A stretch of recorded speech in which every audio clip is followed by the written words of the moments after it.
Good afternoon. This special school board meeting of the School Board of Broward County, Florida is now called to order. Please identify the exit doors that are clearly marked for emergency exiting. While in the auditorium, refrain from obstructing the exit doors. All attendees must occupy a seat with the exception of media. Once the auditorium has reached its seating capacity, attendees will be directed to a designated overflow area. Upon activation of the fire alarm system, please exit from the room in an orderly fashion and continue to exit the building and remain outside until the authority that has jurisdiction has deemed this building safe to return. We ask all attendees to maintain a respectful and professional demeanor during this meeting. Disruptive behavior, including but not limited to yelling, interrupting speakers, or engaging in personal attacks, will not be tolerated. If you engage in disruptive behavior interfering with the orderly process of the meeting, I will issue a verbal warning to cease the disruption immediately, and failure to comply with the warning will result in your removal from the boardroom by law enforcement. Removal from the meeting by law enforcement will be for the duration of all meetings held on this day. Our primary focus is to create a safe and productive environment for all of our participants. Thank you for your cooperation. All please rise for the Pledge of Allegiance to the flag of the United States of America.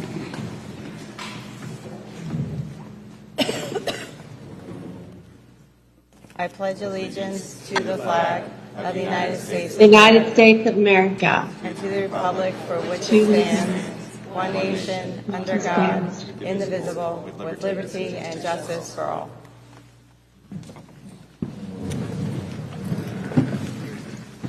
In order for the meeting to operate with an appropriate professional environment, at this time we respectfully request that all cell phones and other electronic devices be either turned off or put into the silence mode. Please step outside of the auditorium if you need to answer your cell phone or make a call. Public comments will be accepted on all agenda items in accordance with Policy 1100A. Any person may present live comments by attending the meeting at Plantation High School Auditorium.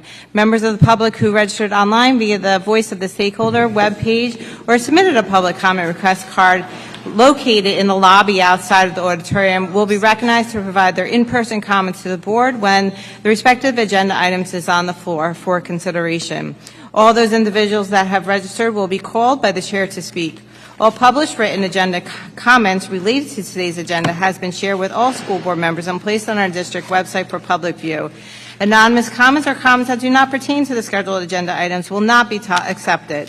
Therefore, each written comment must include the person's name, city, and zip code.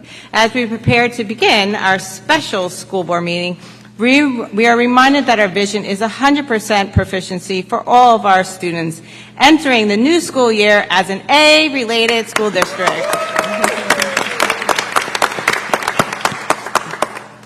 We begin the vital task of sustaining this achievement. We will continue educating all students to reach their highest potential. Our theme this year is Believe, Empower, Achieve, One Broward.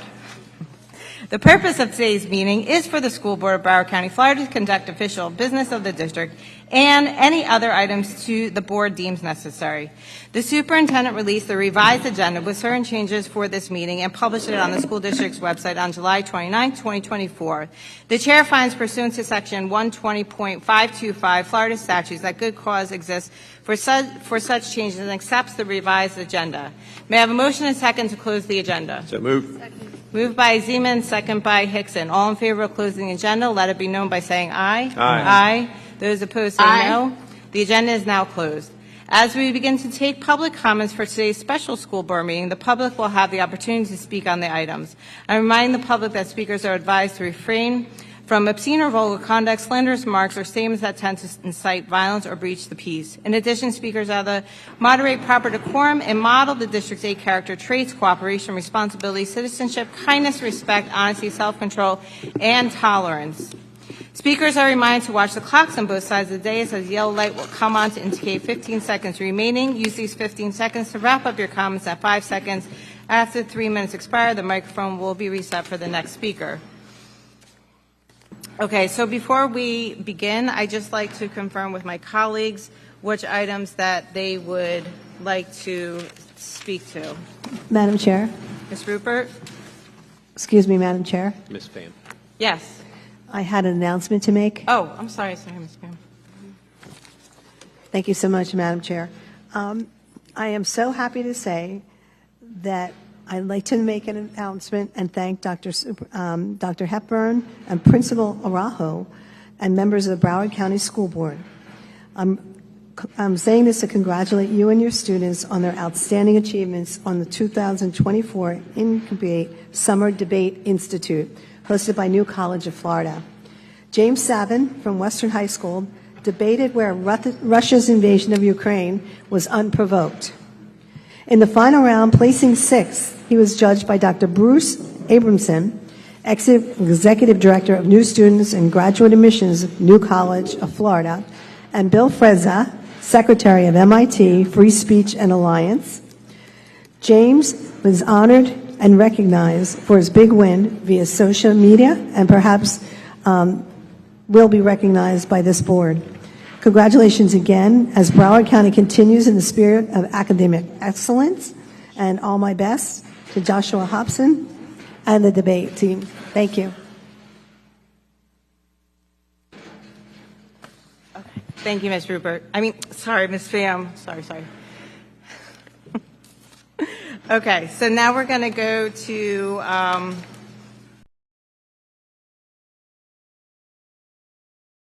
have items that were already pulled by board members, but if there's additional items, please let me know. So I'll just start with Ms. Pham. Can you just tell me your items that you want pulled? Yes, thank you. Item 1, item 12, item 16, 17, 18, 19, 23. Wait, hold on. 16, 17, 18, Yes. 19. Yes. 23, 27, and 32. Dr. Zeman? Thank you, Chair. Can I pull 3, 18, 21, and 27, and 35? 3, 18. 21, 27, 35. Thank you. Dr. Holness? Items 2, 17, 18, 19.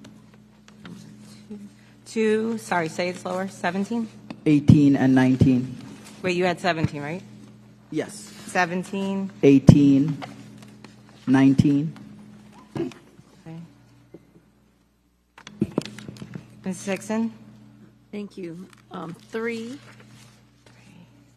22, 23, and 28.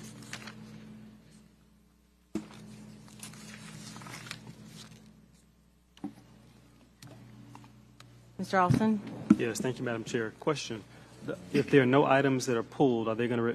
Is there a consent agenda today? Like they're just going to? I'm going to group pass them them on all consent and just we'll pass do it them as all. one big thing. Okay. You already have 2 pulled, correct? You have Yes. 3 pulled, and you have 35 pulled, correct? Yes, Okay. correct. Do you have any polls? No. Okay. Ms. Leonardi? Okay.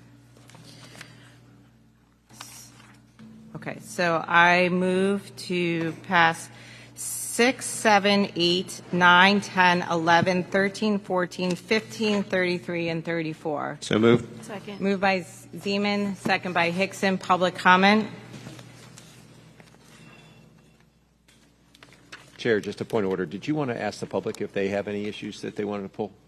Sure, Dr. Zeman. Does the public have any items they would like pulled? Microphone? So I signed up to speak, and I had to handwrite each of these. Let's see, 2, I think you guys pulled. Yep, pulled. 8 and 14 are interesting, but we'll see, because one's a piggyback and one is a direct negotiation. You want them pulled? I'm going to run out even if I just breathe a word. 10, pulled, please. 18, I think somebody pulled that. 22, I think that was pulled. I don't know if the audit plan, 25 was pulled. 31, and of course 35, but I think that was pulled. So I think of the list, 31 and 10. Okay. Nobody pulled.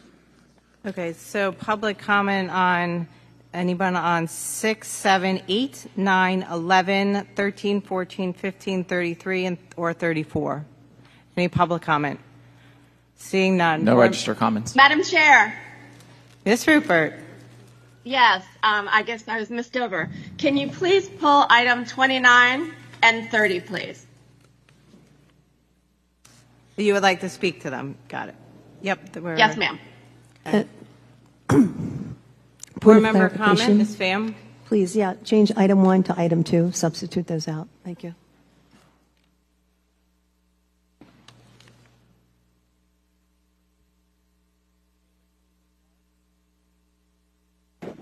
Okay.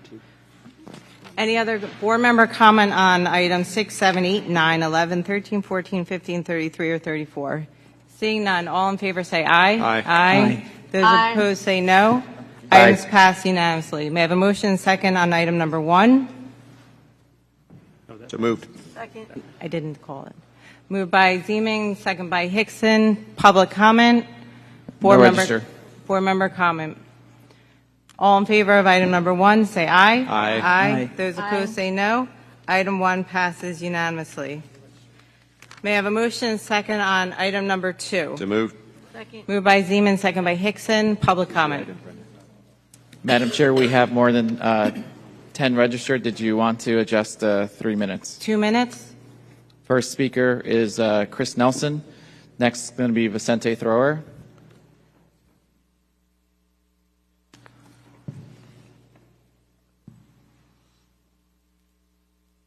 Hello, Chris Nelson, Fort Lauderdale. Good morning, and congratulations on becoming an A school. Good job, everybody. Let's keep this momentum going.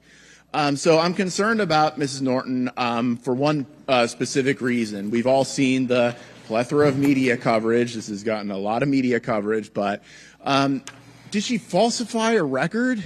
I mean, to change her child's gender? And is she going to do this again if we put her back in a position where she has access to records? Because that's what she does. She has access to records. And I'm concerned that she was quoted before she went to work at Monarch as she was hired at the high school. She will eventually attend and be working with the teachers and staff to bring awareness to the school about transgender students and their rights.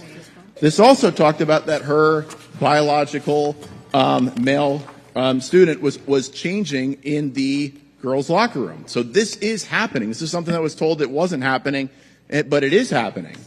I'd like to know who hired her. I'd like to know which board members told her she was going to be a transgender advocate, especially since you signed a proclamation saying that you were opposed to the Fairness in Women's Sports Act, which could have been seen by Mrs. Norton as a signal that you would have her back if anything like this happened in her defense.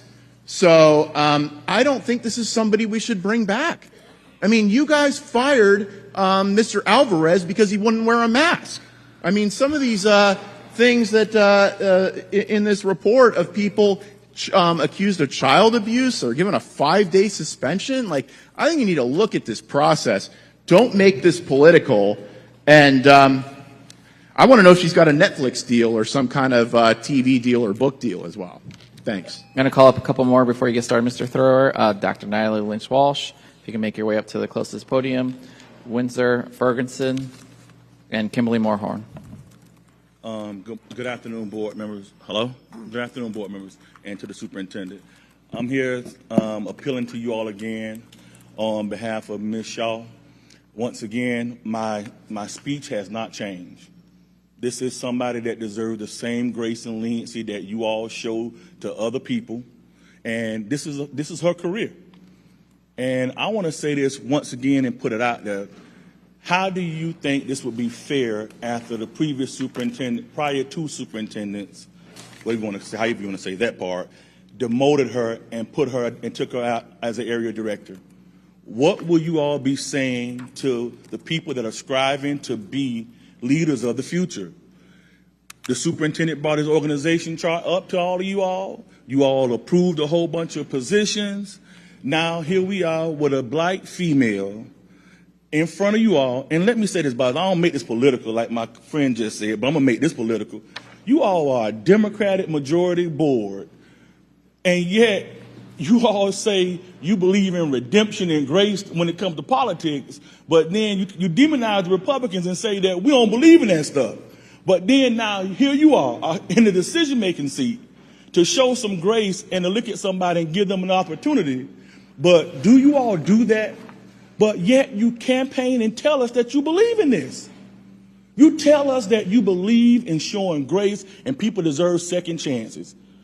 How much of that will you all do to this sister? Because that's what I'm going to be judging character on after the day. That's what I'm going to be telling everybody today. How do we judge our performance? If you all won't show that to her and want to whisper to the superintendent, first of all, why did this have to even come to you all like this? After the last board meeting, I would have thought that the superintendent probably would have withdrawn it and say, let me look into this a little further and see how we can settle this. This ain't throwing shade at him, but at Thank what you so point do you much. say Next speaker. your day coming? Yes, Madam Chair. I want to yield my time to Dr. Shiro. To who? I'm sorry, couldn't hear Dr. Shiro. you. 4 minutes.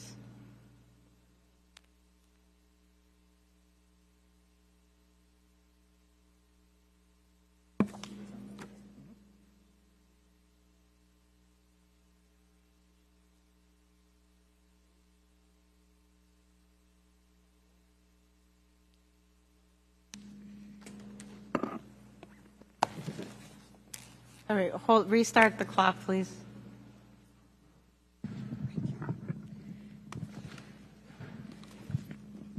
Good afternoon, Board.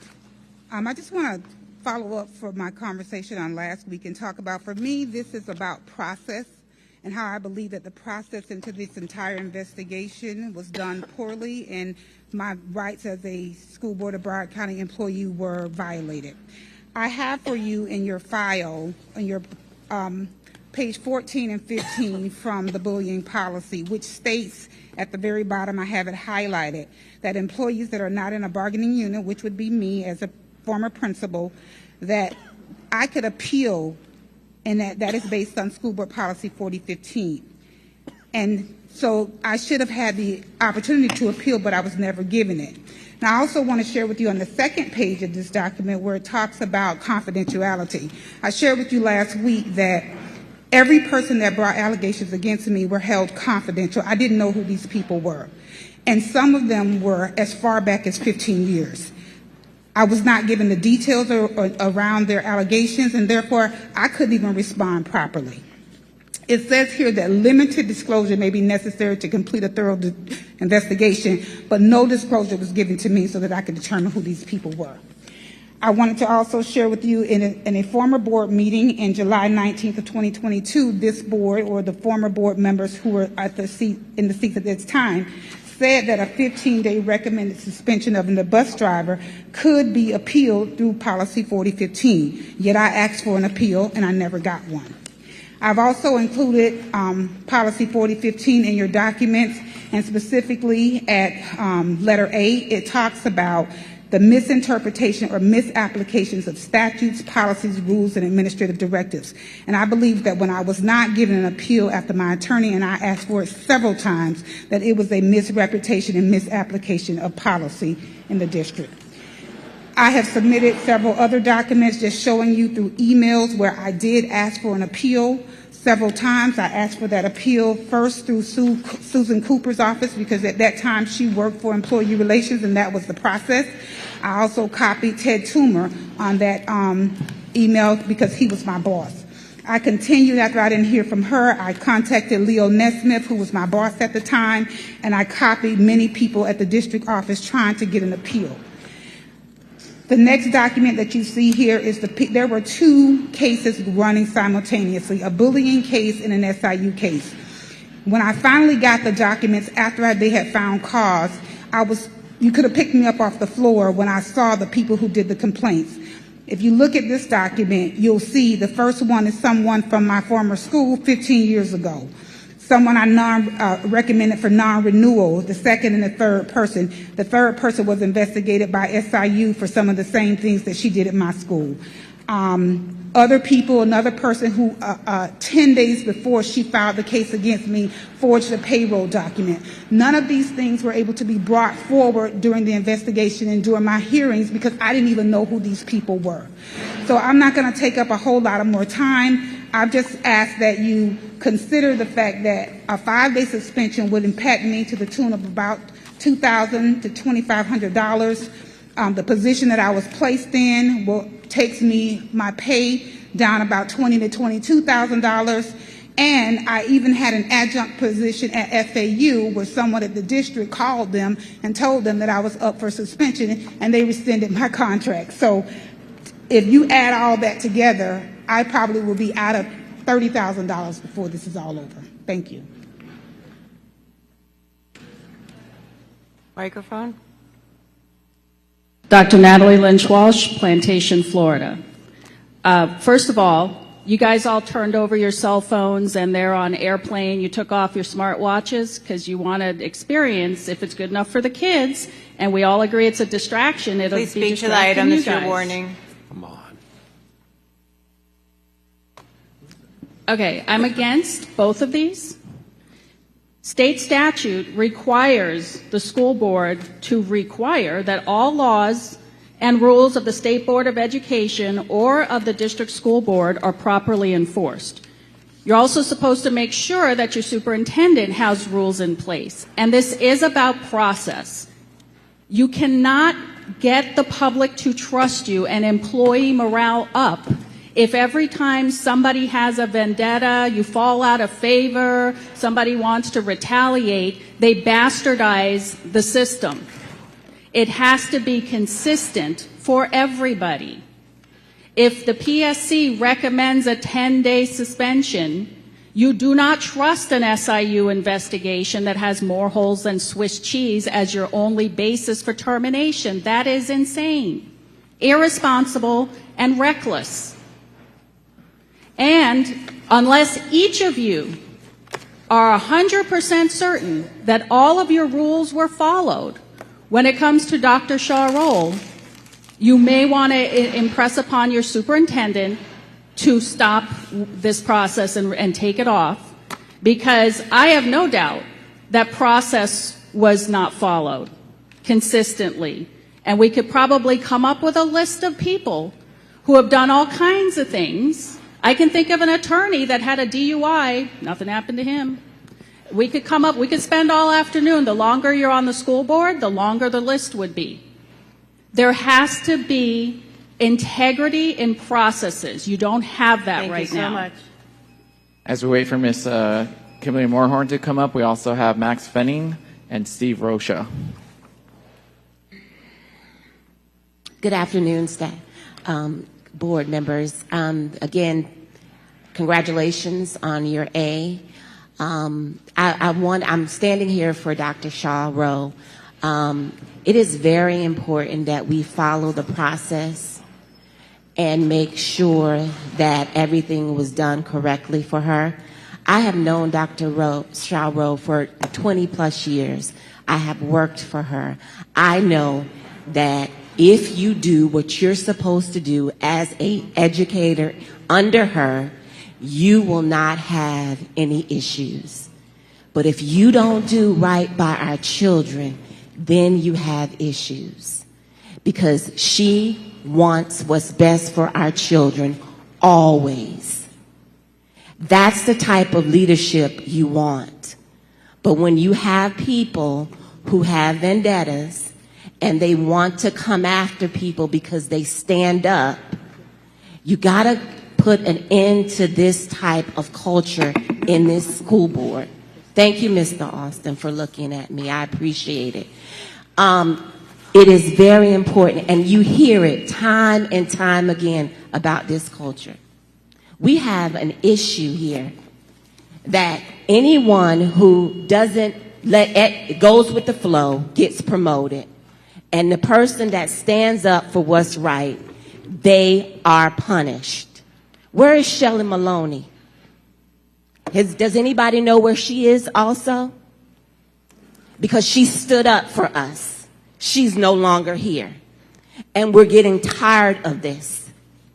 Do not allow this to happen. Take this off of the agenda.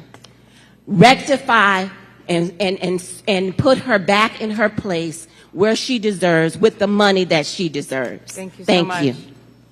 Before the next speaker, call up the next two, V. Villaverde and Sandra Sherfree. Good afternoon. My name is Max Fenning, and I'm the founder and executive director of PRISM, a youth-led LGBT nonprofit here in South Florida. I think it's important for us to recognize the impact that our staff and faculty have on students, given that that is the key population that our schools are meant to be serving. And through this, I've had the privilege of learning the impact that Mrs. Norton has had on students at Monarch High School. And so I wanted to share some comments from one of those students. My name is Aylin Lee. I graduated from Monarch High in the top 1% of my class with a 5.29 GPA and as a student body president. I was an active member of the class office and student council, organizing dozens of events where I headed ideation and execution. These accomplishments landed me at Georgetown University. I'm not writing this letter to boast about my accomplishments. I'm writing to express my gratitude towards Mrs. Jessica Norton, who provided me with constant encouragement and support, without which none of my achievements would have been possible. I met Mrs. Norton as a freshman when my brother introduced me to her. I quickly learned that she was a crowd favorite in the school, a trusted adult who would let you cry on her shoulder. Anyone with an issue would go to Mrs. Norton for guidance. It did not matter where you were from, what program you were in, or what clique you had. She was always there to help. But just because she was a crowd favorite does not mean she gave out handouts. Mrs. Norton held everyone accountable. She ensured that you were going in the right direction. If you weren't, she wasn't scared to show you. She'd tell you the hard stuff you did not want to hear, which no one else in the school would say to you. She cared for students, and it showed in her sincerity. I remember my senior year when my school transitioned many leadership positions. In addition to new administrators, we also transitioned student council advisors. Student council was in charge of much of the programming at Monarch: pep rallies, dances, homecoming games, and more. I was the upcoming president that year and felt the weight on my shoulders. It was a lot of responsibility for a 17-year-old. I remember going to her office on the verge of tears, ridden with anxiety when I found out. Not only did Mrs. Norton comfort me at that moment, but she also actively engaged the SGA the next year to support me. It was a senior year to remember. I cried while I thanked Ms. Norton in my graduation speech in front of hundreds. She is the most genuine and influential person in my life. Thank you. My colleagues, so we have a time certain at 2:30. So we have Mr. Fogelholy on the line. So I'm going to move to table item number 2 to after the time certain of number 25. Is there a second? Moved by Aldeff, second by Zeman. All in favor, say aye. Aye. Those opposed say no. Item is tabled. May I have a motion Aye, second on item number 25? So moved. Moved by Zeman, second by Hickson. Public comment, 25. Seeing none. Board member comment, Mr. Fogelholy.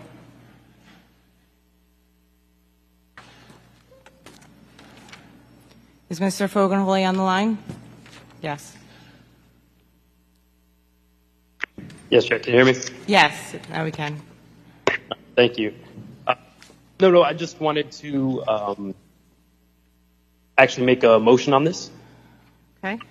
I know with us looking at to end the Smart Bond program, seeing the end of that, just wanted to make a motion on this.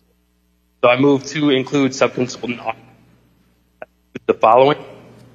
The amounts billed by each subconsultant under AECOM, the functions performed by each subconsultant member, the BCPS department or AECOM staff member consultant reports to, how costs are being allocated, and a performance audit of the subconsultant to help identify which functions add value.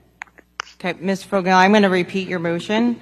I move to specifically include a sub-consultant audit that includes the following. 1, the amounts billed by each sub-consultant under AECOM.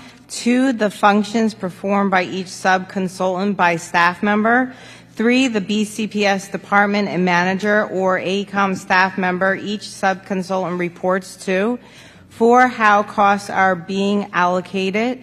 5, a performance audit of the sub-consultants. This helps identify which functions are adding value.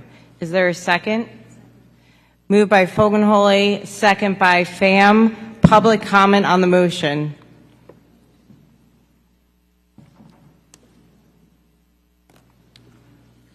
Good afternoon, Dr. Natalie Lynch Walsh, Plantation, Florida. I couldn't hear most of it, so I'm trying to read real quick to get caught up, but it sounds a lot like something that RSM should be doing, that the Facilities Task Force advocated for in the past, because in the past RSM has audited, but only audited one firm, or we only got the invoices for one firm. So this would do if this would do each subconsultant, this would help, again, rebuild public trust, because you would be making sure that the monies being expended for subconsultants are adding value to the educational facility. So I would be in support of this motion. Thank you.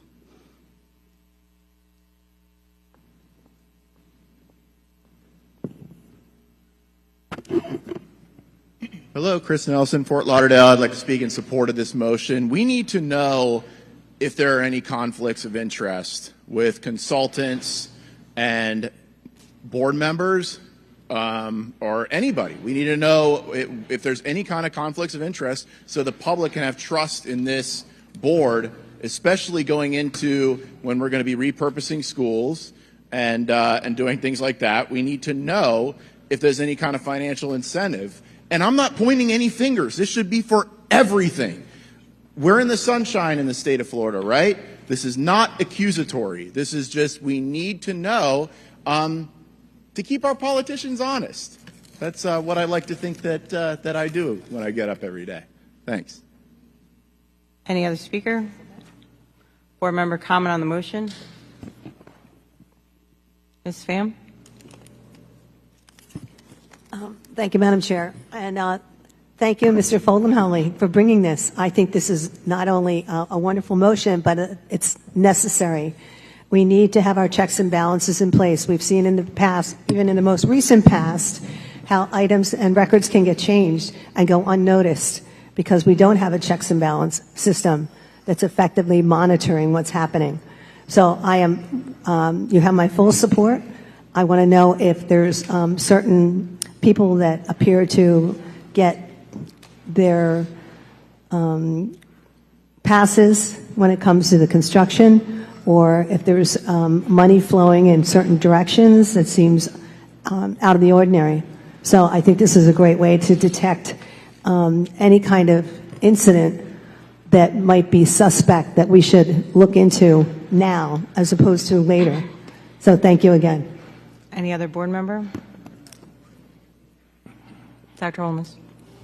Madam Chair, I'd like for our chief auditor to speak to this motion to get his take on whether or not we're actually doing this, or this is something that he recommends, or are we actually doing this already? Mr. Rhodes. Thank you, Madam Chair.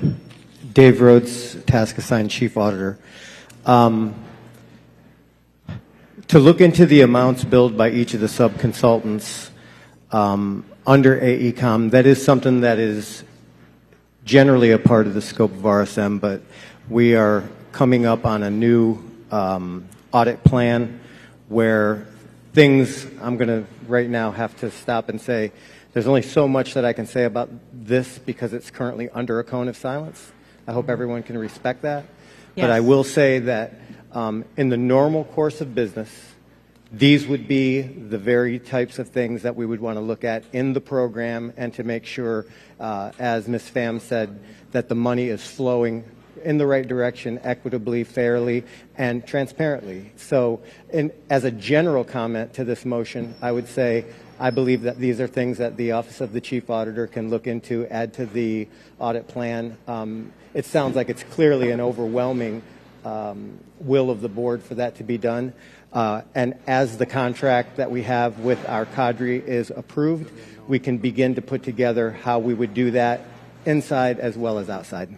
Okay, so under the current audit plan, we are not doing any of this, sir? Yes, it's being done every year because there is a separate contract, a funding source, I guess I should say, that keeps the AECOM and the Atkins contracts being looked at by one of our outside audit firms of the audit plan. Okay, so the current proposal, this is what we've been doing, and in the current audit plan, is that similar to the past plan where we're continuing to proceed with looking at the sub-consultants in the current plan that's been proposed? Anything that is bond project related is continuously being looked at through the course of the past several years and will continue until the bond program is over. Okay, so this motion appears to be redundant, in my opinion. Thank you. It may appear to be redundant, but the idea of it is that there were some more specific areas to be looked at rather than just the fact that these things are being looked at quarterly. There is the ability to take and talk with the external firms that we work with and develop scopes that are specific to areas that the board would like looked at, and these look like they're pretty specific, and I would say that that conversation would be in line when the time is correct. Thank you. Thank you. So my question is there any additional cost to add this to the current audit plan? My initial thought on it is going to be yes, but I could not give you any kind of a calculation on that until I take a look and see how much this will impact what the currently proposed audit plan would be impacted and how much more work and resources it would require to do these things. My next question, I know you can't answer that question, but is it in your budget to have to be able to add this? I would put it more this way. It is currently in our budget for us to craft audit scopes for the quarterly audits that are being done by whichever firm it is that ends up doing this work, and to capture it that way. So in that respect, I would say that at least half of what is on here has the ability to be covered by what we have in our current budget. Okay. Mrs. Leonardi? So I think I need some clarification because I heard kind of two separate responses to some questions that Dr. Holness asked. So I at first heard that we are doing these things currently and that we will be doing them moving forward. But then I heard that there are some specific things that are outlined in this motion that we are not currently doing and that we will not be doing moving forward. Is that a Yeah, and if I could explain a little bit more what I mean about that is that each year there are quarterly reports that take a look at the overall oversight of the bond program.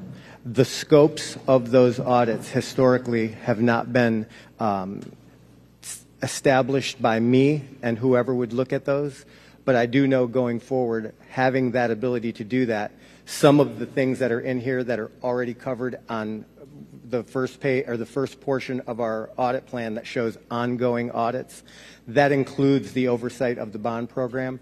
And so these things give some ideas of what the will of the board would be to develop scopes that would help to capture some of these. So that's why I say the overall work of auditing the bond oversight is always ongoing. The scopes of each of the audits that are done quarterly could be tailored to some of these ideas. That's why I say it could be included in it. Okay. I don't know, do you have this piece of paper in front of you with the Yeah, motion? I do. Okay. So of 1 through 5, what are we currently doing? We are doing things that are sufficiently similar to 1. We have done things that are sufficiently similar to 2. 3 is a little less familiar for me, and I believe that it's because that hasn't been looked at sufficiently in the past. How costs are allocated, those things are looked at, I would call it, for lack of a better term, piecemeal in these different audits that are produced because they're not always looking at the same part of the process. They're not looking at the same focus of projects.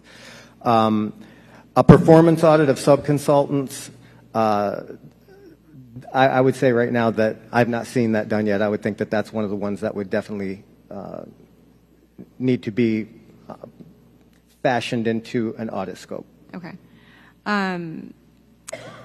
Of 3 and 5, Is there a reason why we have not historically done those?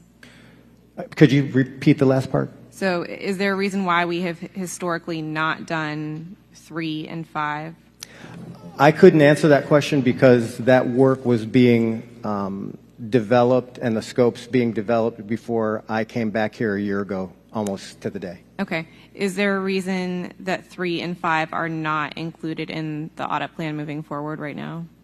They did not rise to the level of a risk that we saw at the time we were putting this together, nor a risk that was identified by our outside consultant that did our risk assessment. Seeing these here now and hearing the comments that are being made by them, I think they deserve a second look. I think they deserve a prioritization review and identify where they could fit into the audit plan. Okay. I'm not sure what comments you're referring to, but okay. All right, those are my questions for now. Dr. Zeman? Thank you so much, Chair. Chair, one thing I just want to kind of clean up a little bit of language maybe here. I'm curious if the author of this motion is referring to subcontractors instead of subconsultants. That's a term where a firm is working for another firm, where AECOM in this case is the prime, and all the firms that are working for AECOM would be the subcontractor. Mr. Voganoli?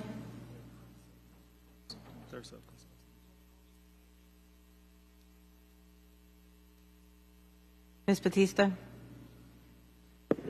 The term that is used for companies that or vendors that are working for AECOM is subconsultants. Terrific. Thank you very much. On number 3 and 5, I have some questions. If I could, Chair, with number 5, audits and auditors have tremendous skill sets. They help us tremendously in a variety of things, often in the accounting, finance, business world. A performance audit by our government auditors or by hired auditors begs the question, who is qualified to do a performance audit of the sub-consultants on this team? Rhodes? A performance audit, it can be done either by an internal or an external auditor. What it ultimately is looking at contracts. It's most usually used for contracts, and it looks at are the efficiencies, the effectiveness, the controls within the contract in place, and there would be comments, there would be findings that would be to that effect if they weren't. And obviously, as any audit recommendations, how to bring those back into line. Terrific. But it's all, the word performance definitely identifies that it is about the performance of a specific vendor under a contract, and that would be something that, again, could be done in-house or outside based on the available resources. And I appreciate that, Chair.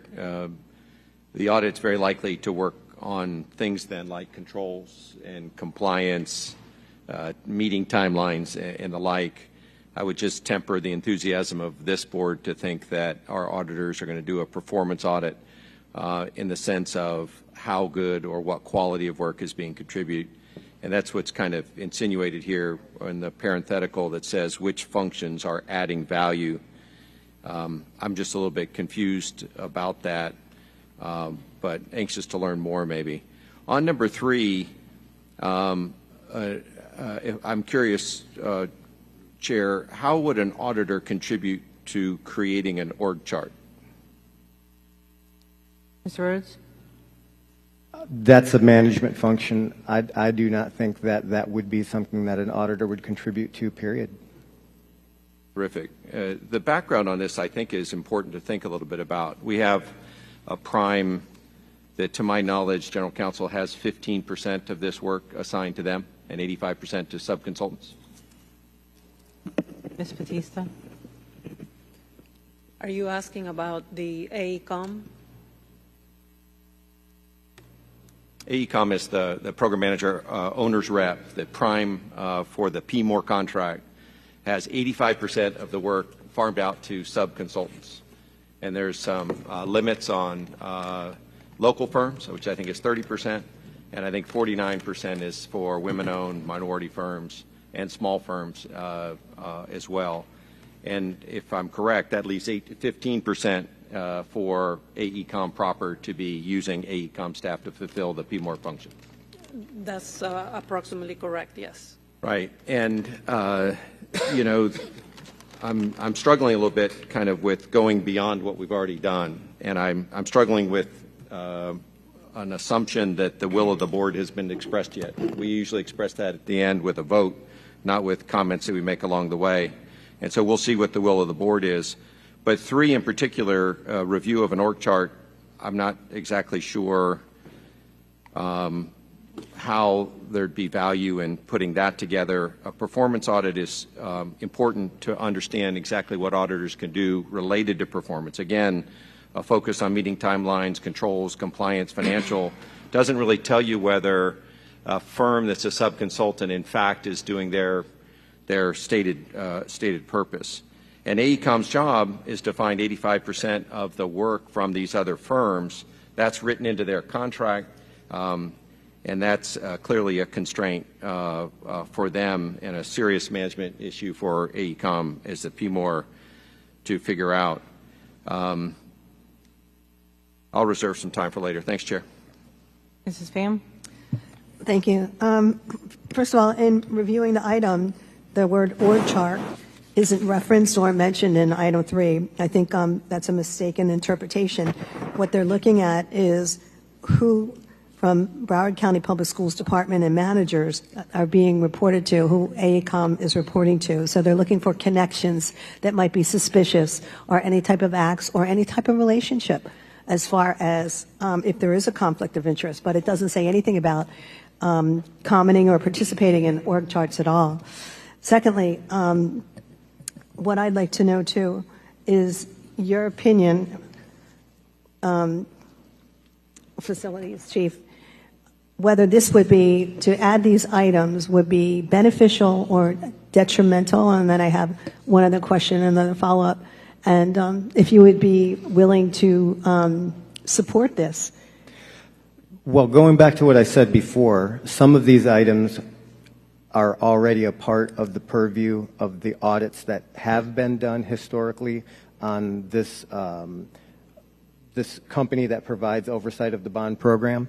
So some of it could be maybe duplicative.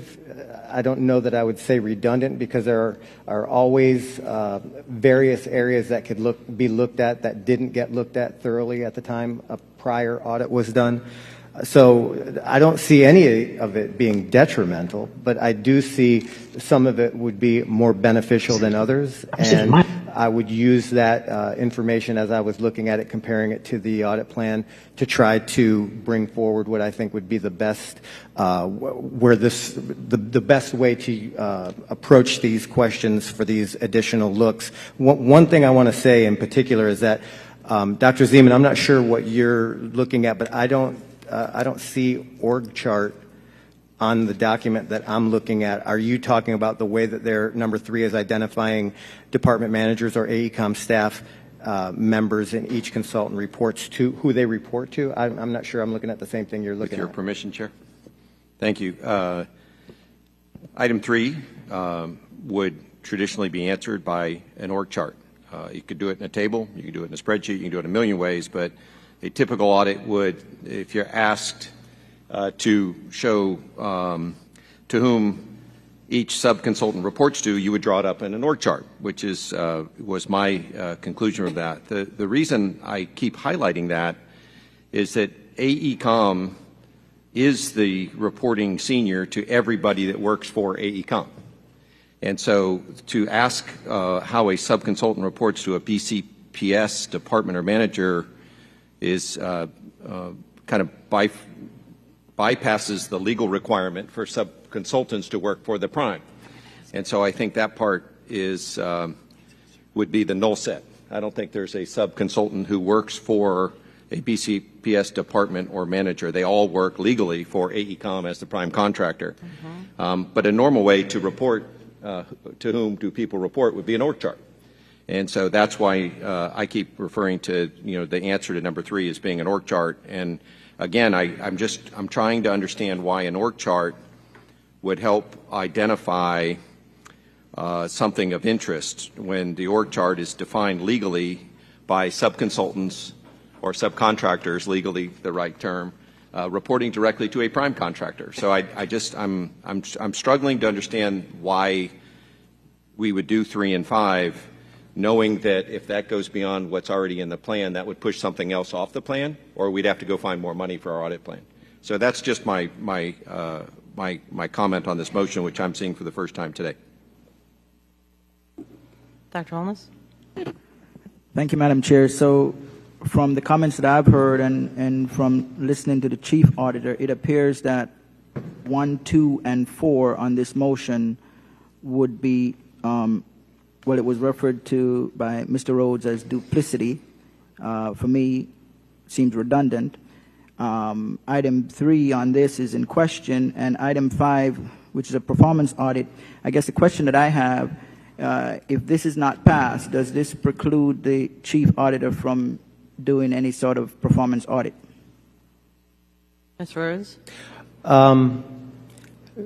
Listening to the rest of this conversation will help me to be able to answer that question, because if there's information that comes out of this discussion that leads me to believe that there is a higher level risk here than something else that's already on the audit plan, I would definitely look at doing something with that. A performance audit, there are a lot of different firms that are involved with this, whether it's the prime or their subconsultants, whether this was even intended to mean contractors and their subcontractors. I was waiting for Mr. Fogenholy to respond, and I think we either lost him or we lost his signal. But I wanted to get a better understanding of what he meant by subconsultant that would help make a better understanding of what this performance audit would be, what it would be looking at.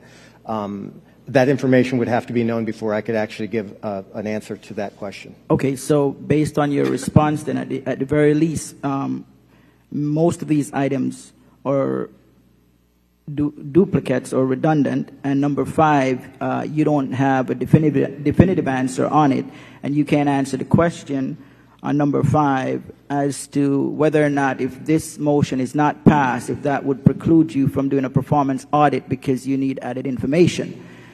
So at the very least, this motion seems to lack the information you need to provide to us to make a decision, and the majority of this motion seems to be redundant. So as a result, I think that I can't see how I can support it. Thank you. Ms. Rhodes? In response to that, because of the point that we're at in the development and passing or not passing this proposed audit plan, we are now at a point where any changes that would be made in this thing would be made as a result of the board making those requests, motions, and ultimately passing that. So this would not have anything to do with whether or not I would be inclined or not inclined to perform a performance audit. It would be whether or not it's the will of the board that this be moved into the audit plan and then an audit scope developed that would actually make sense with what it is that Mr. Fogenholy's proposal is here today. Okay, so Madam Chair, I just need clarity. So are you able to perform a performance audit if you see that as necessary, if that becomes a concern, without a motion to do so, to include this in the audit plan? Ms. Rhodes? According to Policy 1700, I would have to go through a process that would be bringing it to the chair, bringing it to the attention of all the remaining board members, and having that request approved during the course of the year after this process is done, if it didn't get taken care of today. Okay, so you mentioned before that these concerns did not rise to the level of which you think it was a problem. So if in the event in the future it should rise to that level, you can bring it back to us and we can approve that. Is that correct? Absolutely. Okay. Mr. Alston?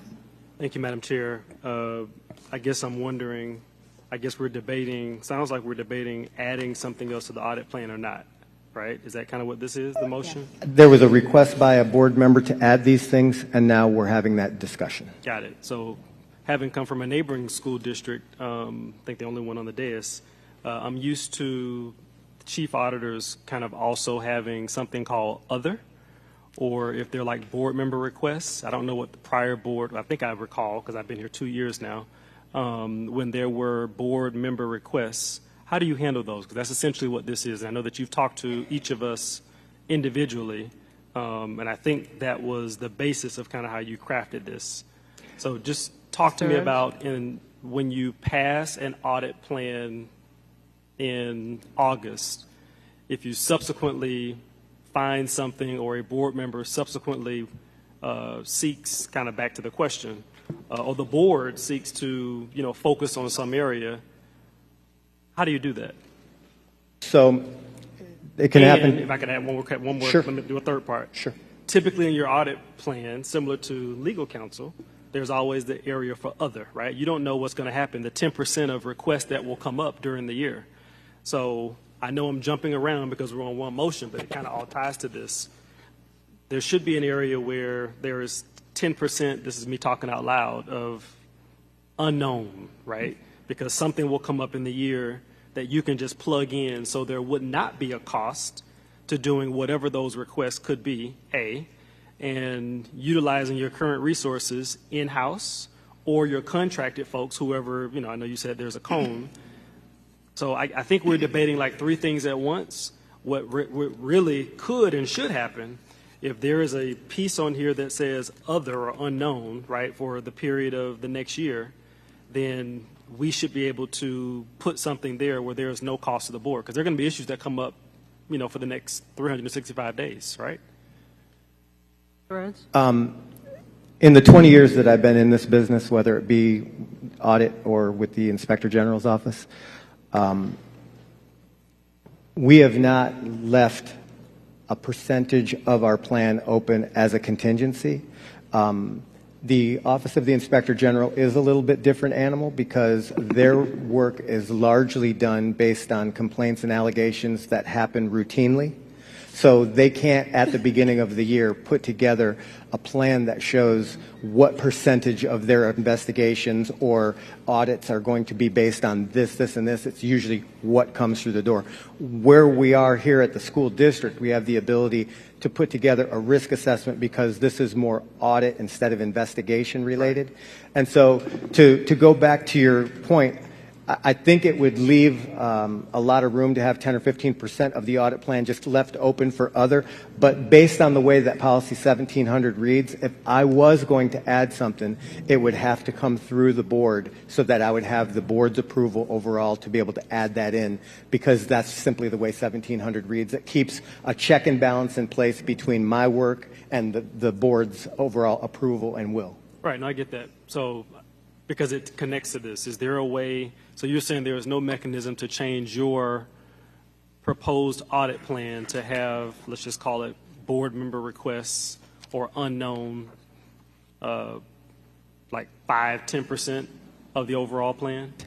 Not that I'm aware of, and historically I've never done it, but I would be, I'd be more than happy to consider it. I mean, I like the idea of having some flexibility like that because I know things do pop up. Right. And when things pop up in the course of the year, what ends up happening is that items 1 through 18 of our current audit plan, something would be moved to make room for that item that came in that created a higher priority during the course of the year.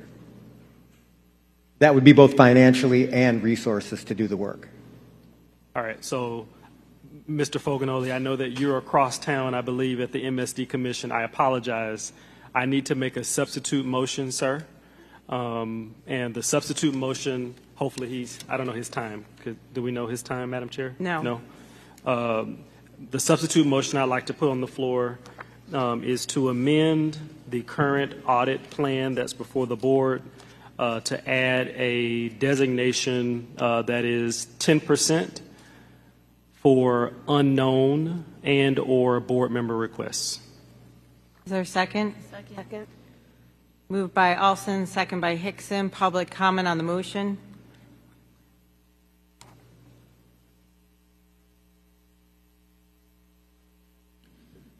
Dr. Natalie Lynch Walsh, Plantation, Florida. I support having a 10% contingency because there are things that come up subsequent to, and this would be an example of that because none of this is redundant.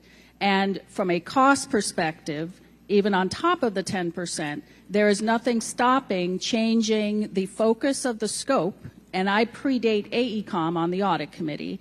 So for years, you have your former chief auditor would have the auditors looking at things and not looking at these, and understand you spend millions of dollars on subconsultants doing things like marketing and EDDC, where you could conceivably be spending more to fix the problem than if you had just given the subcontractors, in this case, the money directly. So this is not redundant, and if this would get us to this motion, that would be great. Thanks. Any other comment?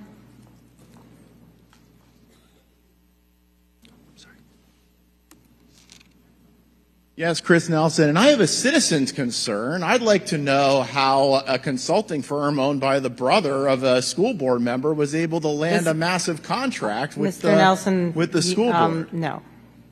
That's your warning, and thank you. Any other comment? Ms. Pham. Thank you. I had said that I had an additional comment to make. First of all, if something rises to the level of becoming a problem, I think this would give you the tools to audit and investigate those areas.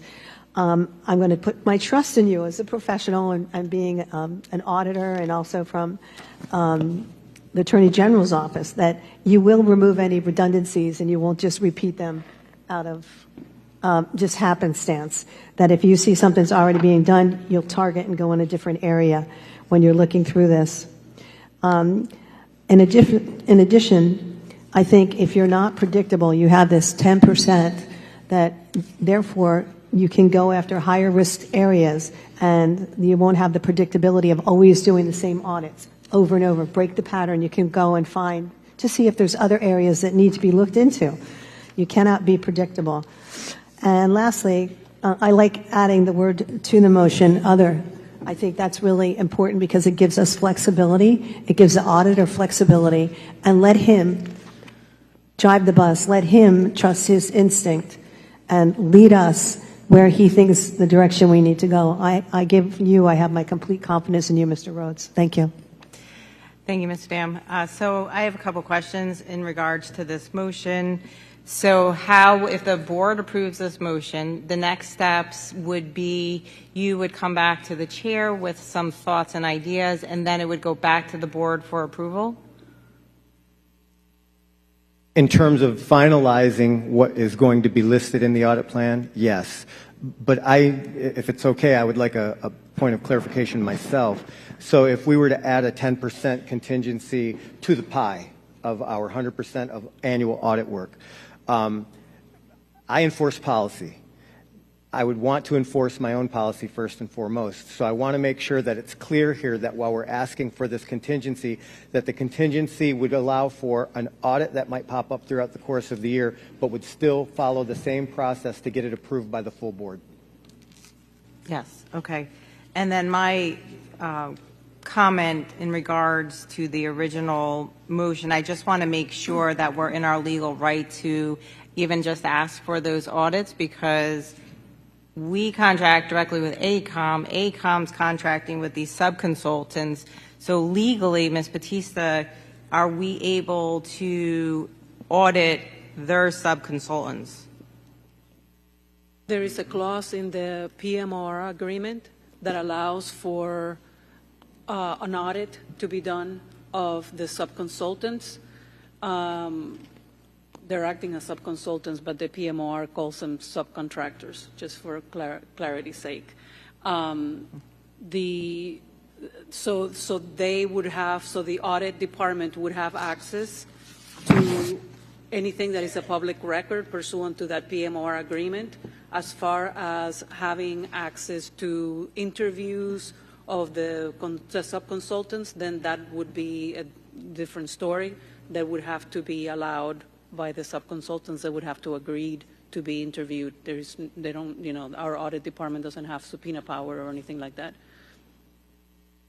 Okay, so, I mean, right now, the motion on the floor, I agree with, and anything in the future, Mr. Rhodes would bring back to the board to vote on. Madam Chair? Charleston? Sorry, just to that point, because, well, forget my intent.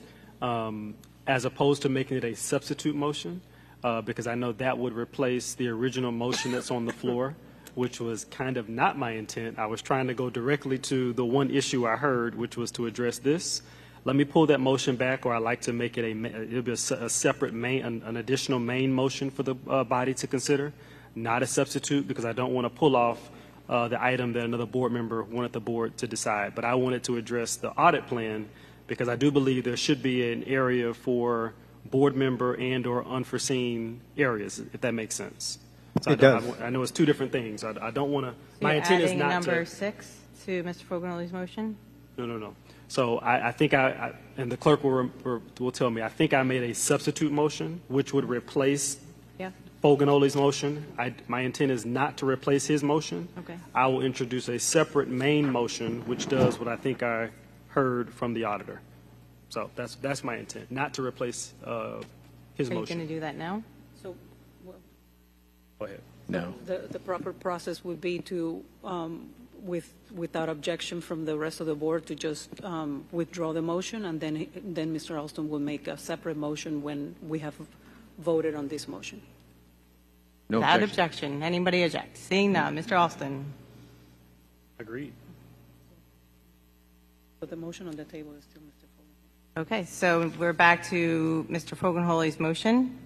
Dr. Seaman? Yeah, last comment, Chair, and I'm glad I got to hear people think through this. I'm glad the General Counsel reminded us of the relationships that we have. We have a relationship through the superintendent, through the chief facilities officer, who is the senior government official to oversee the program management owner's rep contract that's held as a prime contractor by AECOM. When the government has problems with any work from AECOM or any of the subcontractors or subconsultants on that, the only official route, let me make this a question, Chair, what route would the government take in order to bring issues about performance of AECOM or a subcontractor? Who would they talk to? Ms. Batista? Could you repeat the question, please? If the government, say Ms. Paul, had an issue with a construction PMOR responsibility within that body of the 100 or so people that work for the PMOR, how would the government bring that issue? To whom would they bring that issue? So there is a provision in the PMOR regarding quarterly evaluations, and that would most likely be the way that it is done. Terrific. But I think that the question would go to the prime contractor, not to the subconsultant or the subcontractor. Correct. That's what I was looking Yes. for. Thank you very much. The reason I bring this up is I haven't heard any compelling reason to do this additional work. This is built in. I don't understand exactly whether or not the subcontractors would even be willing to participate in a performance audit. They are required to participate in audits because there's audits that go on for financial reasons, compliant reasons, and others, and they might be asked to provide data on that. But to provide information related to their performance, I'm not sure that we want to go there. Our role as a school board of Broward County would be through a staff member of the superintendent to talk to AECOM about either AECOM or any one of the 85% of the effort that's provided by a subcontractor. AECOM is responsible to the government for the performance of that whole team. That's what a prime contractor does. And so to dive into the performance of their subcontractors when they're the ones that are held accountable, I just am not sure. I mean, maybe that's why it wasn't built into the audit plan to begin with. But I haven't heard any compelling reasons why we want to add this to the audit plan for this year. Thanks, Chair. Thanks. Any other board members? Ready to vote on Mr. Fogarty's motion? Roll call.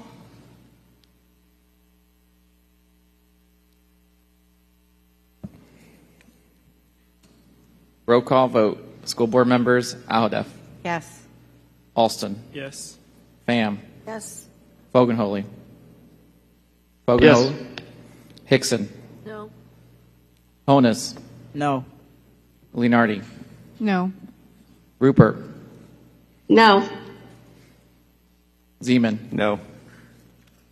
4-5 fails. Motion fails. Mr. Olson? Thank you, Madam Chair. I'd like to move that we amend the audit plan, the proposed audit plan, to add a 10% contingency unknown board member requests category for this audit plan for 24-25. Is there a second? Second. Moved by Alston, second by Pham. Public comment on the motion?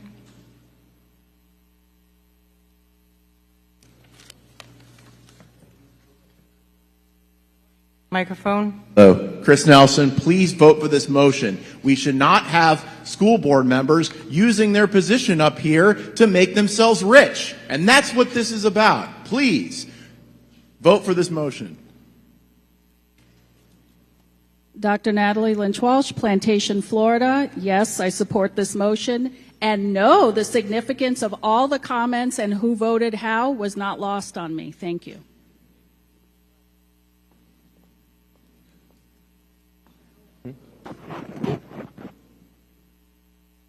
Vicente Thrower, is this Saturday Night Live? Because I'm just confused. Did you all not see that you all are live on YouTube and the votes you all are taking? And to the chair, forgive me, under you all, are you all planning on asking the taxpayers again to go out for another bond? Do you all think about what you're voting on and how you vote?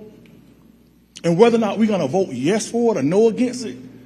What you do and say here is being recorded on YouTube. And ask yourself, do you think the governor is watching? You all This is your warning. Please speak to the motion. I'm speaking to the motion. Do you all pay attention that you're live? Okay, Saturday night. Ms. Leonardi.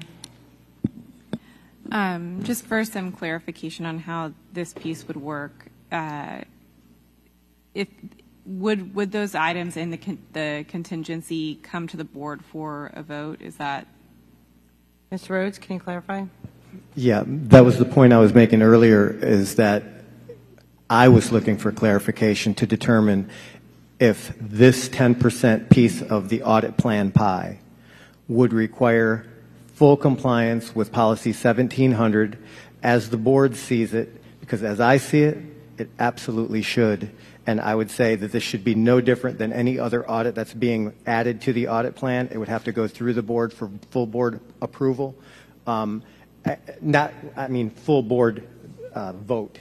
And ultimately be approved that way, because otherwise I don't want the responsibility of having the freedom to go out and start doing secret work. I don't want to have the situation where anybody's going to accuse me of doing secret work.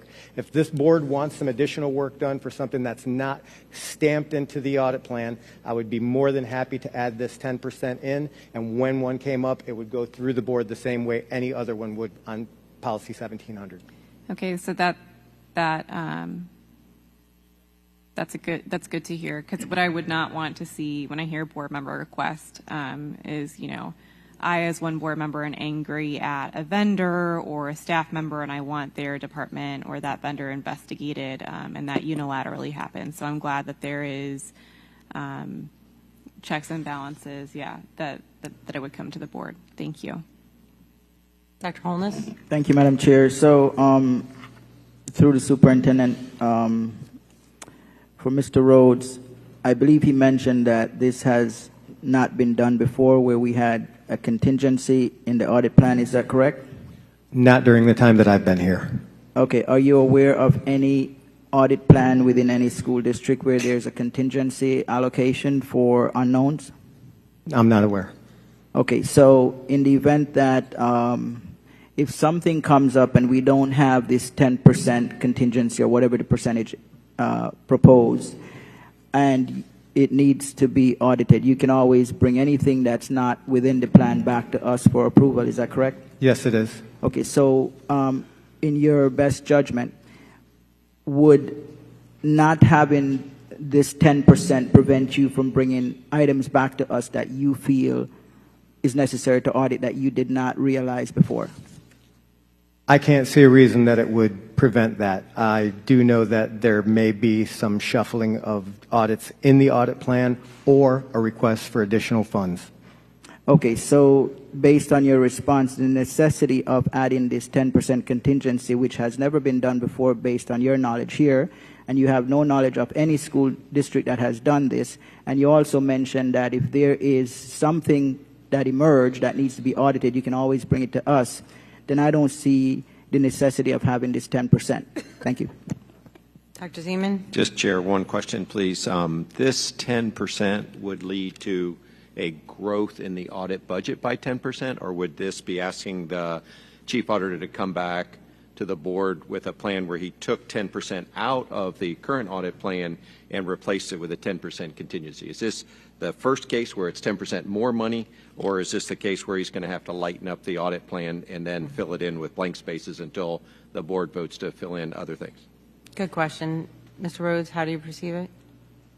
I can do it either way, whichever way the board wants. My initial thought would be to find the least amount of risk in the existing audit plan that represents approximately 10% of the audit resources and funding, remove that, and bring it back as an empty slice of that pie.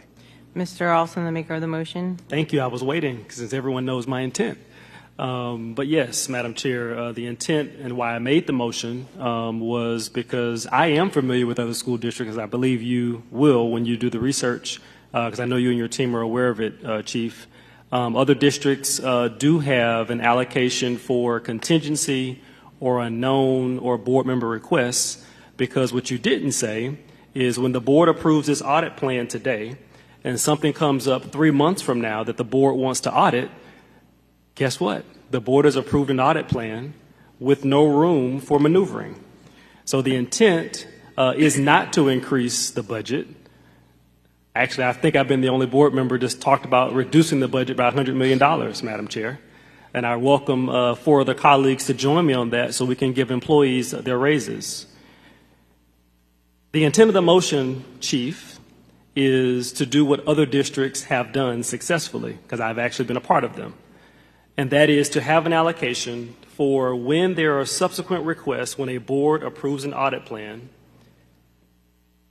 it still goes through the normal board process, A.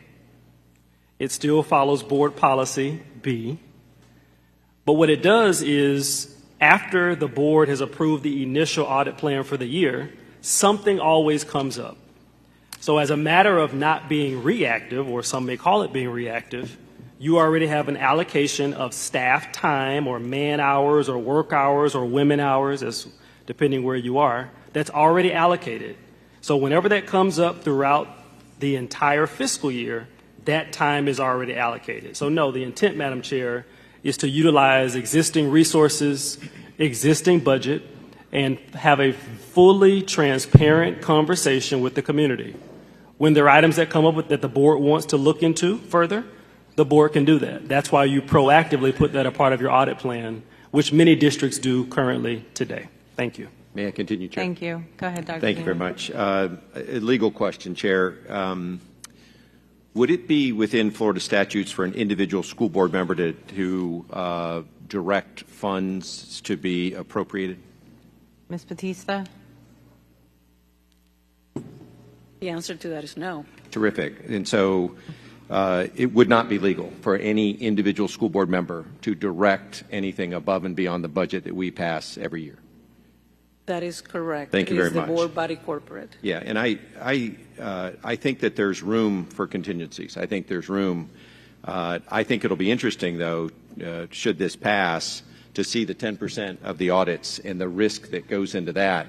And we may look at that. So I guess I'm curious then about kind of the next steps. If our chief auditor comes back and shows us these 4 audits, which is equivalent to 10% of the budget, are the ones that I wouldn't do, or here's 8 of them that I would do at 50%, implying that there'd be some additional risk. Would we then say yes or no to that audit plan? Or by this motion, are we saying bring us a plan that is 90% of your current expenditures, and we will vote to approve that or make amendments or changes to it, and then that leaves 10% over? Because under one scenario, there would be an auditor coming to us and saying, here are some things that we have planned to audit, where we implicitly thought there was a risk that warranted auditing, and now we're going to pull that off the plan so that we can create a space for this board to ask for more. And to Mr. Holness's point, Dr. Holness's point, we've handled those in the past by just saying, hey, there's a new audit we need. How would you do this, Chief Auditor? The Chief Auditor comes back and says, yes, I would do it. It's going to cost $650,000. And now we have a price tag for kind of buying down the risks of the things as opposed to having a hole to fill up throughout the year. So there's really just two different ways to do this. I think there's pros and cons of both ways. I just think I'm curious, do you expect the auditor to come back to this board identifying 10% of the current audit plan and saying, where I used to see risk, I don't think there's as much risk anymore, and we can live with that risk for this 10% so that we can create a vacuum that can be filled up over the next 12 months? Is that how you see this playing out? I'll let the maker of the motion respond. Mr. Alston. Thank you, Madam Chair. So the intent is, and board members, because all of you, I think, have looked at the audit plan, hopefully. So if you look at 594 to page 57, I'm sorry, that's actually a different number, 564 to page 571, hopefully the intent, Mr. Auditor, if we could itemize the number of proposed audit hours, because I've seen that as well. So you could do that for each of these that you propose for the board to include in the audit plan. And then to get to that 10%, allocate the 10%. So whatever the audit or subsequent review that may come for full board's, consideration and direction back to you, you already have that number of audit hours that's available to utilize for those particular projects. Does that make sense? Yes. Right. Because and you're familiar with that standard as well. Indeed. Okay. Thank you. May I respond to that? Go ahead, Mr. Rhodes. And in addition to that, the idea here would be it wouldn't be that something that is of a significant risk would just simply be moved out of the way so this could be moved in. It would be items that represent those resource hours, that level of effort to get that work done would have to be offset by items that were in the lowest risk category of what we currently have in our plan. To do this with what I'll call a cost-neutral approach to it. And I don't see a problem with that because that can be done without leaving the district vulnerable based on what's currently in the audit plan.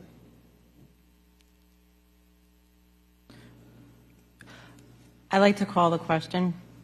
Second. Moved by Alda, second by Seaman. All in favor of calling the question, say aye. Aye. Aye. Aye. Those opposed, say no. No. No. Okay, passes.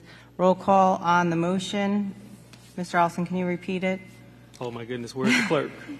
Where is the clerk here? We amend the current audit plan to have a 10% contingency. Oh, I know what it is. Yeah. Someone say I added a word. Do you know how this goes? Yes, I think you got it, Madam Chair. Sounds like it. For the board Yeah. to have audit work in the annual audit plans. Something like that. Yep. Roll call. School board members, Austin. Yes, highly Bam. in favor of. Bam. Yes, I've seen the grand jury report, and I want to have clean hands. I don't want them Holy. coming back here. Yes or no, please? Bogan Holy. Yes. Hickson. Bogan Holy is a yes. Hickson. Yes. Holness. No. Leonardi. Yes. Rupert. Yes. Zeman. Yes. Alhadeff. Yes. 8-1. Passes. Thank you. So all in favor of, what are we on? Someone help me out. 25 as amended, say aye. Aye. Those opposed, say no.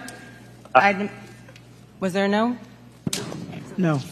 Dr. Holness is a no. Item passes with one no, Dr. Holness.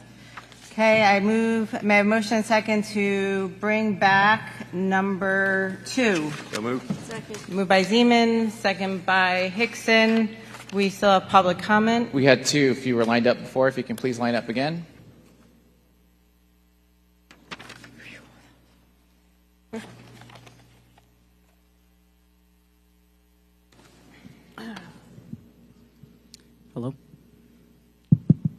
Okay. Hello. I was asked to read a letter from a student regarding Ms. Norton. So, to whom it may concern, I strongly believe that I would not be where I am today without Jessica Norton. She was single-handedly the best staff at Monarch High School and is one of the most supportive facility members to all of the students. To work in education at all, you really have to love the kids, and she does. She would frequently let me cry on her shoulder and give me advice through all 4 years of high school whenever I needed it. When I say that I wouldn't be where I am without her, one of the meanings of that is being in college. When college applications came around during my senior year, it felt like everyone knew what they were doing and were thinking about it their entire lives, while I wasn't. I felt lost, and Norton helped by showing me so many scholarships that I could apply for, marketing myself to schools, and also writing me a letter of recommendation. She helped me so much that I am now in college, and I owe so much of my success to her. I remember when I didn't get accepted into one of my top choices. I was beyond devastated, and Norton let me cry and complain to her all day, and even gave me ice because my face was so swollen from crying. Without Norton working as hard as she did during my senior year, which was 2022 to 2023 specifically, Monarch would not have had an elaborate a prom as we did, and all the senior events that went on were improved by 10 times because she would let us make it our own, but also guide us. We had a new SGA advisor, so most of the planning and events were tackled by her, even though events like these weren't in her job description. She was more than willing to pick up tasks that other faculty members frequently didn't want to do and did so much work outside of her job description. I am confident that all of her colleagues and every student at Monarch would consider her one of the kindest people in the world, and she would get so much work done while assisting the students. I currently attend Florida Gulf Coast University and was in a public speaking class for one of my semesters. I never told Norton as it never came up, but I did a speech on her. The assignment was to form the class about anything or anyone that they wouldn't know. Most people did family members or some of their close friends, but I did Jessica Norton. Norton has single-handedly had the most influence on me as any of the teachers and staff through all my years of schooling, and I grew up going to Broward schools. In conclusion, Norton's impact on my life and lives of all students who attended Monarch during the time there cannot be measured. Thank you, Cameron Sargis, class of 2023 graduate. You may begin. Good afternoon, everybody. Microphone. Good afternoon, everybody. Board Superintendent. My name is Sandra Sheffer, and I'm from the great city of Miramar. Perception is reality, and please check your implicit bias at the door. Is this about preference, process, procedure, or policy? The lines are always blurred when policy is not followed. I'm here to speak on behalf of Dr. Kalitha Shaw-Rowe. This item should be taken off the agenda. I do not work for the school board, so I know Dr. Shaw for her impact in the community, coupled with the work that she's done in the district. She's well respected in the community. Dr. Shaw gave me tips on how to help my daughter, who's an ESC student on the autism spectrum. She also helped me with my son, who is a student athlete in Tenza Charter School. I can tell she cares about children in schools and the profession of education. She also cares very deeply about her community. She always brags about being from the 33311 zip code, and she's from the Parkway community. I'm an honorary member of Parkway, but don't tell the people in West Park that. Within a year of knowing Dr. Shaw, I traveled with her to the Bahamas with a group of folks to do a back-to-school book back drive. She gave school supplies and backpack to all the school-age children. She fundraises and forges partnerships with organizations like Scholastic to get huge donations for the schools. I host a podcast called Race on the Races, and some of you all might know that. And people in the community reach out to me about school board and public school issues. I'm also an attorney, but I practice immigration law. However, people still reach out to me about issues that they're having in the public schools. So I have to tell them that that's outside of my wheelhouse. However, I'm an advocate. I understand education. And I also understand policy. From what I know and understand about the investigation that took place, it did not follow your own process. Unfortunately, I'm not surprised because I'm on the ESC advisory appointed by one of the board members here. We have speakers who come and discuss violation of process, procedure, and policy. Thank you so much. All right, thank you very much. We got one more registered speaker, V. Hello, members of the school board. My name is Vivi Verde. I use she, they pronouns, and I'm a sexual health educator that's been teaching in both Broward and Miami-Dade County schools, public schools for the last 6 years, and I'll be reading 2 letters in regards to agenda item 2. But before I do, I'd like to remind everyone that the medical system exists within a binary, and as an intersex person that has a female designation on their birth certificate, I stand with you, Mrs. Norton. And on behalf of the LGBTQIA+ students who are experiencing being dead-named, misgendered, harassed, killed, like Next Benedict, for just being who they are, we stand in solidarity with you, Mrs. Norton, because we take care of us. Now I'll be reading Lincoln Lee's letter. As a proud graduate of Monarch High School in 2020, I feel compared to share the profound impact Ms. Norton has had on the academic and personal journey and the journey of many of my peers. It's not uncommon for me to say that I would not have made it through without the guidance, mentorship, candor, and wit of Mrs. Norton. Her unwavering support and dedication to her students went far beyond the confines of her office, fostering an environment where we felt valued, challenged, empowered to reach our fullest potential. Mrs. Norton's guidance extended well beyond academic matters. She took the time to listen to our concerns, offer invaluable advice, and provide a safe space for us to navigate the challenges of high school life. Her genuine care for our well-being, her ability to relate to us on a personal level, made her a trusted confidant for many of us during those formative years. Furthermore, Mrs. Norton's mentorship played a pivotal role in shaping my aspirations and goals for the future. Her encouragement and belief in my abilities instilled within me the confidence to pursue my dreams and overcome obstacles along the way. I'm graduating from Georgetown University in a few short weeks, and every day I think about the gratitude I hold for my mentors like Mrs. Norton. I wholeheartedly believe that Mrs. Norton is an indispensable asset to the Monarch High School community. Her passion for education, coupled with her innate ability to connect with the students, makes her invaluable. Thank you. Dr. Holness?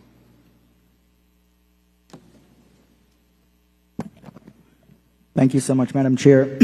This is on item 2. Correct. Give me 1 second. All right. So item 2, number 5, which is a Jessica Norton. So like I had mentioned before, I believe the district dropped the ball on this. I believe that it's unfair to hold this parent alone accountable. The state has already consequenced the district, the school specifically. They were fined $16,500. The child was removed from the team.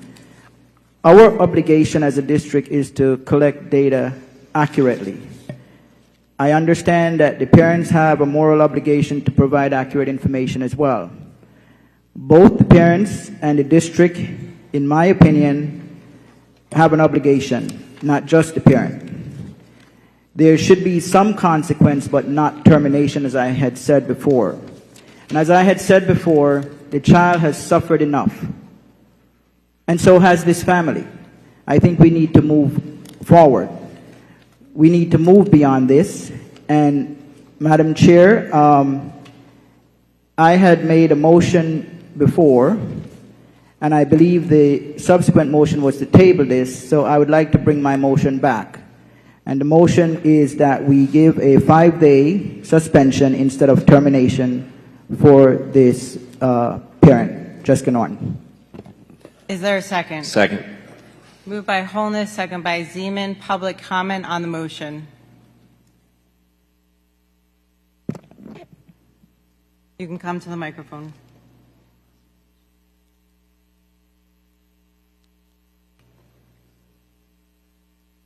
And please state your name for the record. All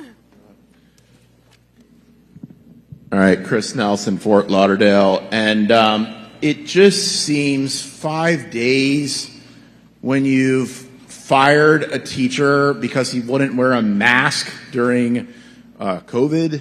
I mean, it doesn't seem like, I don't think she's going to be, I think she's going to do a victory lap for that. And I want to know, I want to know, is she going to be doing this again? Because this was deceitful. I mean, she got a position in order to do something that she knew was wrong. And then she filed a lawsuit against the district. And people say that a board member outed her about this. No, she outed herself in the Miami Herald in January of 2025, or December 2023, when she spoke about being a transgender advocate. I just don't think putting her back in charge of records when she doesn't seem sorry at all for what she did is what we need to be doing. Come on, guys. Next speaker. Hi. Come on. Thank you. Hi, my name is Kristen Ferretti. I'm a parent of a child at Monarch High School. I don't believe any suspension is warranted. I mean, if you look at the list of who you've suspended and what they've done, doesn't compare. What she is accused of doing doesn't pale. So I believe that she needs to go back to Monarch tomorrow and get ready for the school year, because her seniors and her students need her. And the fact that you all keep saying that she did something wrong with changing records, that did not happen.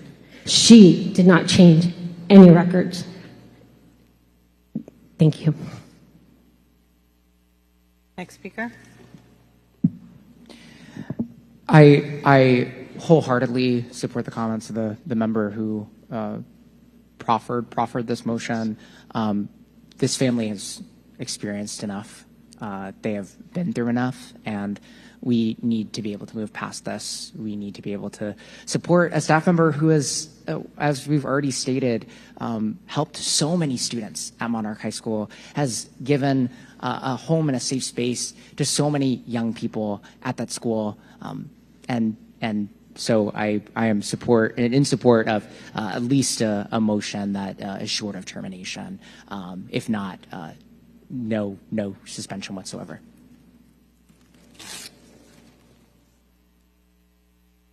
Ingrid Ford, Broward County resident.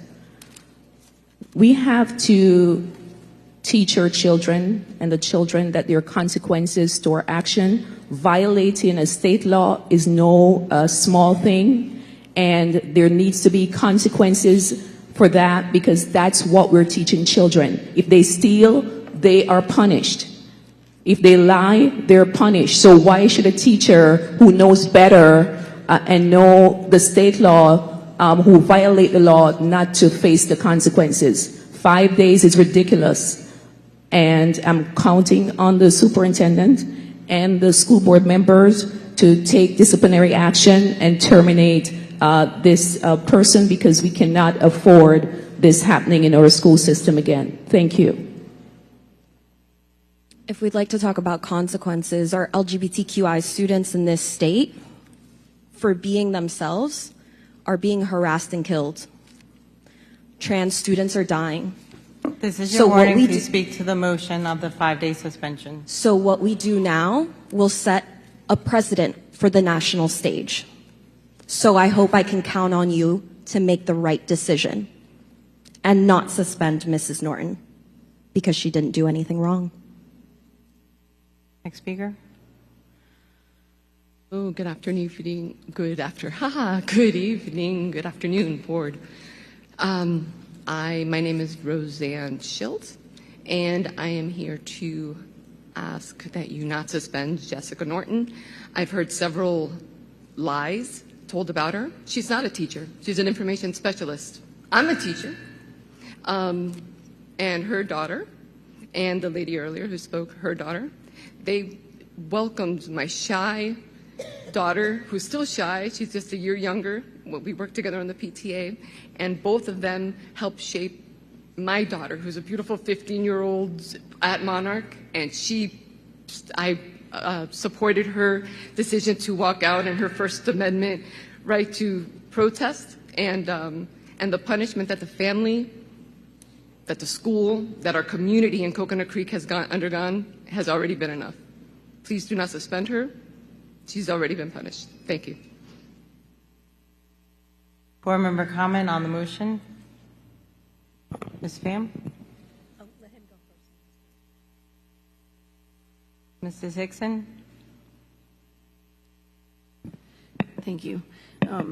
I also don't think that 5 days is enough. I don't think termination is required here either. It's her first offense.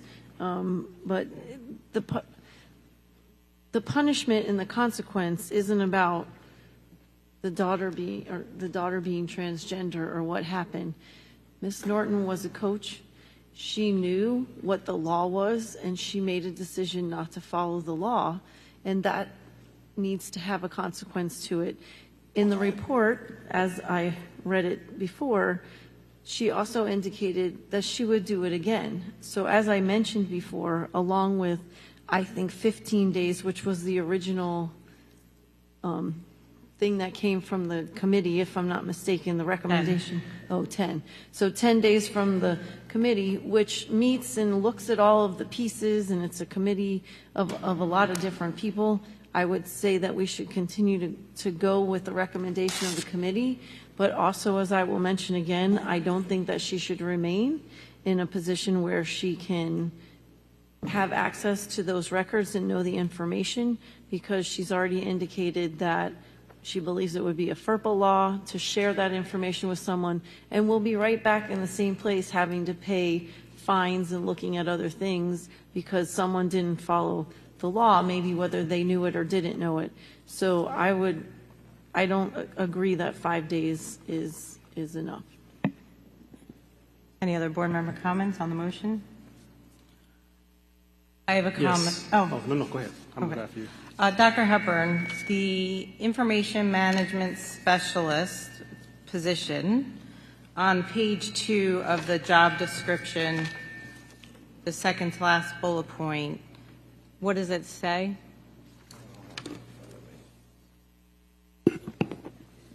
Thank you, Chair. It says, follow federal and state laws as well as school board policies. Thank you. Ms. Batista, was there a state law that was not followed? Yes, there was a state law that was not followed by the school. No, specifically to Jessica Norton. Yes, that is correct. Okay, and what state law was not followed? It was the family.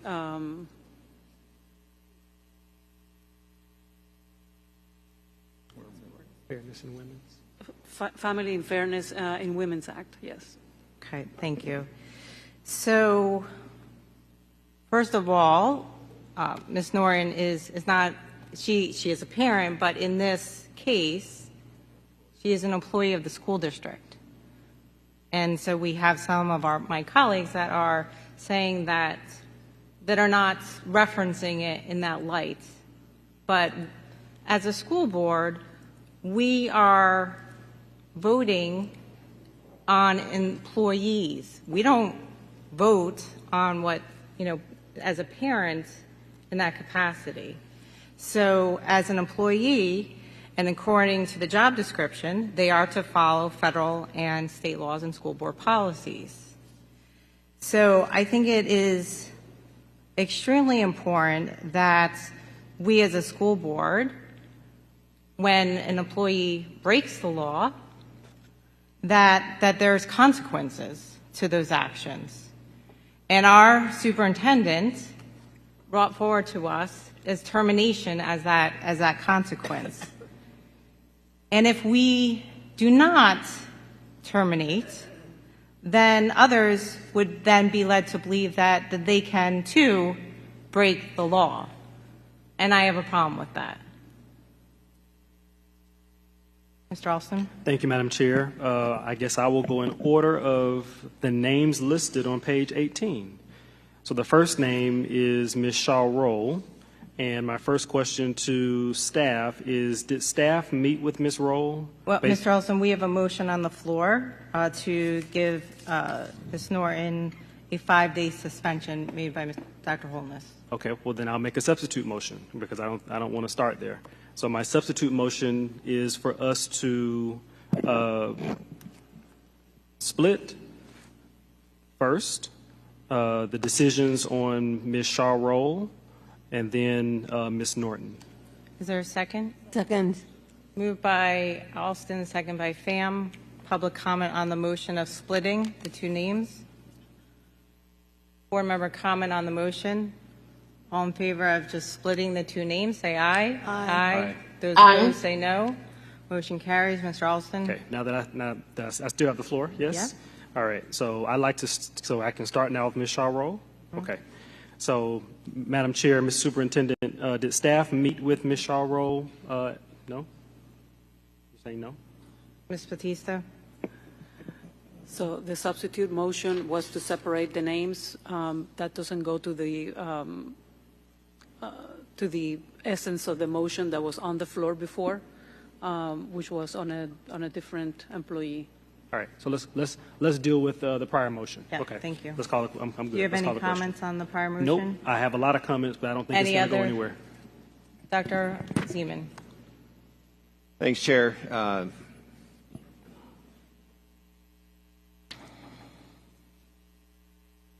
It is an important responsibility we have as a board to make decisions like this, but to make them in a silo in the absence of other information would not be a fair way to adjudicate this issue. And so I'm going to take a couple minutes to read the charges of people who have gotten suspensions in the past. And I want us as a board to make sure that when we're done voting, that we've been consistent in this case as we have with others. We had a guidance counselor accused of fraud, logged incorrect information into student record system, suspended 3 days. We had a teacher accused of child abuse that was suspended for 10 days. We had a safety specialist, indecent conduct with staff, suspended 10 days. A teacher, child abuse, 10 days. Another teacher, inappropriate behavior with a student, 3 days. A teacher, inappropriate behavior with a student, 3 days. Teacher assistant, child abuse, 10 days. Teacher assistant, child abuse, suspended for 1 day. Teacher, child abuse, altercation with a student, suspended 5 days. I believe that this case is unique in its own rights. I think people can correctly surmise that there have been problems with the way that we dealt with it. They can also surmise that there have been rules and laws that have been broken.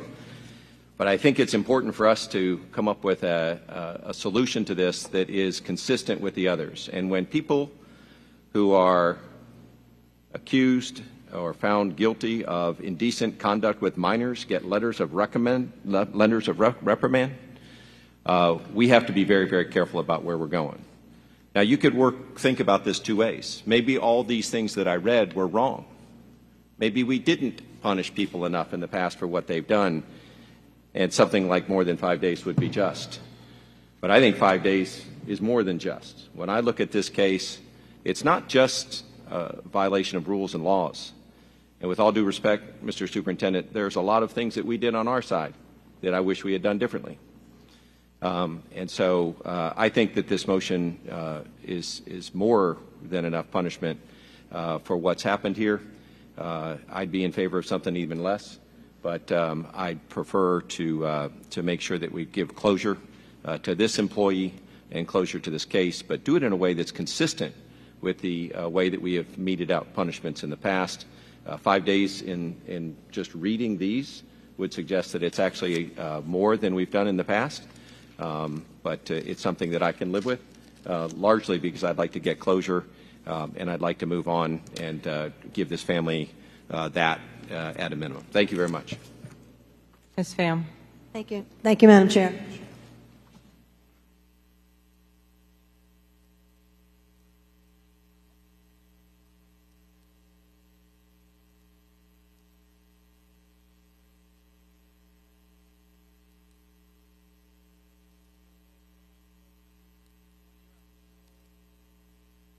This is a piece of paper warning parents that giving the wrong address of residence, you can be arrested.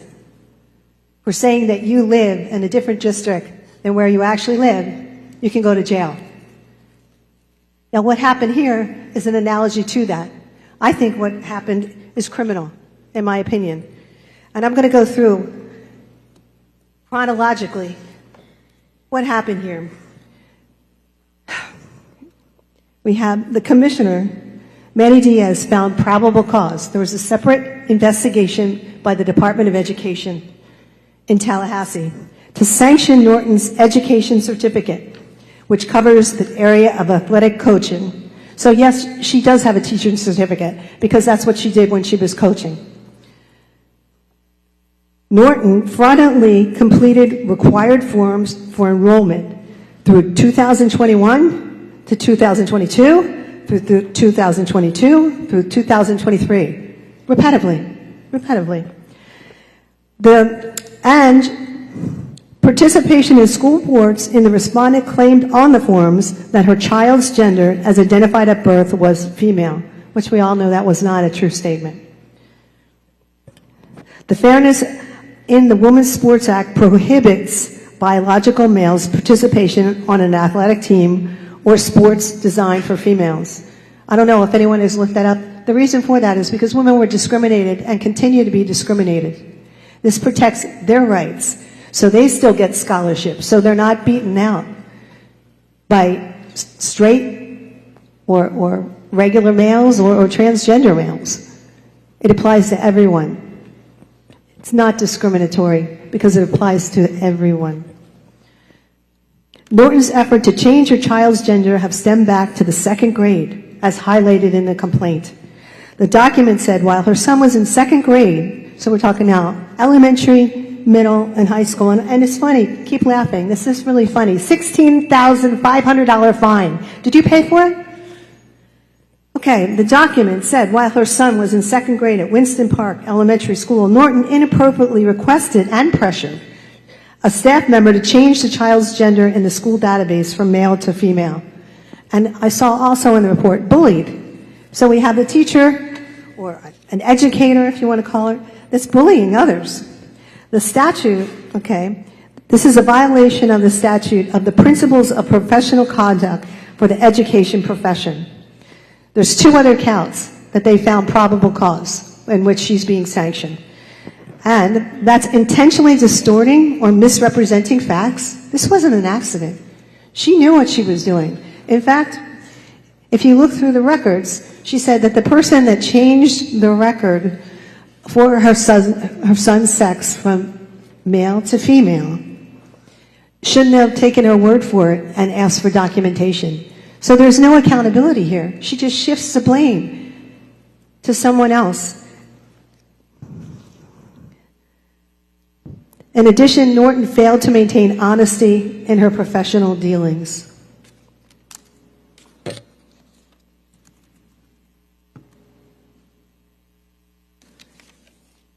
Okay. This is not a question about her son or her family. This is an issue about what she did as an employee and how she harmed others. One of the things in the Miami Herald newspaper, Mrs. Norton held herself out as being hired as an LGBTQ advocate. During my presentation, I'd just like to ask direct a question to the superintendent or to the general counsel. Is there any such position as an LGBTQ advocate in Broward County schools? Dr. Hepburn? No, Ms. Pham. So this would be a lie. In addition, Ms. Norton contended that her child had not been in restrooms or locker rooms, yet in the Miami Herald, again, she boasts about her transgender child being in both. Again, she lied. And if she didn't lie, then she should be suing the Miami Herald, but I didn't see any lawsuits. I looked for that. Ms. Pham, you have 1 minute to finish your comments. Okay, there's $16,500 in costs because of this. There's a liability that this school district faced for injuries to females. There's also the fact that students were displaced from being on the team because she took their position. In addition, the volleyball team had to get disqualified in certain games because they had an illegal advantage over the other teams. She broke the rules, she's lost our trust, she knew that she was violating them, and she knowingly, purposely, and deceptively continued. And then she turned around and filed a lawsuit to make sure that her child stayed in the female sports. Now, if she wasn't doing something she didn't think she had the legal right to do, then why file a lawsuit? Why would you do that? And for her to say, ousted, or someone outed my daughter. When this policy of Broward County School Board is, see something, say something. We don't treat our people like that. We want them to come forward. We don't accuse. Thank you, Ms. Spam. Any other board member Call the comment on the question. motion? All in favor of calling the question, say aye. Aye. Aye. Those opposed, say no. No. That was a yes for me. No? Hold on. You guys, I ran away. Did we just take the vote? No, calling the question, Ms. Rupert. Okay, fine. Yes. Mr. Fogelnally, were you a no? No, I said yes. Yes. No, yes to call the. Okay. Call the question passes. Okay, we're now to the motion, Dr. Holness's motion for a 5-day suspension instead of a termination for Jessica Norton. Roll call. School board members Pham, No. Bogenholy, No. Hickson, No. Holness, Yes. Leonardi, Yes. Rupert, Yes. Zeman, Yes. Alhadeff, No. Alston. No. 4-5 fails. Madam Chair. Mr. Olson? Thank you, Madam Chair. Let me see if I can lower the temperature. I'm going to actually shift to the first person on the sheet since I have the floor, and then I'll come back to the second because I don't think there's an order, right? So I'm going to actually go to Ms. Shaw Roll. And my question to staff was, did we meet with Ms. Roll? Mr. Azarito.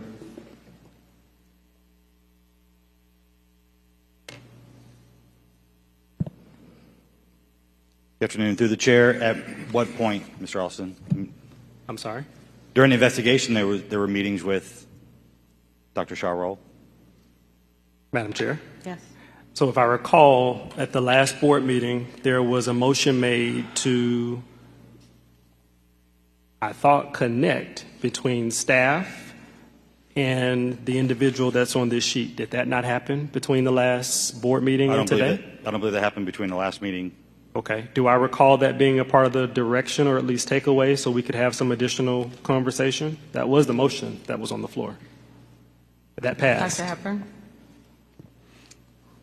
I don't recall that part of the motion. The part of the motion that I recall is that to provide the board with the additional data to help make an informed decision. No. So, Mr. Superintendent, I thought, and I think I made that motion too. I think the motion on data was connected to the second individual that I'll talk about next, related to some of the information that was provided. I don't recall there being any additional data that was requested on individual number 1. So am I wrong about the motion that passed 9-0? Mr. Sullivan is checking right now. I'm having staff look up the motions from last meeting, but I don't recall there being that motion. The motion was to provide extra information that Mr. Azarito provided to the board on Thursday, but we're looking up at the motion.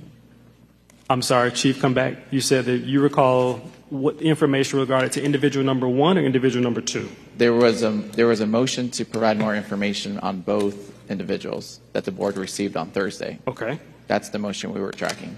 Okay. I don't remember, but we're looking up just in case I'm mistaken that there was ever a motion to meet with the individual employees. Well, that was a part of the motion, so if we can pull the video. It's very clear because I made it. Just need a couple minutes to do that.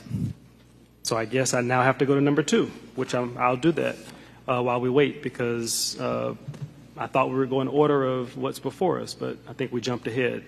So it's interesting that the board is having this dialogue. And it's interesting that a few of my colleagues believe that because a prior board got it wrong, that this current board should also get it wrong.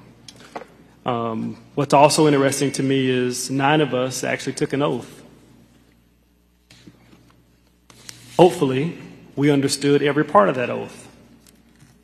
I believe in data, which is why I asked for some of the information that staff provided. Thank you, Mr. Azarito. I also believe in following the law, which I was also very crystal clear about. And I appreciate the questions from the chair and general counsel clearly answering the question in the affirmative that I believe, yes, Ms. Norton did break school board policy, A. and Ms. Norton did break state law. B, altering information without permission or authorization as a school district employee. Mr. Superintendent, I actually support your recommendation on this one. And let me ask a question. Do you believe that Ms. Norton's actions brought any negative consequences or negative goodwill to the district just in these past several months? Dr. Hepburn? Negative goodwill. What I can say is that it has had an impact on the school and opportunities for other students. Thank you, sir. Is she the first person recommended for termination under the Fairness in Women's Sports Act, Madam Counsel? Ms. Batista? Through the chair, yes. So I know that one of my colleagues proceeded to read some of the past discipline administered by Broward County Public Schools. I actually believe that most of those disciplines that were read are atrocious. Let's put us in the shoes of being a parent.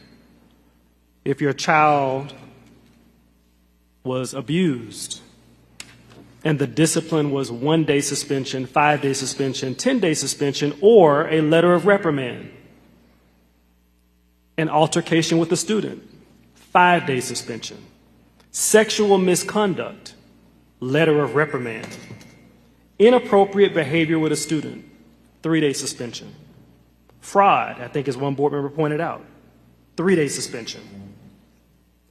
This board member actually has a 0 tolerance for hurting or touching our children, period. I also have a 0 tolerance for breaking the law. As we talk about attracting parents and families back to the district, and as the MSD Commission, which is interesting, they're actually discussing school safety today and tomorrow right here in Broward County. With that as the backdrop, what message would we send to parents looking to bring their kids back to Broward County Public Schools that we go soft on safety? What message would we send today, this board, that we would go soft on an employee who intentionally, according to the report, and was very clear about what additional acts could be, subsequent acts? I mean, that is clear intention or intent to me. So, Madam Chair, what I'd like to do is go ahead and not filibuster, not take all the time needed, but to put the motion back on the floor as the superintendent recommended for this one, because it's actually been a whirlwind. Unfortunately, it's been very tough for many of us. I could have made the motion last week. I did not, because I wanted to actually see the data. And the data, unfortunately, I have a different view of my colleague, is actually troubling. Whatever board allowed those things to happen to those children, our employees, is shameful. Because if it was my son, daughter, niece, nephew, cousins that are in our school system right now, put yourself in those shoes, board members and members of the public that are watching. I'm sure that you would do what is right for the children. So with that, I move the superintendent's recommendation on... We're already there. Okay. Thank you. Mrs. Hickson. Thank you. I'd like to offer a substitute motion, and just before I say that, would say I agree with Mr. Alston, and part of it, looking at the consequences for things that happen to students was appalling. And But this isn't that. So I want to be clear, this is not that somebody abused or did something specifically to students. And we've heard over and over that Ms. Norton has been a mentor and stuff to students. This is really about not following the law. It isn't about anything else than that. It isn't even about her changing records. It is about knowing that there was a transgender student playing female sports while you were coaching an employee in the school. That's what this is for me. So I would like to make a motion to suspend Mrs. Norton for 10 days, and again, to be sure that it's a lateral move, but that she does not stay in the IMT position. Is there a second? Second. Second. Moved by Hickson, second by Leonardi. Public comment on the motion.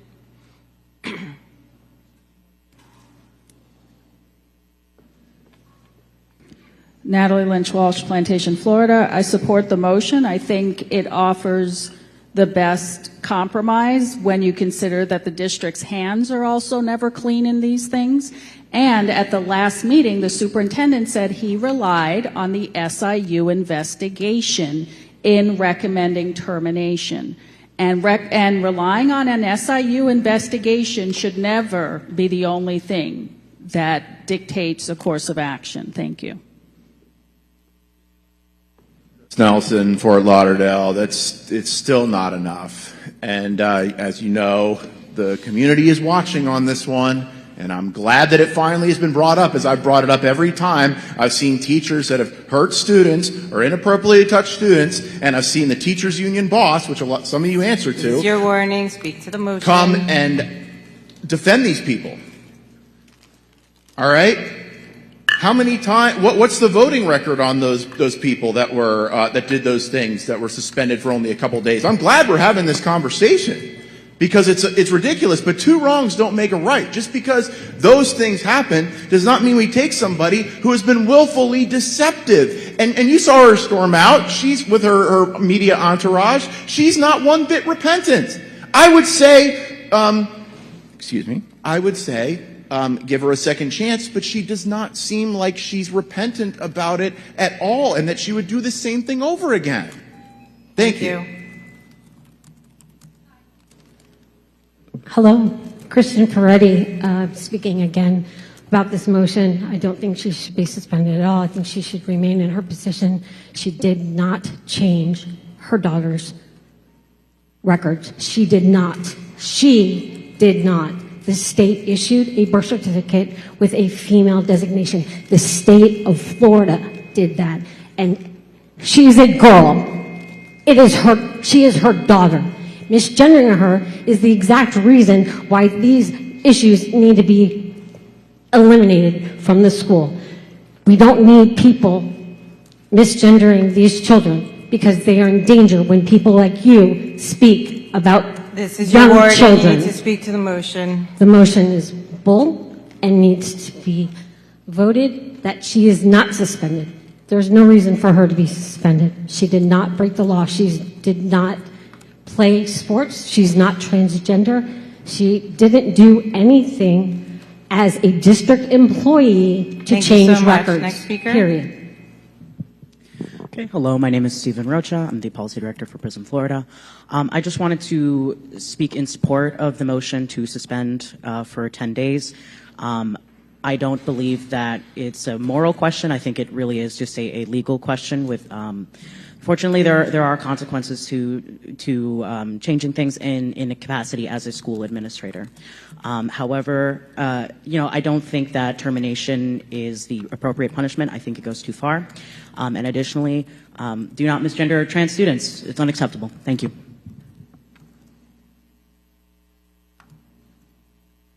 Hey there. So if it means not getting terminated, I'll support that suspension motion. I am highly offended as a human being that a beautiful young woman is being misgendered by a school board.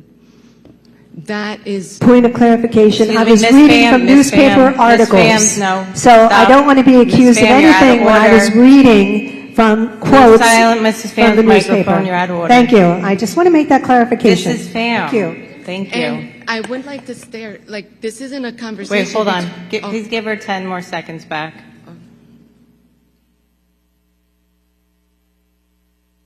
This is a huge learning opportunity for all of us. You've made a mistake. The board made mistakes. And instead of making an example out of Ms. Norton, let's learn from this, let's grow from it, so that we don't do it again.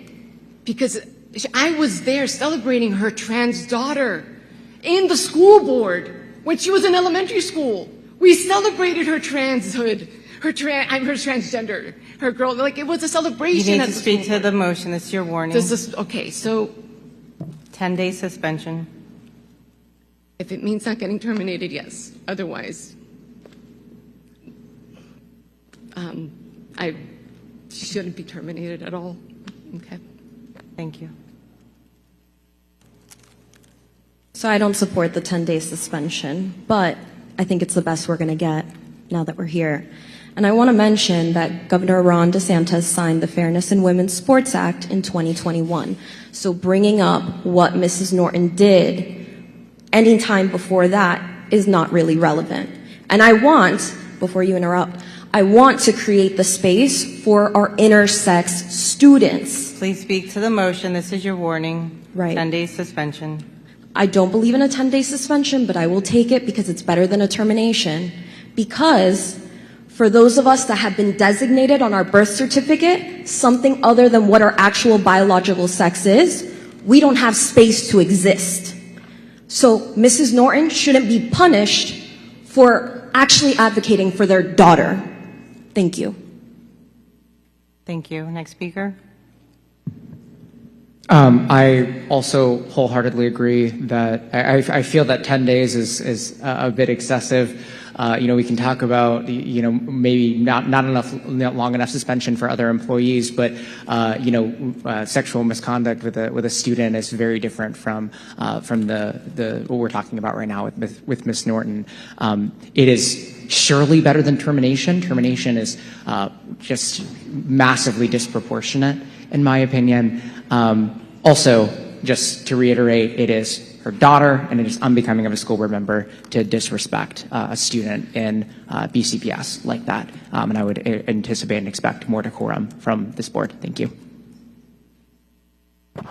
Okay, board member comment. Dr. Holness? Thank you, Madam On Chair. the motion. Okay, regarding the motion, so I understand the motion. I want to make sure through the superintendent that lateral means not only lateral in terms of pay, but lateral means lateral in terms of the level of the position. In other words, an individual is not moved from one position to a much lower position but receiving the same pay. Lateral means that the position is equal in terms of the professionalism of the position as well as the pay. So can the superintendent speak to that? I'll have the maker of the motion, Mrs. Hickson. As I mentioned last time, I expect it to be lateral means lateral, right? It means same pay, same level. But I do believe I had a discussion with the superintendent, and it's a clerk position, so it would remain a clerical position wherever that falls. Okay, and my last comment is that as we consider this motion, and it's just a cautionary comment, that in the future, whatever we vote on today, in the future, any sort of non-renewal is not on the basis of this situation. Dr. Hepburn? Thank you, Chair. Yes, I can confirm that. I can confirm that any non-renewals in the future for this employee or any employee is not contingent on past issues similar to this. And then Mr. Azzarito and I will confer just to make sure if this motion passes that we'll implement a lateral move to accommodate the employee. Mrs. Leonardi? First, I think it's important to note that we are supposed to be about parental rights.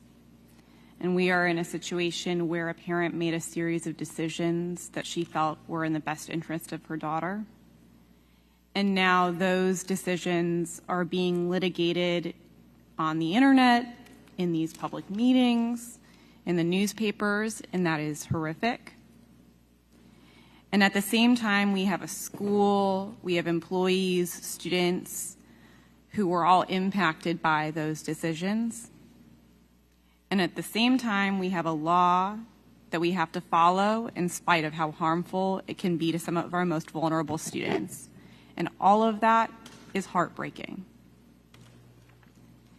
To speak to the discipline piece, and thank you, Dr. Zeman, for reading those out, some of us on this board for years have asked for us to move to a zero tolerance policy related to harming our students for years. Unfortunately, it seems that a constant revolving door of leadership has made that difficult to carry out for our district. But I still advocate for a zero tolerance policy when it relates to harming our students. So I will ask the superintendent, do you have any, or are there any plans to change, to fix the way we do discipline? Because I am in complete agreement that if you are found guilty of abusing a child, sexual misconduct with a child, touching a child in any kind of inappropriate way, speaking to a child in any kind of sexual manner, that should be result in termination. So are we in the process of changing the way we do discipline and fixing it? Dr. Hepburn. Yes, so we've created a separate office for professional standards so we can be more objective and take discipline out of the hands of folks that should be running schools and doing other things. So their intentions are clouded. So we can be more objective, make sure we're addressing the needs of our employees timely. And I agree with you, Ms. Leonard, and I think many of the members of the board. I have zero tolerance for anybody that would harm our students, especially child abuse or sexual abuse. So I hope our employees are listening, or in public are listening. I have no tolerance for it, and they will be recommended for termination. Thank you. I have a separate question about how sometimes this discipline is executed. So have there been situations in which the school board recommends termination for something, and then it goes to court and we actually have to rehire an employee based on a court ruling? So I haven't dealt with that since I've been here in Broward County, so I'll defer that to Ms. Batista if she's dealt with any past cases. Ms. Batista. So the answer is yes. We have here also the attorneys for the superintendent who can speak as to the DOA hearings, and despite the fact that the board may assign a certain discipline to an act, that then when it goes to the Division of Administrative Hearings, that could be either proven or not before the judge, and then it comes back to the district to reinstate the person. Okay, thank you. And I understand that, but I think it's important for my colleagues to hear that as well. And I have a question about the list that was provided to us. So where it says the outcome, actually, no, I'm fine with that one. Okay. I'm going to ask this question again. I asked it last meeting, but I think I would really like to hear the answer again.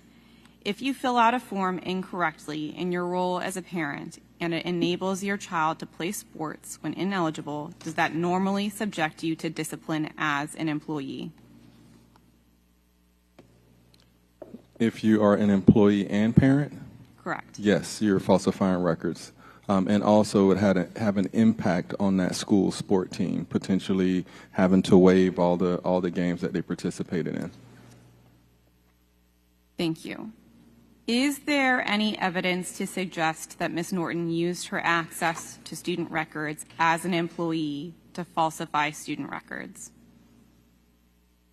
Yes, as I recall in the report, yes. Can you point me to the page in the report or can someone point me to the page in the report where she used her access to student records as an employee?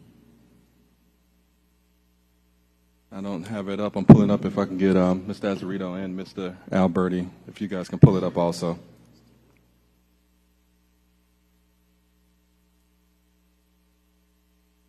Do you have another question? Madam Chair, point of clarification. I have it in my records Wait, where it Ms. was from the Pham, state of Florida. Ms. Pham, To wait. save time, you need I to can be give it called to you. on. You weren't called on. You need to wait.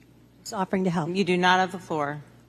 I Leonardi. had an additional comment that I wanted to make, but I was.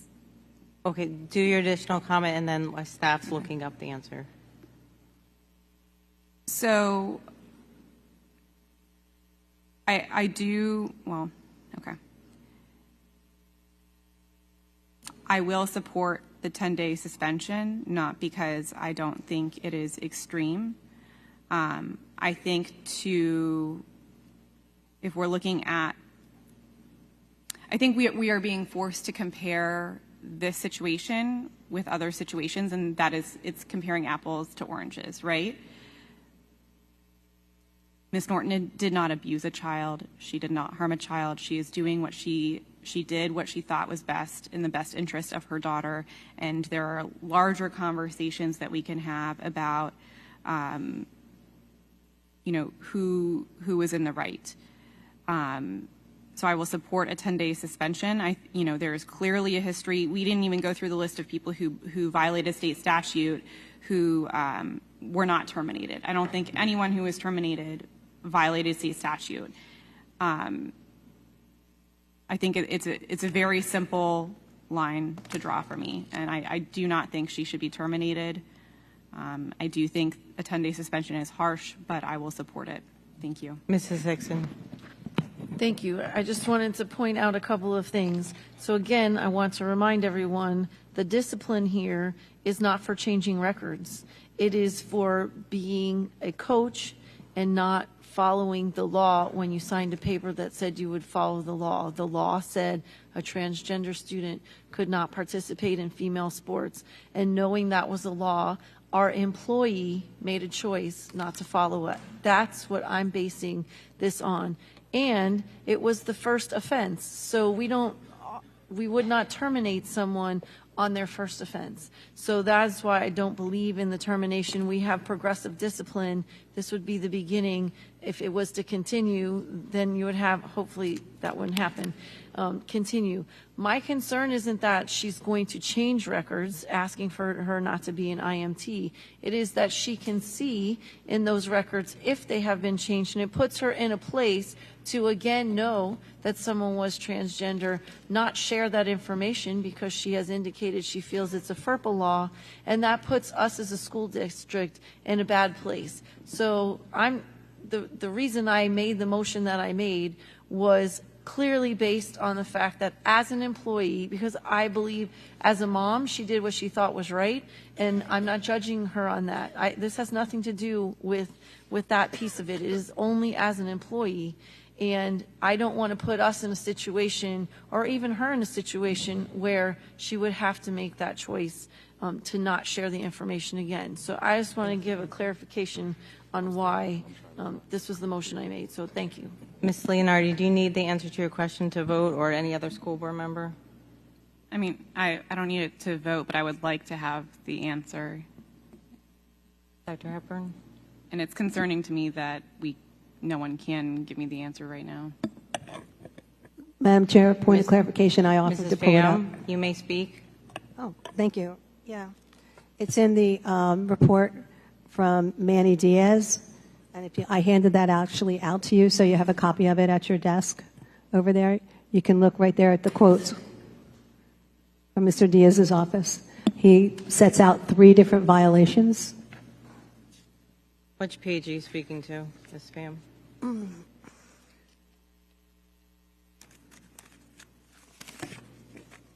I wasn't expecting this.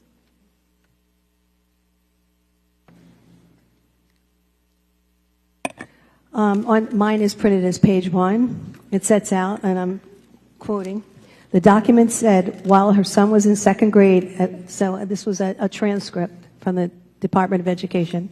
The document said while her son was in second grade at Winston Park Elementary School, Norton inappropriately requested and pressured a staff member to change the child's gender in the school database from male to female, unquote.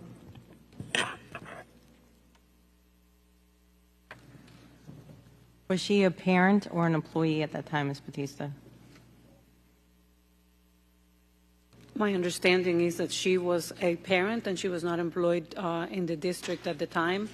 The issue with for the recommendation before the board today is that in the job description for information management specialist, the position goal states that it says ensure that accurate student data is available for state and management reports by gathering and inputting student information, course information, schedules, and other vital information into the district student database system. And so the allegation that is before you is related to the employee not being able to fulfill that part and other sections of her job description by allowing something that was that she knew was incorrect to move forward in violation of the statute. Dr. Hepburn? Ms. Leonardi, can you clarify your question for one more time while I'm looking? So my question was, is there any evidence in the documentation provided to us that Ms. Norton used her access to student records as an employee to falsify student records? So consulting with Chief Alberti, as far as going into our system and changing things, there is no specific hard evidence. The hard evidence that we do have is that she submitted incorrect paperwork listing the student as female and admitted to submitting incorrect documents. Okay. So what is concerning to me is that, like, we finally, I feel like, got a definitive explanation from Ms. Batista right now about why discipline is being recommended. That has not been the case for months now. I feel like we've gotten different explanations we've pointed to different actions about why she's being disciplined, and that is what is concerning to me, is that this should have been a very clear-cut situation from the beginning, and I personally have gotten different explanations. Ms. Batista? On page 336, the employee submitted a report to the Florida High School Association and listed the child as female and signed it August of 2021. Right. So I understand that piece, and I appreciate you being very clear-cut now, but that has not been the case for the last, and I'm not saying that specifically you have not been clear-cut. I'm just saying in general as a district, we have not been clear about what this is about, truly. Okay. We're ready to vote? So you're voting on the substitute motion to suspend Ms. Norton for 10 days as a lateral move and that she would not be in an IT position. Roll call. School board members Fogenholy. No. Hickson. Yes. Honus. Yes. Leonardi. Yes. Rupert. Yes. Zeman. Yes. Alhadeff. No. Alston. No. Pham. No. 5-4, the motion passes. Okay. Going to Ms. Shaw roll. Hickson. Thank you. I have a couple of questions for the superintendent. So the consequences or the punishment, I don't know how you want to call it, for Dr. Shaw role, based on the report that we received, there were a lot of different pieces in here, and honestly, I didn't see anything about bullying. We heard a lot about bullying. But in this information that we got, one part of it was where she had said to someone, hold on, I have to go back, my computer went poo.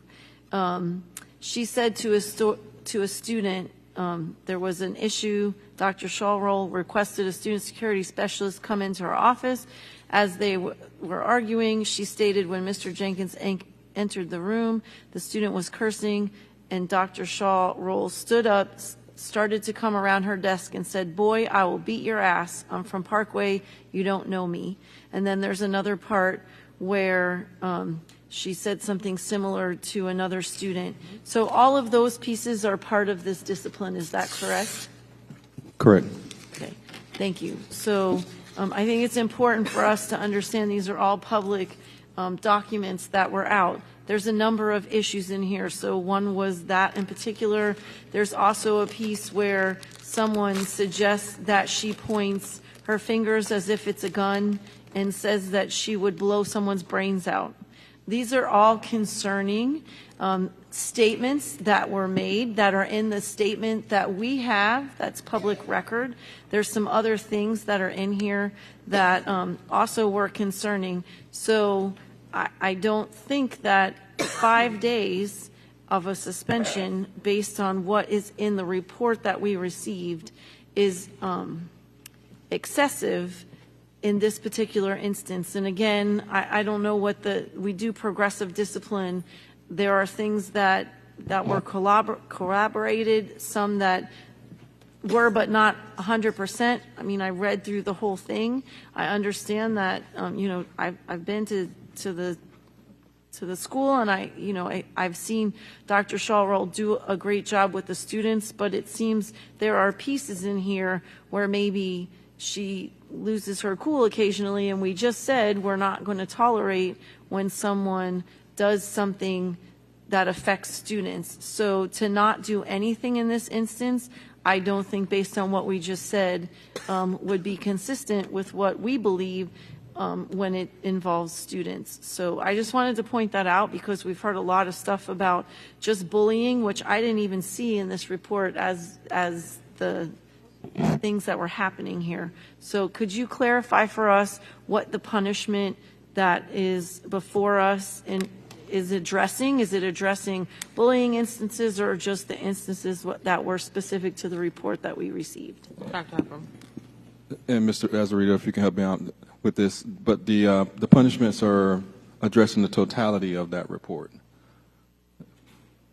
Yes, sir. So through the chair, there were two separate investigations going on, one by SIU and one by Employee Labor Relations.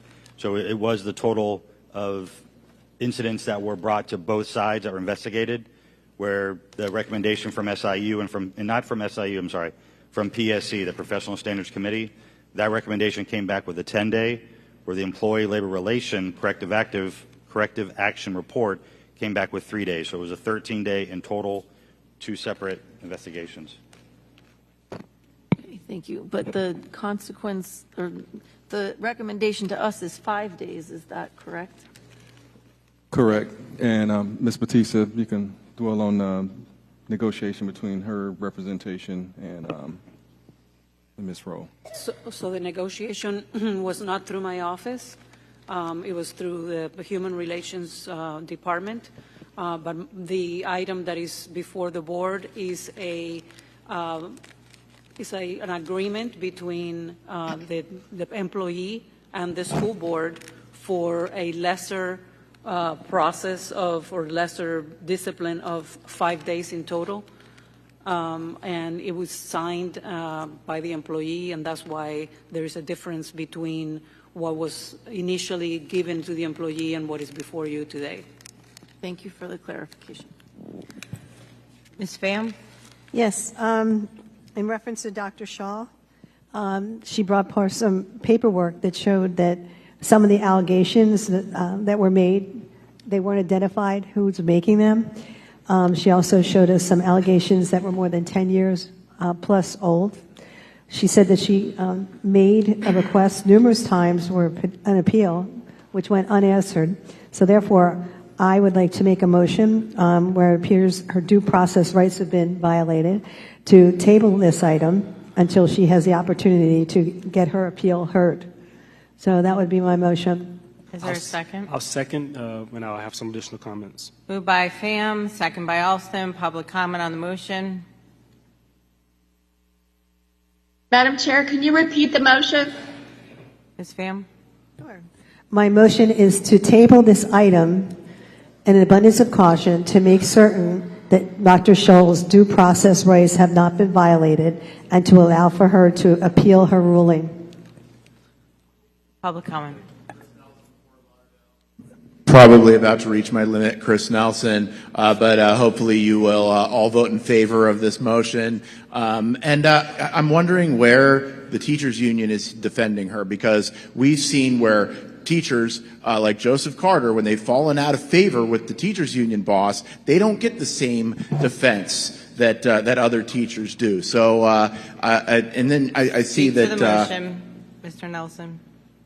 hopefully you'll vote for this motion. Thank you. Thank you, Mr. Nelson.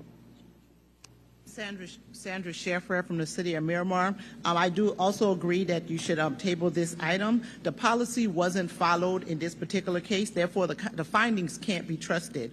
With the consequences of such great loss to Dr. Shorroll and the students in Broward County Public School, this decision for the 5 days should be vacated, and she should be given an opportunity to have a due process right and have an appeal heard on this matter.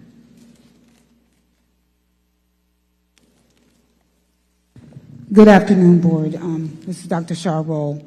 There is so much that's being said here today that is not correct. And my mom always would say to us, you don't look an adult in the face and call them a liar. And this is very hard for me to do. But there was no negotiation of 13 days to 5 days. The findings came back from SIU professional standards. I believe I got a letter that said they were 10 and then that they were reduced somehow to 2. I don't know how that happened, but I was thankful for it. And then someone met with me, Dr. Nesmith, and another person, and they gave me a letter. Dr. Nesmith and Dr. Horace-Ham wasn't even involved in the investigation. Neither one was my boss, but they gave me a 3-day, which was 3 days and 2 days.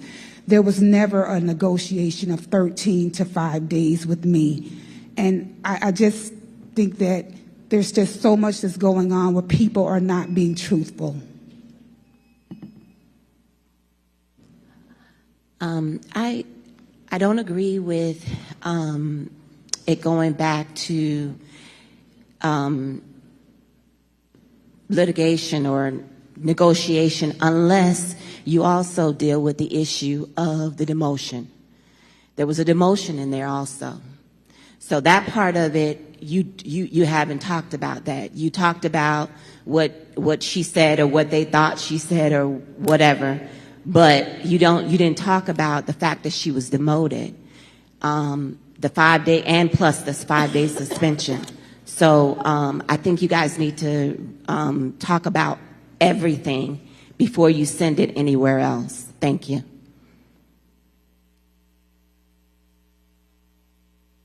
Natalie Lynch Walsh, Plantation, Florida. I support the motion. I think there's a lot that you don't have, including comments from the last meeting, which I can't find online. And the demotion, there's been a lot of movement of this employee in the past couple of years, including a demotion. And this seems to be the season where people are put under duress and told you either sign this or we're going to non-renew or we're going to do this or that. And I don't know if it comes from Palm Beach or Orange, but you guys need to take it back to where it came from because that's not going to fly here. So yes, I support the motion. And not just flinging it back through the same process, but make sure that all your rules are being followed with fidelity and integrity. Thank you. Board member comment on the motion. Ms. Sixon. Thank you. Dr. Hepburn, can you tell us if due process was followed in this and what's the process for the appeal? Mr. Azzarito. Thank you. Through the chair, yes, due process was followed in both SIU case and employee labor relation team process. For the stipulation that was signed by the employee that was sent to the board members, number 5 on that stipulation says it may not be amended, revoked, changed, or modified in any way except in writing executed by the employee and the school board. So I'm not the council. I'm not sure how we can move forward once the employee signed that, what the options are. About an appeal, answering her appeal question. Ms. Batista? Counsel for the superintendent is here, and he can address those issues. Mr. Fabian Ruiz. Microphone.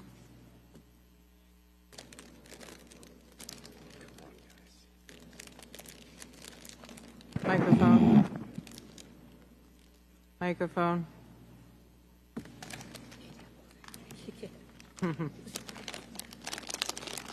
Microphone. Beacon, if we can get the mics up here, please, for the public speaker. Good afternoon. Fabian Ruiz with the law firm of Gray Robinson. So I'm not super familiar with the facts of what occurred. I know, typically speaking, when you have a stipulation, when you have a settlement agreement, that means that the individual has reached the point, especially when the individual is represented by counsel, the individual has reached the point where they're comfortable with what they're signing. So in this case, my understanding is, and I'm not sure if it was a 13-day or something else, but there was some sort of discipline that would have been issued, would have come before the board. There was a stipulation between the employee and, the district itself, so management and the employee, and that would essentially, it's not a waiver, but it is saying I'm comfortable with what's taken place to date, and moving forward, what I'm accepting is, in this case, a 5-day suspension. Does that answer the question? Ms. Hickson? Yes, thank you. Thank you. Any other board members? Mr. Alston? Yes, and I actually am familiar with that statement. Is the settlement agreement final, or is it final when the board takes action? Counsel? Ms. Batista? So the agreement, normally any agreement would be final when after the board approves it as well. Got it. So the agreement is still pending. And I recall the motion that I made that staff is still trying to pull the video from was very clear to have a conversation between both sides, the district and the other party, which was the motion I made 7 days ago. So that's why I second the motion, Ms. Pham, because what I asked for in a 9-0 vote was not followed in a public meeting. You have something to add, Chief? We're still reviewing the tape, but I believe you're correct in the sense that your motion was making sure all school board policies were followed, all due process, and to work through the employee's representative if needed. That sounds about right, but it was just both sides get together and talk. Yes, I recall the motion. So that's why I second the motion, Ms. Pham, because clearly a lot we've spent, 1 hour on employee number 1? Did I get that right? No, I'm sorry. We spent an hour on employee number 2, but we're going to spend 2 minutes on employee number 1. So it's just very clear that the same level of due diligence has not been administered today. So I am going to support the motion for that reason, and because clearly the board took action last week that was not followed. Ms. Pham? I'd like to amend my motion just to include and the demotion at the end of it. Okay, repeat your motion then, please.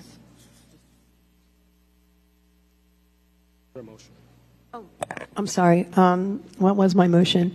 A motion to table this item until, in an abundance of caution, to make sure that due process was followed. And can you read it back to you? Can you read it back to me? The original motion I made. Yeah.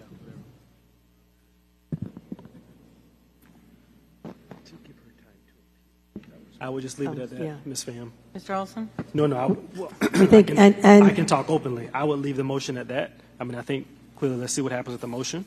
Okay. And then I'll withdraw the amendment. And I think the end of the motion was and provide time to appeal. Roll call on the motion. Hickson. Yes. Honus. Yes. Lenardi. Yes. Rupert. Yes. Zeman. No. Alhadeff. No. Alston. Yes. Pham. Yes. Fogenholy. Yes. Motion carries 7-2. Okay, all in favor of item number 2 as amended, say aye. Aye. Aye. Those opposed say no. Item 2 passes as amended. May I have a motion second on 20 and 26? So moved. Second. Moved by Zeman, second by Hickson. Public comment. Board member comment. No comments from board members. All in favor of 20 and 26, say aye. Aye. Aye. Those opposed say no. 20 and 26 pass unanimously. I have an announcement. The workshop scheduled for 3:30 today will not be happening. That workshop was on student performance and focus update, and it will be rescheduled to August 13th. May I have a motion and second on item number 16? So moved. Moved by Zeman, second by Hickson. Public comment. No public comment. Ms. Pham? Yes. Microphone.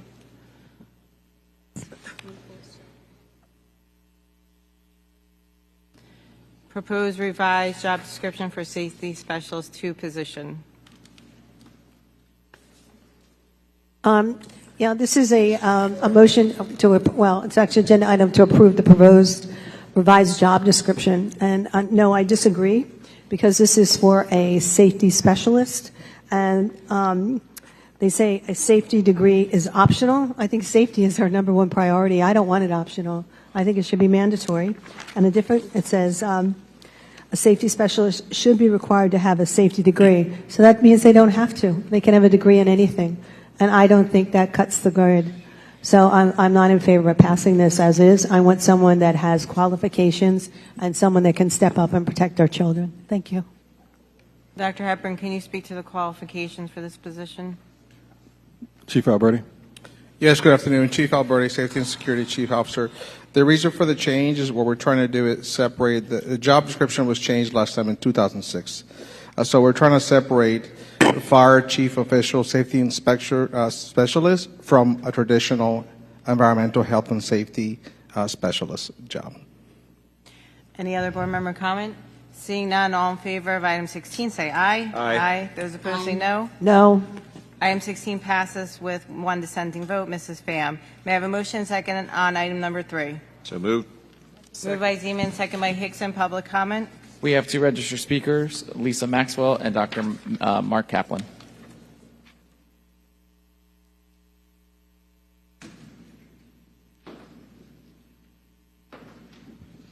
Good evening, board members. My name is Lisa Maxwell. I'm the Executive Director for the Broward Principals and Assistants Association. I want to thank the board for this recognition of the importance and value of principals and assistant principals by acknowledging 5.5% of referendum dollars. I would ask the board to consider today making it for the full 3 years, as the other union groups also have. That would send a strong signal that you appreciate the work that's gone into having us be an A.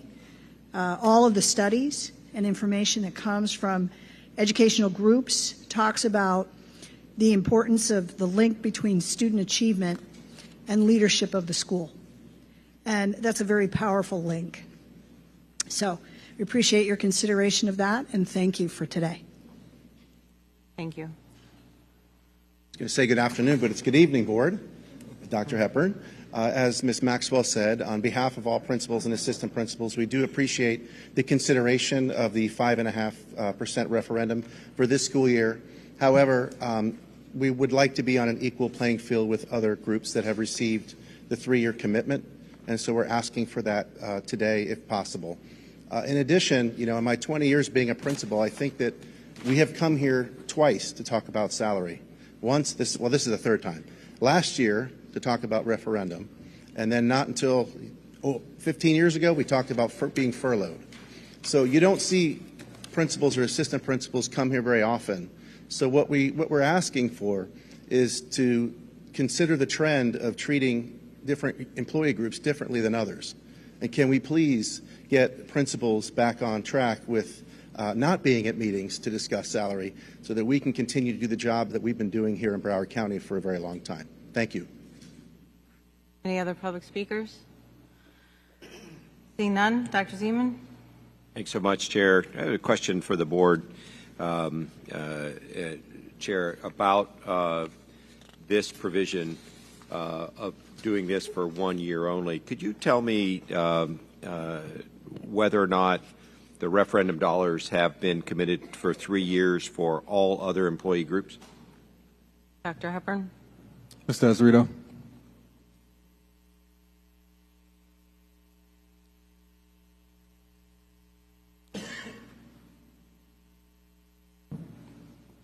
Thank you, through the chair. Dr. Zeman, they have been approved for the 3 years at the same amounts for our labor union groups. For our meet and confer, the board approved extending the referendum for 3 years, but this item is just dealing with this 1 year and the 5.5%. Let me ask the question a different way then, Chair.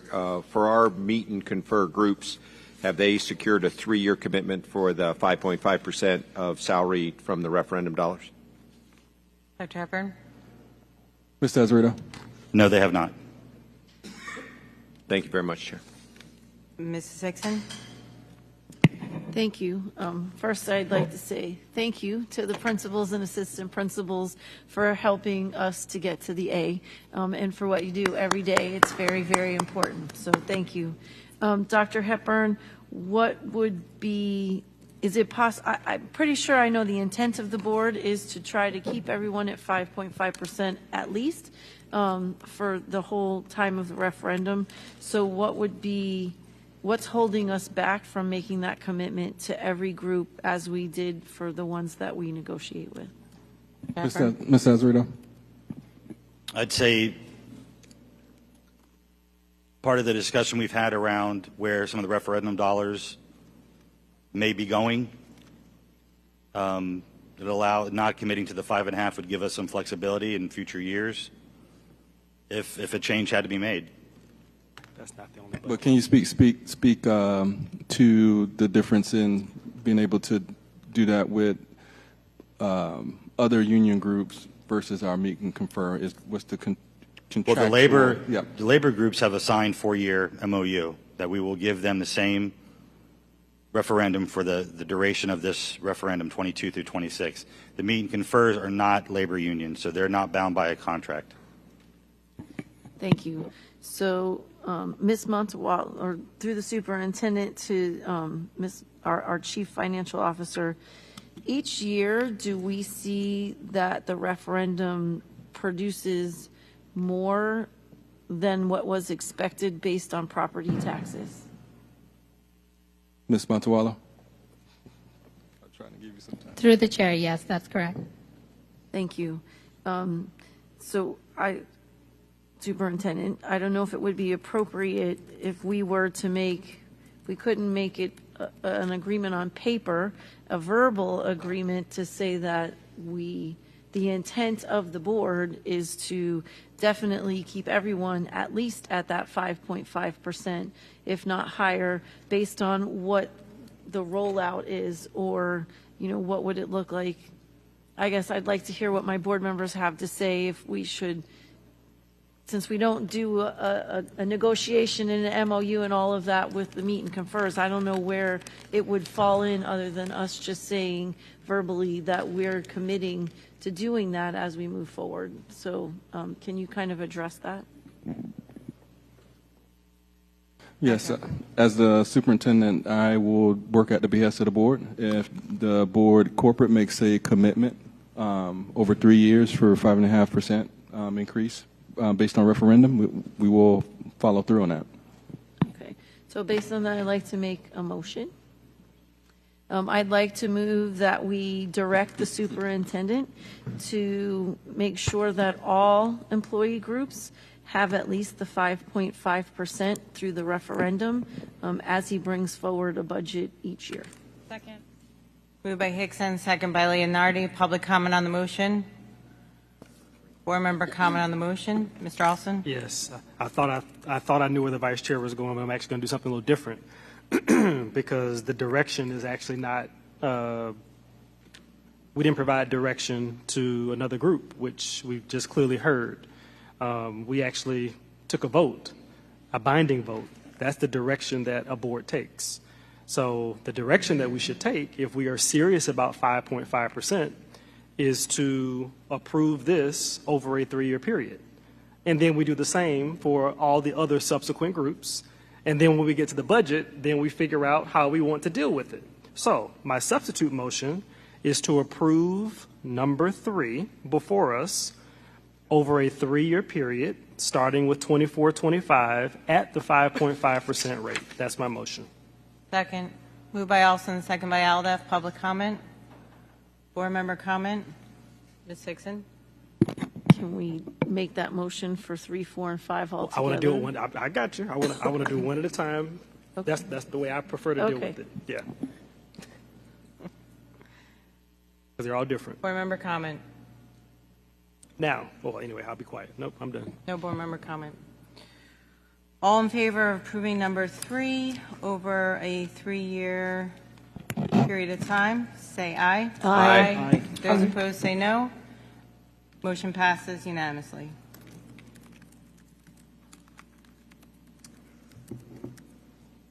All right. Good. May I have a motion second on item number 4? So moved.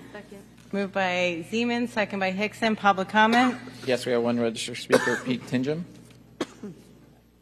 Oh, he left. He was here earlier. Board member comment? Mr. Olson? Oh, okay. I'll do it again. Let's go. I'll move the same for ESMAB. So, the item on the floor is as is for 24-25, correct? So, because this is also, Chief, please correct me, this is also considered meet and confer, correct? Someone say Correct. yes? It's only for 1 year. So because it's meet and confer, similar to what we just did for the BPAA, I'd like to move this covering also a 3-year period for the same, as opposed to just the 1 year as recommended. Second. Moved by Olson, second by Aldef. Public comment? Board comment? All in favor of the motion, say aye. Aye. Those opposed, say no. Motion carries. May I have a motion second on item number 5? So moved. Moved by Zeman, second by Hickson. Public comment? One registered speaker, Larissa Crawford.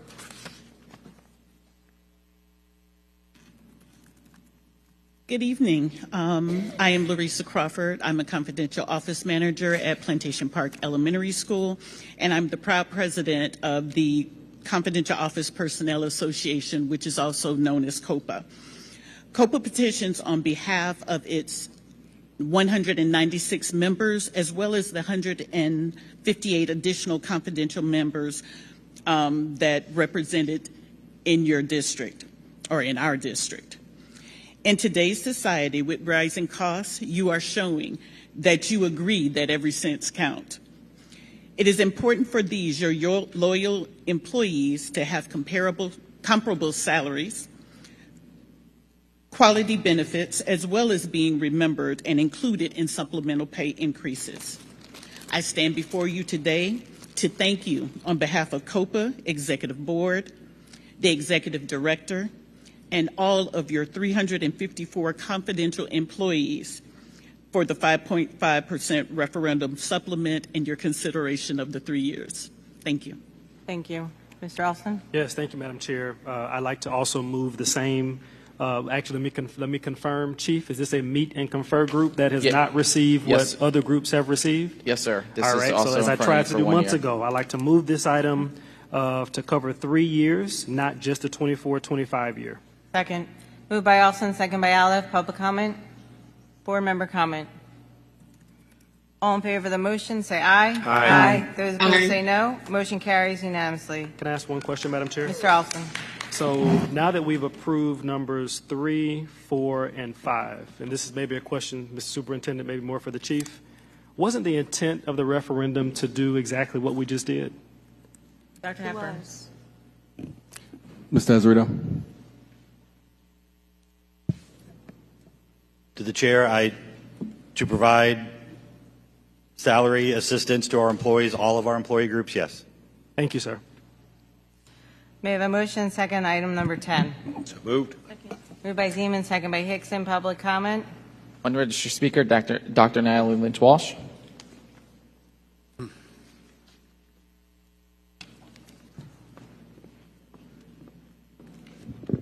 I think we've moved to evening. Good evening, Dr. Natalie Lynch Walsh. On this item, because it speaks to Head Start and VPK, which is important first steps as far as getting kids reading on grade level. This is about management software, but you also, and it mentions in the executive summary the number of kids impacted and the number of classrooms in schools across the district. And it's also important to make sure that you have long-term planning for the classrooms, a lot of which are currently in modulars. And as I mentioned before, at Markham, they will stay in modulars for as long as you guys violate the CCC. Thank you. Bye. Board comment. All in favor of item number 10, say aye. Aye. Those opposed say no. Item passes unanimously. May I have a motion second on item number 12? So moved. Moved by Zeman, second by Hickson. Public comment? No public comment Mrs. registered. Pham. Thank you, Madam Chair.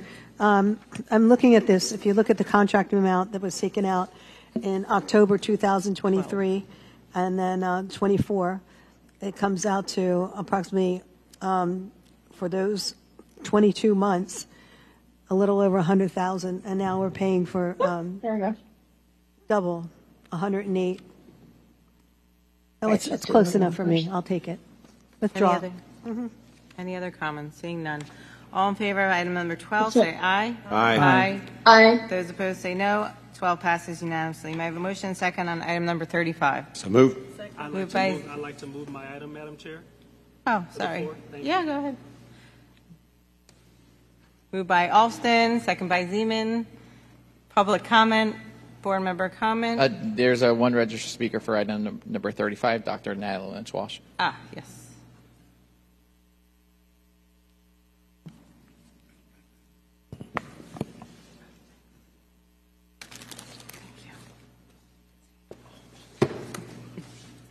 Dr. Natalie Lynch Walsh, Plantation, Florida. So a few days ago, Scott Travis reported that the district had no plan for a public awareness campaign. So you can imagine how happy I was that Mr. Alston brought this item forward, because I was getting a little worried, which is why you saw so many emails from me when we were going to get it on the ballot. It was like pulling teeth to get an update. So it didn't surprise me at all to hear that there was no plan to create public awareness, because it seems like, I don't know if people change their minds, but the voters have to vote for this. And they won't know that it's there if it isn't promoted and advertised as far as being a thing on the ballot. It started to feel like you were no longer in favor of it. But I agree with the rationale. I thought the executive summary was a little odd in that if you vote no, then the superintendent will not create a public awareness campaign.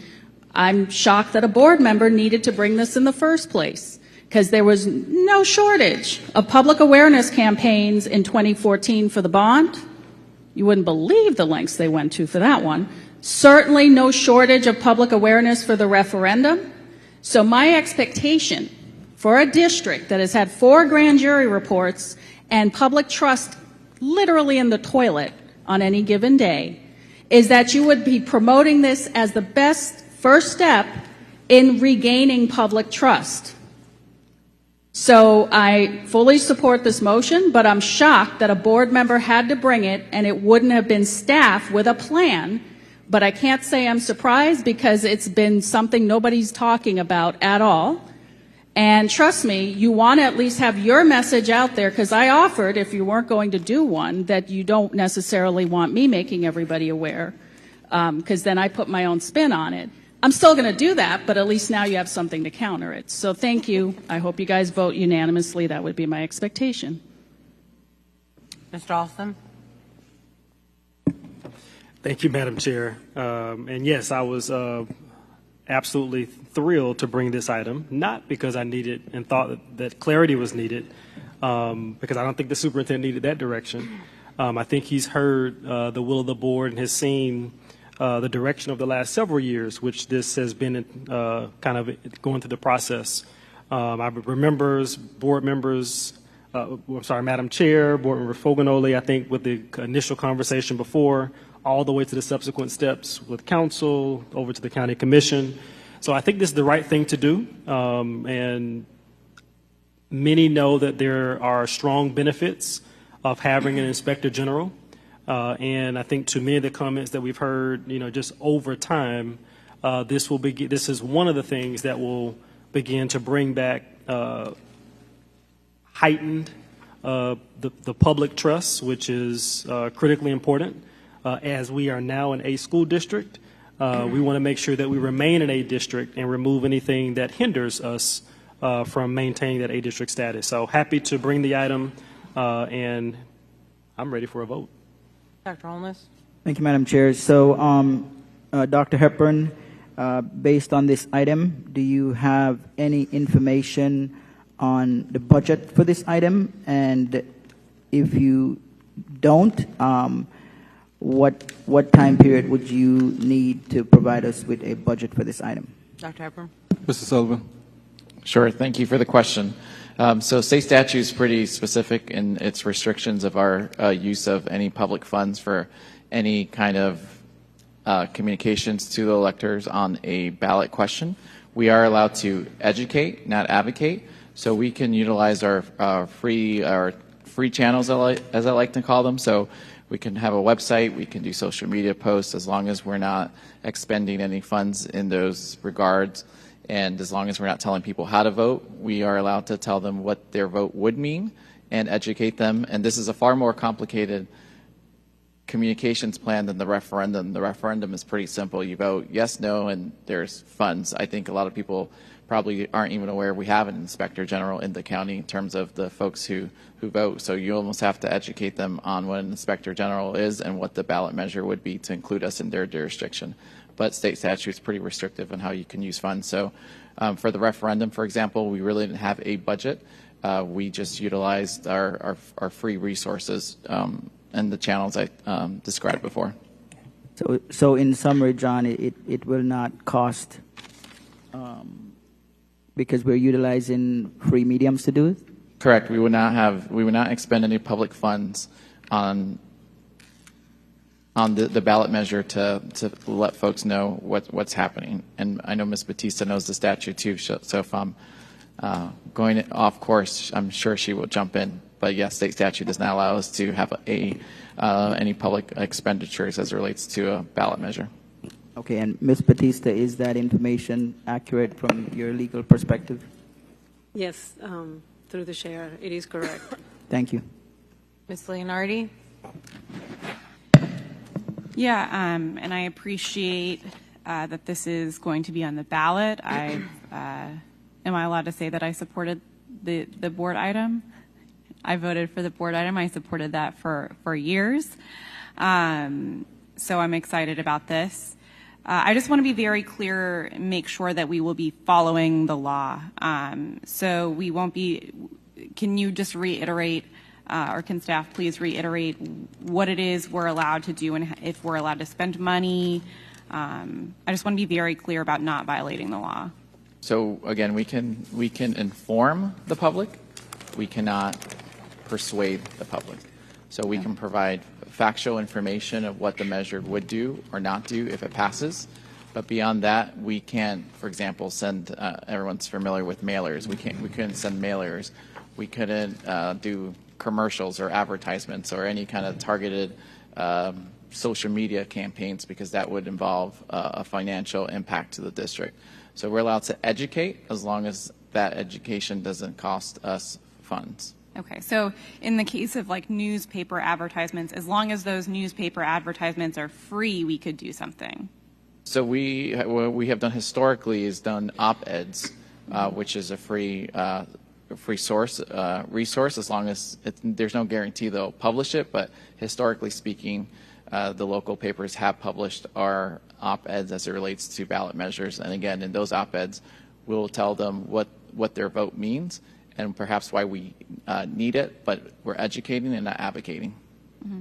And the item mentions radio advertisements. As long as those are free radio advertisement, that's okay? Yes, as long as it's free. So the superintendent, in the course of his normal day-to-day operations, does go on radio. That doesn't cost us anything. So in that avenue, he could definitely mention that there is a ballot question coming up. and what that would mean for us, as long as he's not telling people or board members or staff aren't saying specifically vote yes or no. It works both ways. Okay. And just to put it in layman's terms, if the ballot initiative passes, there will be more oversight over the school district, and if it does not pass, there will not be additional oversight. Is that correct? So the reason for the ballot measure is the Inspector General was formed by the county's charter. We were not included in that, so that's why it's going out to the voters. If it were to pass, then we would be subject to the Inspector General. We would be under their umbrella, which I believe is there is a cost to the district, and we would have to enter into an agreement once it passes, but it would have to pass before we are able to have those discussions. Right. But so, like, for example, with the referendum, I went out to civic associations and clubs and things like that and talked about whether, like, what would happen if the referendum passed, what happened if it didn't pass.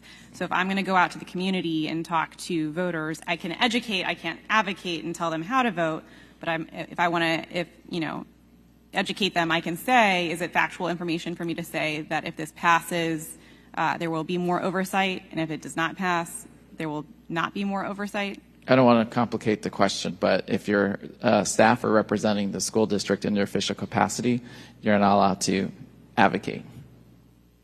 Okay.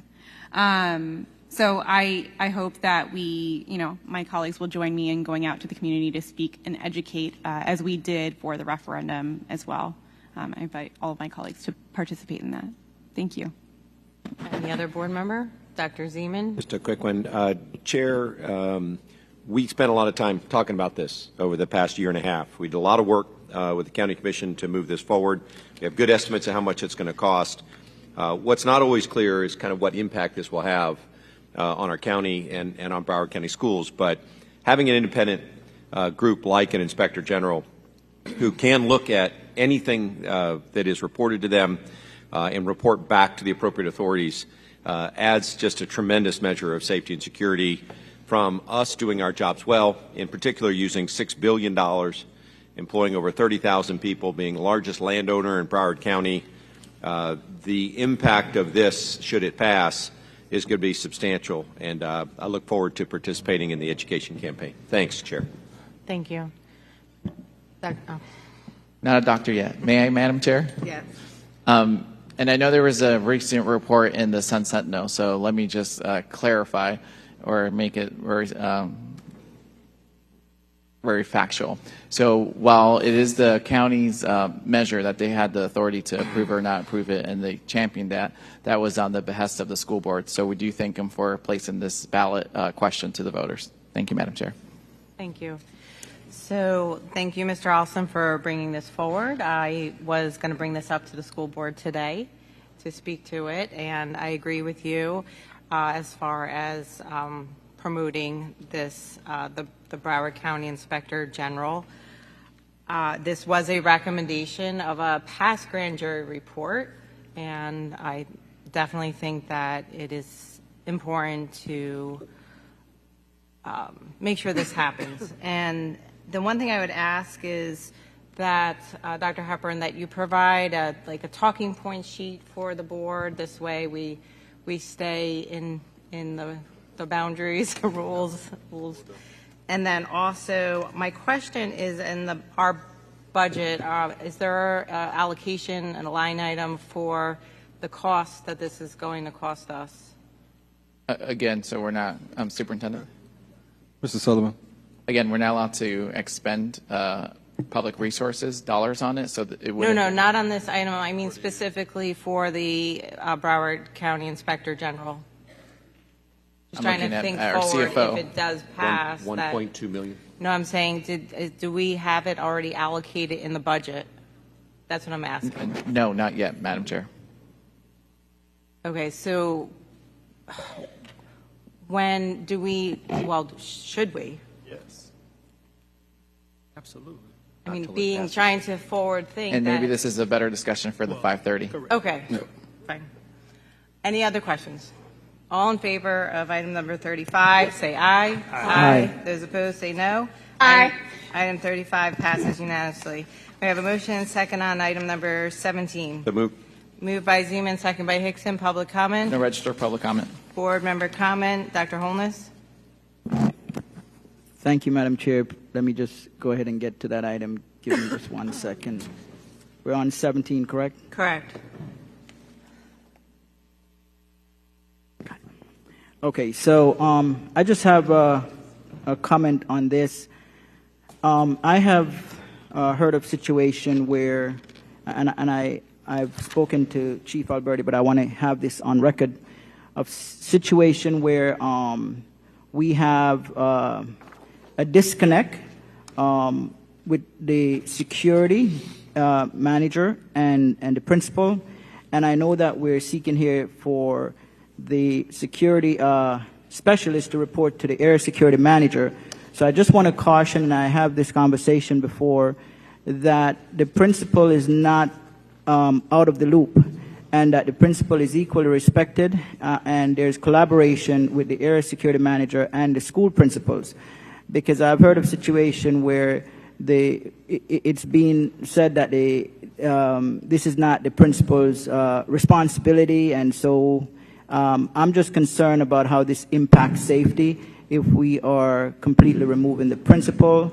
So I'd just like Chief Alberti to comment on that, because I've heard multiple times where the principal is not engaged in a collaborative manner as far as security on school campuses, because they're increasingly being removed from that responsibility. Chief Alberti.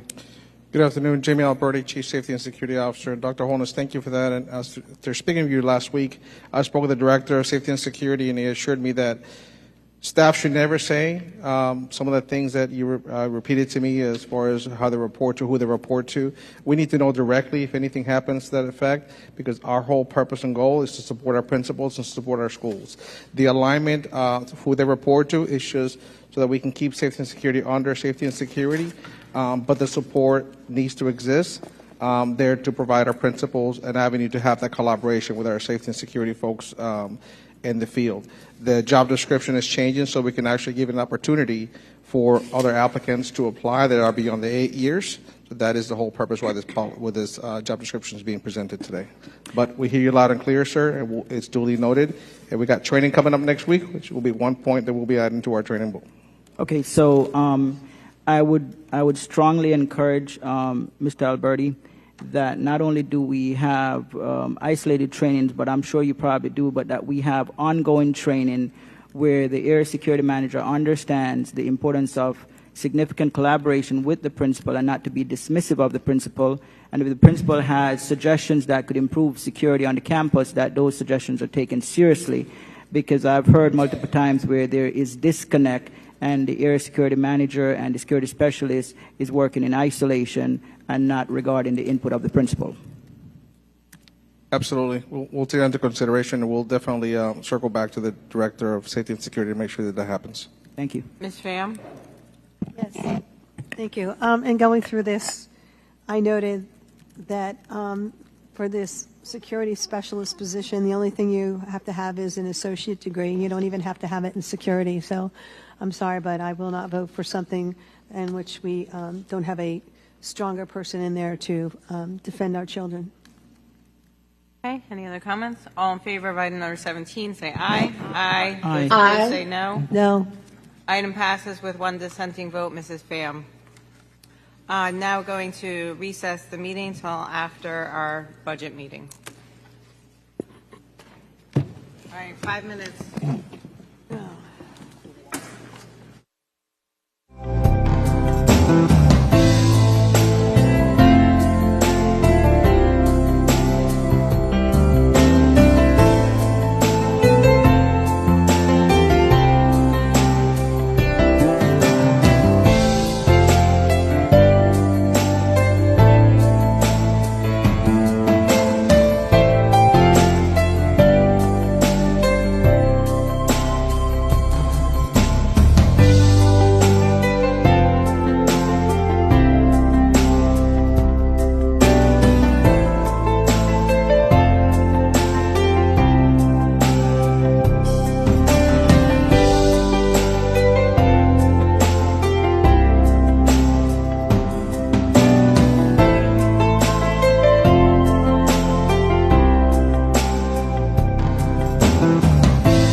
Broward County Public Schools, your partner in education.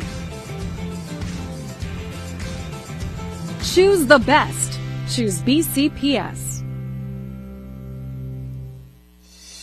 Broward County Public Schools, the best teachers, the best schools, from pre-K through high school and beyond. Choose the best. Choose BCPS.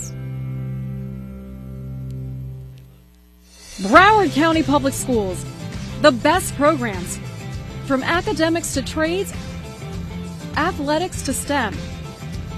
Choose the best. Choose BCPS. Broward County Public Schools, the best schools and programs for families. Choose the best. Choose BCPS.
Good evening. The first public hearing of the School Board of Broward County, Florida for the 2024-2025 millage and budget is now called to order. Please identify the exit doors that are clearly marked for emergency exiting. We ask that all attendees please maintain a respectful and professional demeanor during this meeting. Our primary focus is to create a safe and productive environment for all of our participants. Thank you so much. All please rise for the Pledge of Allegiance of the flag of the United States of America. I pledge allegiance to the flag of the United States of America and to the republic for which it stands, one nation, under God, indivisible, with liberty and justice for all. As we begin this public hearing, we are reminded that our vision is 100% proficiency for all of our students entering the new school year as an A-rated school district. We begin the vital task of sustaining this achievement. We will continue educating all students to reach their highest potential. This evening, the Board is considering the following business. 1, adopt Resolution Number 2503, approving the tentative millage rates for fiscal year 2024-2025. 2, adopt Resolution Number 2504, approving the tentative budget for fiscal year 2024-2025.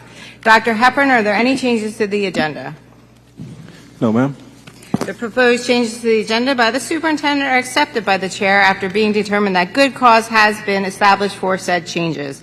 May I have a motion and second to close the agenda? So moved. Second. Moved by Zeman, second by Fogelholy. All in favor of closing the agenda, let it be known by saying aye. Aye. Those opposed say no. The agenda is now closed.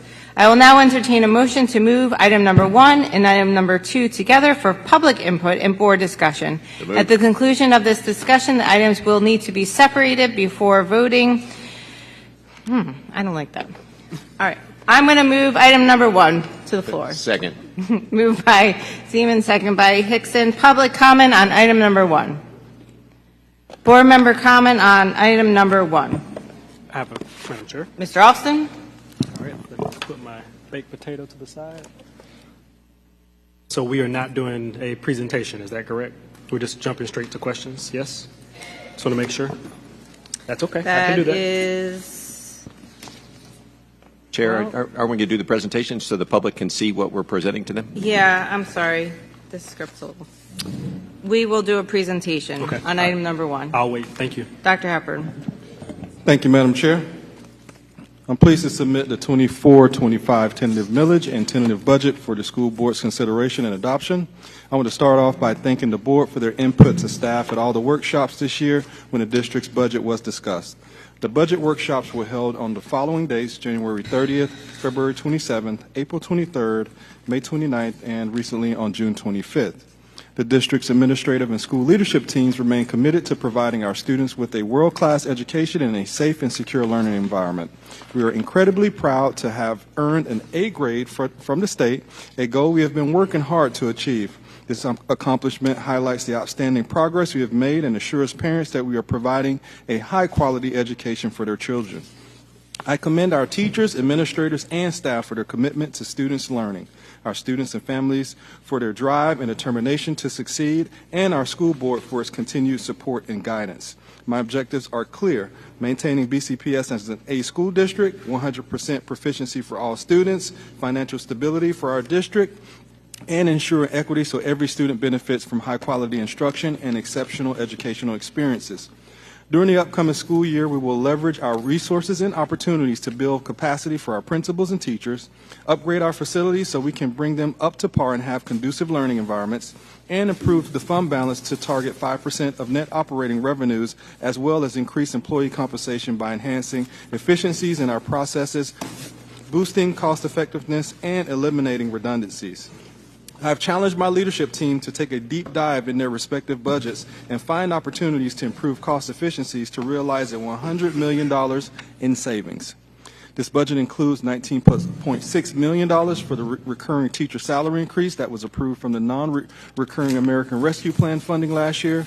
The budget also includes an additional $12.8 million from the teacher salary increase allocation, an equivalent of about 1.4% teacher salary increases. I am pleased to announce that our employees will continue to receive the referendum supplement, same as last year. We will also maintain the same referendum funding as last year for safety and essential programs like mental health. Tonight I'm asking the board to approve the tentative millage rates and the tentative budget. Now the Chief Financial Officer and the Budget team will make a brief presentation, and staff will be available to answer any questions after the presentation. Good evening, Madam Chair, board members, and Superintendent. This is the first of the two public hearings to discuss the 2024-25 district budget. The two items on the agenda for approval today are the tentative millage levies and the tentative district budget for fiscal year 2024-25. The second public hearing to adopt the district's 2024-25 budget will be on September 10th.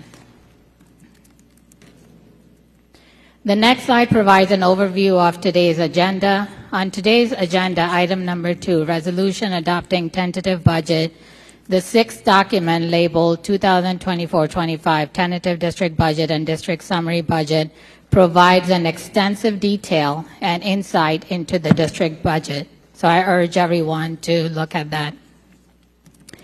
Slide 4 shows the proposed millage rates for this year is 6.4655 as compared to last year's millage of 6.6156.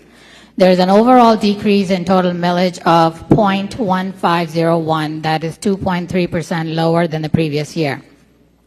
This is driven by a reduction in the required local effort and the millage levy for the voted debt service for the general obligation bonds. The required local effort millage is the rate that school districts must levy to participate in the Florida Education Finance Program, also referred to as the FEFP. Slide 5 shows the revenue generated for the district from the local millage levies, including nearly $1.2 billion for district's operations, $471 million for construction and capital improvement projects, $314 million for the referendum to recruit and retain high-quality teachers and eligible staff by increasing compensation supplements, maintain and enhance school resource officers and school safety staff, maintain and enhance essential programs such as mental health services. The voted debt millage levy will generate $48.5 million to cover the related debt payment for the general obligation bonds. The total millage levies will generate about $2 billion in total revenue for Broward County Public Schools. Slides 6 through 9 provide a recap of the information discussed at previous workshops and were included in the budget workshop number 6 presentation on June 25th. So I will go to slide 10. The pie chart on slide 10 represents the total $3.1 billion appropriation for general fund by category for the 2024-25 budget. Slide 21 in the appendix provides additional information for the categories presented on the slide. Two key takeaways from this chart are that the total compensation, including salaries, benefits, taxes, and other compensation accounts for 61% of the general fund budget. Charter schools and FES funding comprise of 24% of the budget, which leaves 15% for utilities and other operational costs. Slide 11 represents the total $3.1 billion appropriation for general fund by function. Slide 22 in the appendix provides additional information for the categories presented on the slide. As illustrated on this pie chart, 92% of the district's operating budget is allocated to school operations. The remaining 8% is designated for transportation, maintenance, central services, general administration, curriculum development, and property and general liability insurance. Slide 12. To highlight the most significant accomplishment, Broward County Public Schools, an A-rated school district, invests 92% of its operating budget on school operations and the other 8% to provide additional support to schools. Just to recap, the budget includes the recurring teacher salary increase of $19.6 million that was funded one time last year by ARP funding. That is an equivalent of a 2.26% increase. An increase of $12.8 million in the teacher salary increase allocation, which is net of charter schools and FES. That is an equivalent of 1.4% attributed to an increase in the state funding. The capital plan includes funds allocated to high priority needs in safety, athletics, IT, and facility projects to address the most critical needs. The district has identified capital funding to begin reimagining schools and projects recommended at the completion of the facilities condition assessment. Another great accomplishment is that the district continues to be recognized for financial excellence, as awarded by the Association of School Business Officials, also known as ASBO, for excellence in financial reporting. The district also received the Distinguished Budget Presentation Award and the Certificate of Excellence in Financial Reporting from the Government Finance Officers Association, also known as GFOA. Slide 13 recaps that the fiscal year 2024-25 referendum funding accomplishes the following: continued compensation supplements for teachers and other staff at the same rate as fiscal year 23-24, maintain the same level of funding for safety programs as last year, continued funding for essential programs including mental health at the same level as the previous year, and distribute the charter school share of referendum based on its proportional share of FTE, which stands for full-time equivalent. Slide 14 shows the budget adoption timeline. We have also provided additional information in the appendix for reference. We deeply value the board and our community's time and feedback as we diligently continue to leverage our resources and opportunities to improve the district's financial position, as our budget is a living and breathing document. I would also like to take a quick moment to recognize my entire finance team for their hard work and dedication and for putting countless hours in preparing the budget and financial documents for the district. And with that, we conclude our presentation. Thank you. Board member comment? We have a speaker? Chris Nelson. No, not here. Dr. Holness? Thank you, Madam Chair. So regarding the budget, I'd just like to mention a concern that was brought to my attention by Commissioner Melissa Dunn of the City of Lauderdale, as well as Commissioner Pam Beasley Pittman from the City of Fort Lauderdale. Commissioner Dunn met with me actually to express her significant concern about the accessibility of menstrual hygiene products for students and advocate for funding to support these products.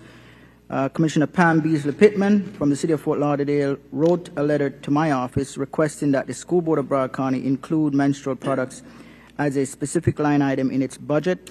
House Bill 389 actually authorized school districts to make menstrual hygiene products available at no charge in schools within the district and at certain locations within each school.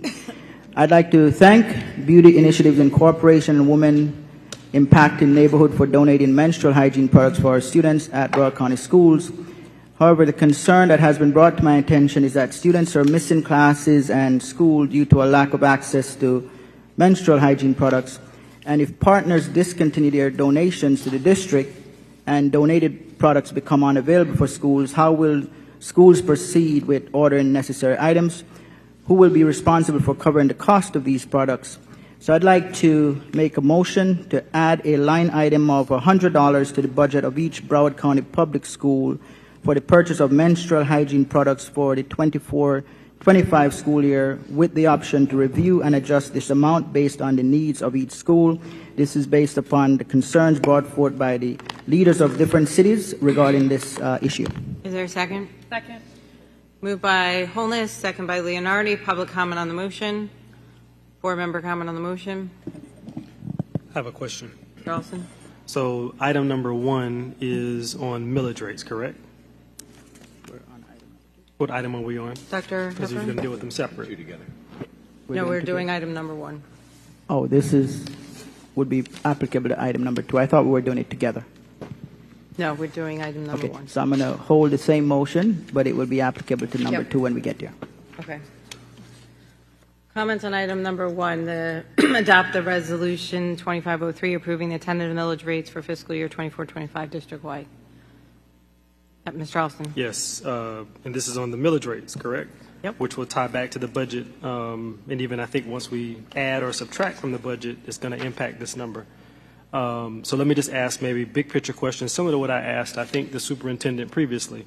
Does this budget increase taxes on families? Dr. Hepburn. Ms. Monsawala? Yes, overall. I'm sorry. Yes, Overall, it does. Yes, it does it's increase an taxes. increase, yes. So this is a tax increase, correct? Yes. Okay. So does this budget contain all the tools and resources needed to maintain an A district rating? Yes. Okay. Does it also contain the tools and resources needed to focus on the learning gains needed as well? Yes, that's correct. And this is specifically, I'm assuming, around math, language arts, science, all the critical testing areas, correct? Yes. Okay. Do we know the cost of a 2% raise for all employees? For all employees, it would be roughly 30 million. 30 million. So 1% would be 15.4. 15 million. Because I think I remember that the last two budget cycles. Got it. Correct. Okay. So before I get to the budget, how would we guarantee a 2% raise for all employees? How could we do that? Dr. Hepburn. Ms. Monsawala? So currently, the teacher salary increase allocation or increase for this year accounts for about 1.4% increase in the teacher salary. So that's already baked into the budget. Right. But And if you want to increase it even further for teachers and also 2% for all employees, that means we need to have budget reductions. got it. But so using the words of many who come to the microphone, the 1.4%, are those state dollars that we like to refer to? Yes. Got it. So the 1.4% that's baked in has come from the state of Florida for Broward County Public Schools. Is that correct? Correct. Got it. So let's focus on the discretionary meals, which is where I have focused the last several years. What is the discretionary number that the board has discretion over amending? Only the discretionary millage, which the way the item stands right now is 0.748. Got it. So the 0.7480, if we were to adjust that number so we could give every employee a base 2% raise in the budget, how could we do that? 0.748 is the maximum that's allowed. Yes, understood. But if we were to make a reduction or do something else, how could we guarantee a 2% base raise for all employees? How could we do That that? means that we would have to reduce the budget somewhere. Okay. And what's that number again? For what? For the 2%? Oh, it's about 30 million Okay. for all employees. And if we were to make a reduction of 0.05 mils, that's about 15 million. Is that right? 15.7 million. 15.7. So if we were to do that times 2, that is what number? 31. All right. So let me start with the lower number. Madam Chair, I'd like to amend the discretionary millage that we reduce it by 0.05 mils to help Broward families and homeowners in this upcoming budget. There's second. Second. Moved by Olson, second by Pham. Public comment on the motion. Board member comment, Ms. Hickson. Thank you. Dr. Hepburn, can you tell us how much that would reduce the money to Broward County Public Schools and what that actually would translate for homeowners? Dr. Hepburn. Ms. Monsawala? So if you reduce the discretionary millage rate by 0.05, the impact to the school district would be a reduction in revenue of 15.7 million, and that means a savings for homeowners, which would be $18, and savings for a condo owner will be $10. Is that per year, per month? Per year, right? Annually. Annually. Okay, thank you. Any other comments? Dr. Zeman. Thank you so much, Chair. Appreciate that. I'll tell you about what I've heard over the past week from our representatives in Tallahassee about turning down impact fees from developers. But the message was pretty clear. Don't come begging for money in Tallahassee if you don't collect all the money you're allowed to collect locally. And this is a similar idea. That $15.7 million is critical. Broward County's approximate operating budget per year is $9,000. The national average is $13,000. We do great education in Broward County on the cheap, and reducing $18 for a homeowner or $10 for a condo owner might sound good as a bumper sticker, but it's not a good investment in the future of Broward County. We need to continue to move from an A district to 100% proficiency. There is not $15.7 million that I can see in this budget that would come out without directly impacting our ability to perform our core mission. And in fact, we're looking very hard at $100 million of administrative overhead, facilities, closing schools and the like, so that we can move money to pay educators better, not reduce the overall revenue to Broward County schools. So I can't think of a motion that's been made in the last 2 years here that I would be more opposed to than this one. But most importantly, I don't want to lose faith with people in Tallahassee when we go and talk to them about raising the amount of money that is paid for public education in Florida. We continue in Broward County to do great on a shoestring budget, but Broward County and the state of Florida dramatically underfund public education compared to all other states in the United States, and hopefully that will change over time. Thank you, Chair. Dr. Holness. Thank you, Madam Chair. So just to reiterate, and I'm sure we all understand, but for the public as well, this motion that's on the floor, which is reduced by 0.05, that would be for homeowners a savings of $1.50 per month, and for condos, 83 cents a month.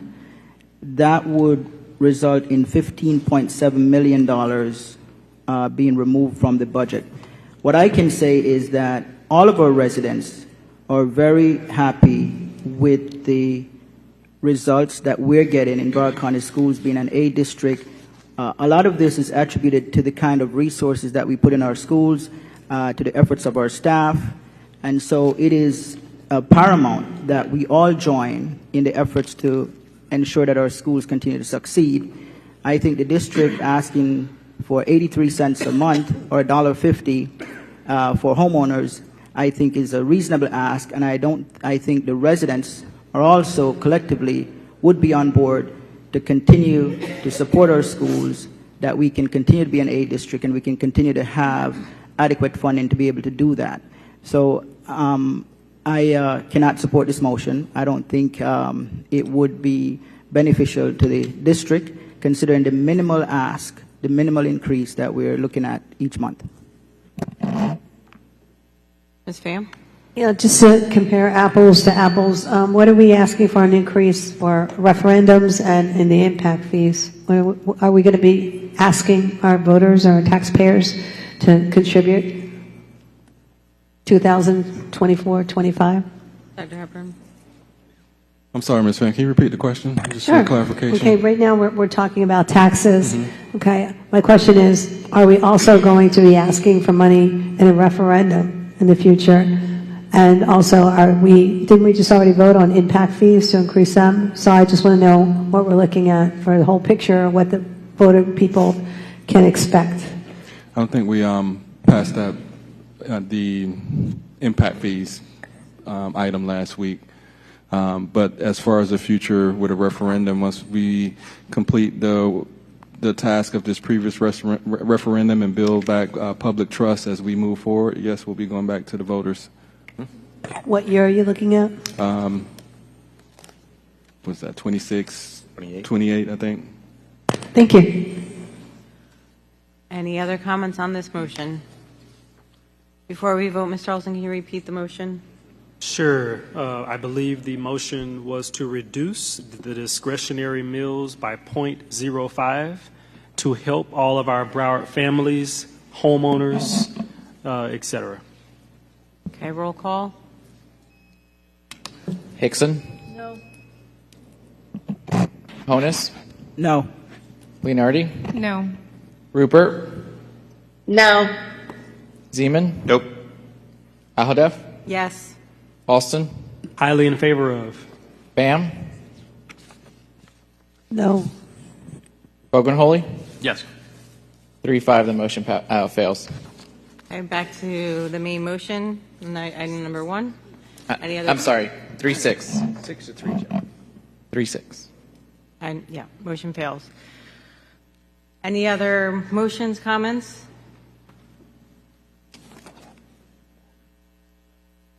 All right, seeing none. All in favor of adopting? Excuse me. I have to Oh, go ahead, I'm sorry. read Yes. it into the record first, and then we can vote, right? Jeff Whitney, the Budget Director. The School Board of Broward County, Florida, Resolution 2503.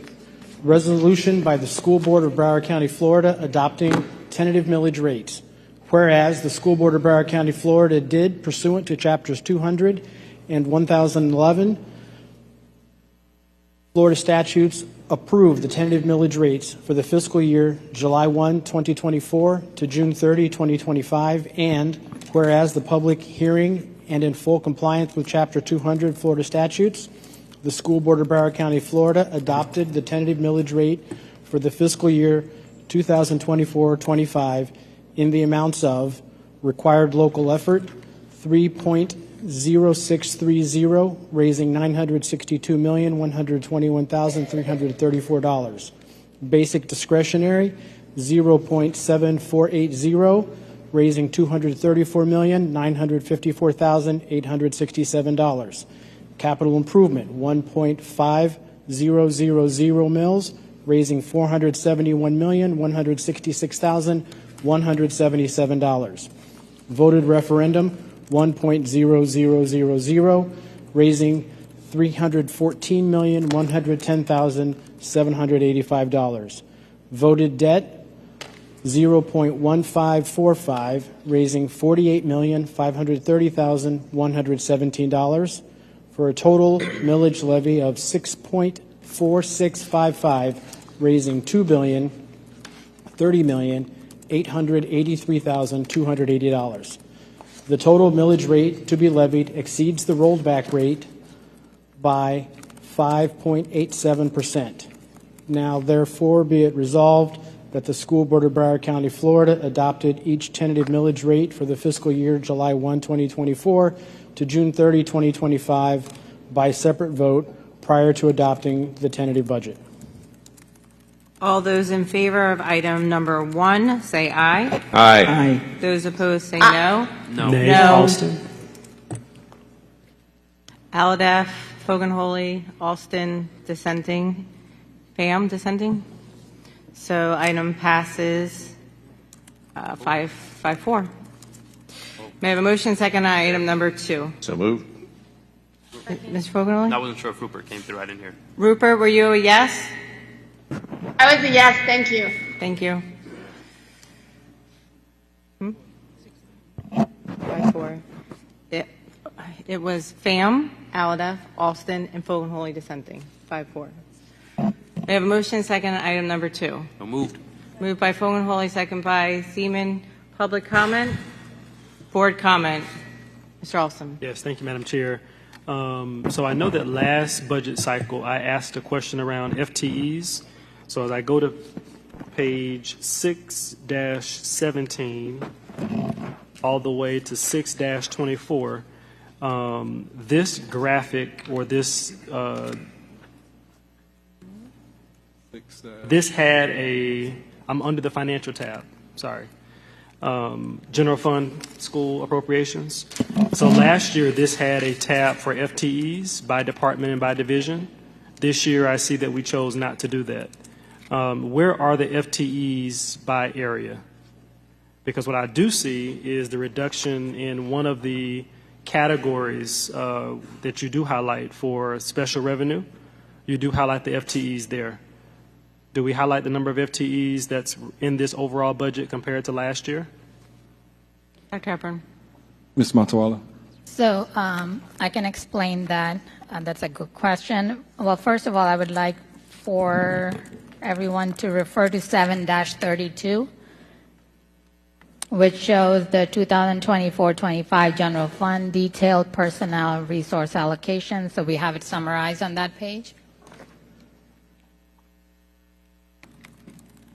But as for the detail by division, the reason why we didn't include it, because due to the realignment, staff is working with HR to realign positions, so we did not have an accurate number for 2024-25, so we did not want to show something that was inaccurate, but we will include it for the adopted budget.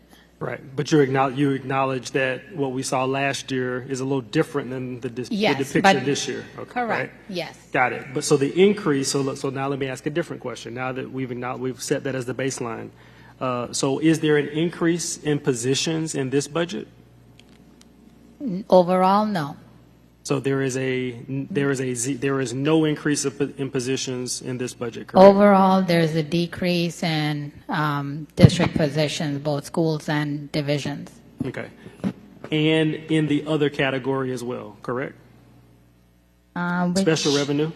Yes, because primarily due to the ARP funding, so the positions that were coded to ARP last year are now either eliminated or shifted to general fund. But this does not mean that we're not hiring. This just means that there will be no new positions? I just want to Yes, understand it's just a realignment of funding source for the positions. So the reduction in special revenue, primarily ARP funding, the grant funding, is because ARP funding will no longer exist. So those positions have been realigned to other funding sources and primarily general fund. All right, so let me ask a different question. The 599.5 or the 515.7, what do those numbers represent? So on that same is page? primarily due to the ARP funding. So it's not an overall increase in positions, it's the funding of those positions. So the positions that were coded to ARP were moved to general fund, and that's primarily the reason why you see an increase there. So, got it. So but are we freezing the current number of FTEs compared to last year to this year? Is that yes, or is that no? I know we're playing accounting here. I just want to understand. I'm not clear what you mean by freezing. So how many FTEs did we have in the current budget year that we're in? So whatever that number is, which I believe, actually I'll pull my laptop, that number that the current year that we're sitting in, is that number the same for 24-25 regardless of the reallocation of FTEs? No, there was an overall reduction. So in divisions overall, it's like 85 position reduction, and in schools it's over 300 because of declining in enrollment. Okay, so in this budget that we're approving, there is a decrease in positions compared to last year. Correct. Yes? Correct. Okay. The only reason you see as an increase on that page 732, is because the realignment of funding sources, not necessarily because total positions went up, Right. because that is only for general fund. You see how this is challenging for me? Correct. Okay. And that's All right, why just we wanna make didn't sure. want to make it Okay. more confusing by putting numbers on the other page, because they're not finalized, so. All right. So the recommended budget has a decrease in FTE count compared to the current budget that we're sitting in. And here's why I'm asking. The same statement I made a year ago. If our intent is, because now we're having a budget conversation, to do more for employees, if that's the intent, we're freezing, I'm assuming, the current number of FTEs, the FTE count. Yes? Correct. So as superintendent had mentioned before, that his directive to staff is to only fill critical positions at this time, and to freeze any additions. Okay. So now, since we're talking budget, how do we get to increasing base salary for employees? At this point, because the budget is already balanced, any increase or any financial impact would have to be offset by a reduction. Okay. And do we need to do that today or when we come back for the final? It would have to be today, so Okay. we can bring back for the adopted budget, we can bring a revised budget. Got it. So I know there are going to be different motions, so we can add to the budget, right? But Yes. But we have to take from other places. We have to take from other places to Subsequently. balance it, correct. Okay. Or can we direct, here is what our intent is, and when you bring back the final, right, can that direction be for superintendent for you to balance and figure it out? Yes, through the superintendent, yes. So yes. Yes. Okay. All right, so I'm going to take a stab at making a motion here. Actually, let me ask a question. So just to understand, if we wanted to do a base 1% base raise for all employees, separate from the 1.4% state allocation, what does that cost? For 1% for all employees, 15.4 million. 15.4. 2% would be 30.8. Yes. So the 100 million that is being planned to be cut over time, I'm assuming that is fully within this coming budget year, correct? That is the superintendent's intent. Okay. That's separate from, so here's my question. Because I'm asking, now it's accounting, sorry. Whether it's 15.4 or 30.8, if the intent is to cut 100 million, we can get to that number if I make a affirmative motion that passes, correct? Yes. Or is there an intent to use those reductions for something else? Well, if the board's intent is to get the district to 5%, part of that 100 million reduction would be to rebuild fund balance to get us to 5%. And any additional monies could be used for other initiatives or employee compensation or whatever the board may direct the superintendent to do. Okay. So the $100 million reduction, because I think we've already started 24 million of that. Is that right? Yes. So now we're down to 76. Yeah. So the $76 million number has no bearing on what we're approving today. I just want to make sure I'm clear on that. Is that correct? Because we're not approving a budget that has $76 million of reductions in front of us. No. Okay. So the subsequent reductions, how does that work, Mr. Superintendent, CFO? Help me understand that. Dr. Hepburn. So my current ask of the cabinet is to go through their budget so we can realize $100 million worth of savings by the end of this semester. So that would help us with the upcoming budget cycle. This one that we're about to approve, right? Correct. Is that correct, Ms. Matawala? That it would help us with this So current budget if cycle. we're able to have reductions or realized savings in the current year, that would help the current year and increase fund balance, which was the board's intent. But we may not be able to accomplish all the reductions if it impacts schools, because schools have already received their budgets and are planning on using it. So whatever decisions are made, if it is for the next fiscal year, then we would see it in the next year. So it depends on what the reductions end up being. So it could be part this year, part next year. But that's what I guess the superintendent's directive is, to go through budgets to see where the savings can be realized. So it sounds like that won't be for the 24-25 budget year. That's going to now be Not the full 100 25-26. million, because some of the reductions like we brought for the budget workshop number 6 affected schools directly, and that we cannot change unless we tell schools to cut services or, reduce positions. But since they've already started the fiscal year and already have positions in place and people in positions, that would be very difficult to accomplish in the current year. But schools are not the only place for reductions, right? School Yes. sites. Or departments, because we already went through the reappointment cycle for fiscal year 24-25. But if we also made, sorry. No, I was going to add to Ms. Matawala's statement, but we're looking across the board. It's not just realized from schools, but across the board, departments, divisions, what we're purchasing, reviewing personnel needs, all of that. So, and that's actually my next point. So just around contracts, when do we make those decisions to no longer or stop doing certain contracts? So thank you. That was what I was going to add to it. And some of the contracts, we have to look at the end date. So we may not realize all the savings in the current year. If, let's say, the contract expires 6/30, right, June 30th, we may not be able to just end the contract mid-year. So we may not realize savings in the current year, but it could be a decision if once all the chiefs go through their budgets and if a determination is made that a specific contract does not have to continue, we could realize savings for next year, but not necessarily this year. Okay. So if I make a motion to set aside at least 1% base for every employee for the 24-25 year, which is $15.4 million, if that motion passes between now and the final budget hearing, you will have to now find $15.4 million of the 100 now. Is that correct? That is correct. That's correct. Okay. Is that feasible? Is that reasonable? Is that doable? I know it's tough. Great question. It's tough. I shouldn't have said that.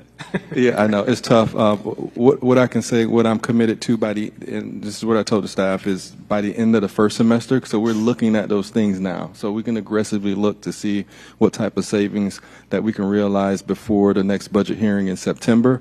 Like Ms. Matawala said, if we have people in the seats, it may not be a realization till the end of the school year for the upcoming budget. But if we have contracts that are sunsetting between now and September or now and October possibly.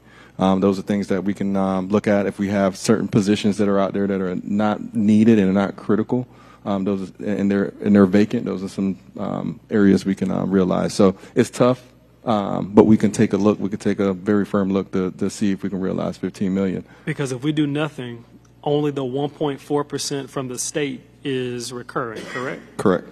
And the 5.5% plus or minus is not recurring, right? From referendum? Yes. Yep, not recurring. All right, so I'm going to take a stab at it. So I move that we allocate and look for $15.4 million of savings to set aside an additional 1% base salary increase for every school district employee for the 24-25 budget year. Is there a second? Second. Moved by Olson, second by Fogelholy. Public comment. Board member comment. Hickson. Thank you. I appreciate that, but I'm a little frustrated because this will be the fourth year that I have asked when we do a budget that we do it around giving at least a 4% increase. And I feel like everyone nods their head and says yes, but nothing changes. And then I actually made this point later, which is the only reason that you see the money that comes from the state in the budget, because that has been left blank all in the past years. But it's just frustrating to me because now we're going to be told, well, we have contracts and, we have all these things. But my ask before we started this months and months ago was build a budget around at least 4% for our employees. And that did not happen. So I appreciate what you're saying, but what happened to my voice? It's just frustrating. I know we get a bucket that's pretty definitive, right? We don't get extra money. We can't make some miracle happen and money comes down to us. But to keep saying we're going to do it and, next year. I'm 4 years in and the same thing keeps happening. So I appreciate the 1%, but I want to know why we're not seeing what we asked for, which was a bucket in here that had some general idea of money, maybe not specific, that we could know that we added money into our budget to make sure all our employees were going to get an increase. And the discussion has been around, my discussion has been around 4% since I got elected. So I'm to the superintendent, and I know everyone does a lot of work in here, but my ask this year was start from scratch. We did not start from scratch because it's the same items, it's the same money over and over. And I know we pay a lot for our employees, so don't get me wrong there. But we also pay $1 million for this subscription, $500,000 for that one. And I'll again say, I was at Bayview Elementary, and they don't use that much technology, and they're one of the number one elementaries in the state. So I'm frustrated here because I want to say yes to the 1%, but I actually want to say it should be 4%. But we can also, but I don't want to tie our hands. I guess I just want to share the fact that the expectation isn't met here, and it hasn't been met last year. It wasn't met the year before, and people say we're not pushing back enough. That's what I hear. I'm not strong enough. I'm not making enough changes because I don't demand things. But I don't want to put us in a position where we're asking you to do something that's impossible. But we asked for you to come back with a budget this year that allowed us to do it, not half this year, half that year. 2% is. It's not even close to the increase in what we see in what people have to pay. So I don't know the right answer. I just wanted to express my frustration here. I don't want to make a motion for 4% because I know it puts us in a bad place. And I do appreciate the motion to force the 1%, but I thought we made that motion to force the 100,000 for this budget, and it's not here. So I would hope that when the budget comes to us in September, it's what we asked for, not well, part now, part later. And it shouldn't touch the schools in terms of what they need for operation, but maybe we just have a lot more software that's not necessary, along with other things. But so I'm not sure. I'm just very conflicted at the moment and frustrated. So thank you. Okay. Dr. Holness? Yes, Madam Chair, I'd like to speak on that motion.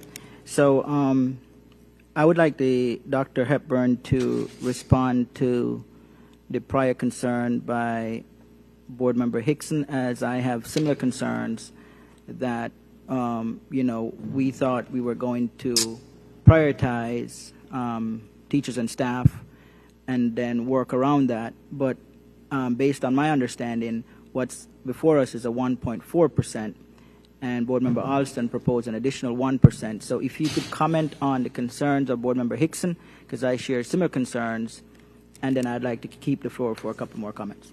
Yep. Thank you for the question. Absolutely. First, just want to acknowledge the team, the finance team, doing a good job. We're meeting frequently to go over this information, and also the academic team, operation team, as they're going through their budgets and trying to realize some savings.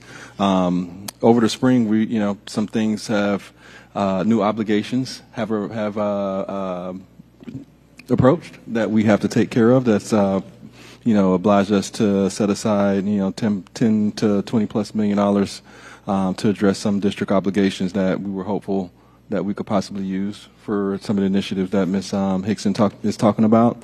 Also, reviewing many of the contracts. They are 3-year contracts, and they don't sunset. Some sunset at the middle of the year, some sunset 2 years from now. So those are some realized cuts for some high-priced items that we may not need in the future.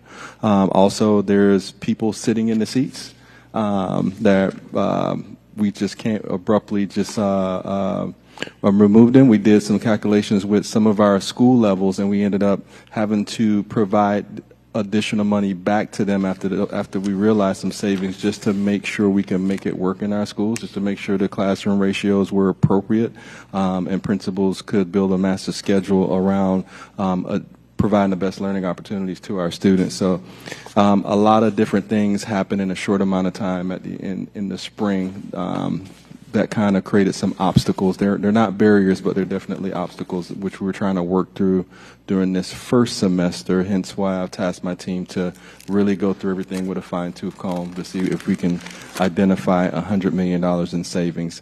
We know a lot of our budget is dedicated to schools.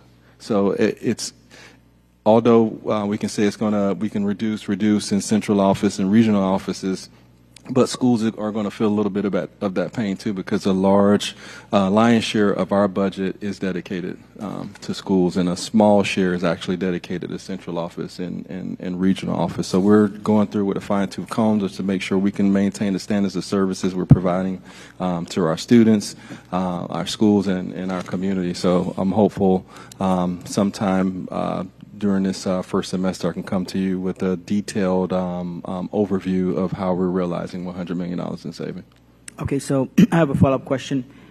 You know, I believe we've spoken before about 4%. Tell us the challenges that you would experience should the board look at 4%. Well, I think right now, the challenges of 4% right now, without giving us the opportunity to go through it in detail over time, would impact our schools, definitely. Like I said, we have a lot of contracts that are not sunsetting soon. Our budget is tied up in people, and we have to really have conversations with our school leaders, really seeing how we are leveraging people in our schools, leveraging people in central office, and leveraging people in our regional offices for the ultimate impact of on our students. So once we have a clear understanding of what we can pull back, then we can start having those tough conversations with those people that we may have to start furloughing. So Board Member Alston mentioned 1%. What would an additional 0.6%, how would that impact what you need to do? What kind of challenges would that create if this is a 3% instead of 1.4? So I would say this, we can try hard to come back with as much savings as possible. That's what we're going through right now to really understand the impact as we review every department, including academics and how it impacts our school. But I know right now if we say, hey, 3, 4%, 5%, and we have to come back with that in September, we may make some decisions abruptly that will definitely have an impact on our schools that we can't pull back from. Okay, so 3% versus 2.4 would create, in your opinion, additional extreme challenges in order to meet that additional Correct. 0.6. So, for instance, we had a savings of about $10 million by a slight increase in class size just for high schools. They couldn't make their master schedules work appropriately to provide the same level of service that they provided in previous years, also with my demands as a superintendent of increasing acceleration opportunities in high schools too. As a result, we had to give them back some money to make that work so we don't decline our level of service to our students, and also supporting our initiatives around providing more accelerated coursework, which is for high school students, more college level work with ACE, AP, and expanding those opportunities. So those are the things we have to look at and dive into, is how it's going to impact the schools, how it's going to impact the students. So I would say just give the team an opportunity to dive into it. I know we can make a motion of something, 1%, 2%, whatever the case may be, but I would say for us, let the staff look at what the possibilities are, and we can bring back something specific. We could talk about what are the impacts if we do something abruptly during the month of September. We can talk about some long-term or what I would say are short-term, because I'm looking at savings by the end of this semester. Am I able to speak on my second point? Go ahead. Okay. Oh, we're actually voting on this motion first, correct? Yep, So it's on the motion. Comments on the motion? Dr. Zeman. Thank you. Like my colleague, my other countywide colleague, I would say that I'm frustrated, but I'm way past that. And I really want to share my comments with my colleagues, because the staff brings us ideas and we say no. They bring us ways to do things differently, and sometimes we see more risks than rewards in those things. And we direct the budget process. It's ours. We own it. The Florida statute says these 9 people approve the budget. So sometimes you point at other people and 3 fingers point back at you, and this is one of those cases. We have to have the courage to make real change. I will not stop until there's a 4% raise and $60 million. And here's why, to Mr. Alston's point. What is $60 million divided by $6 billion?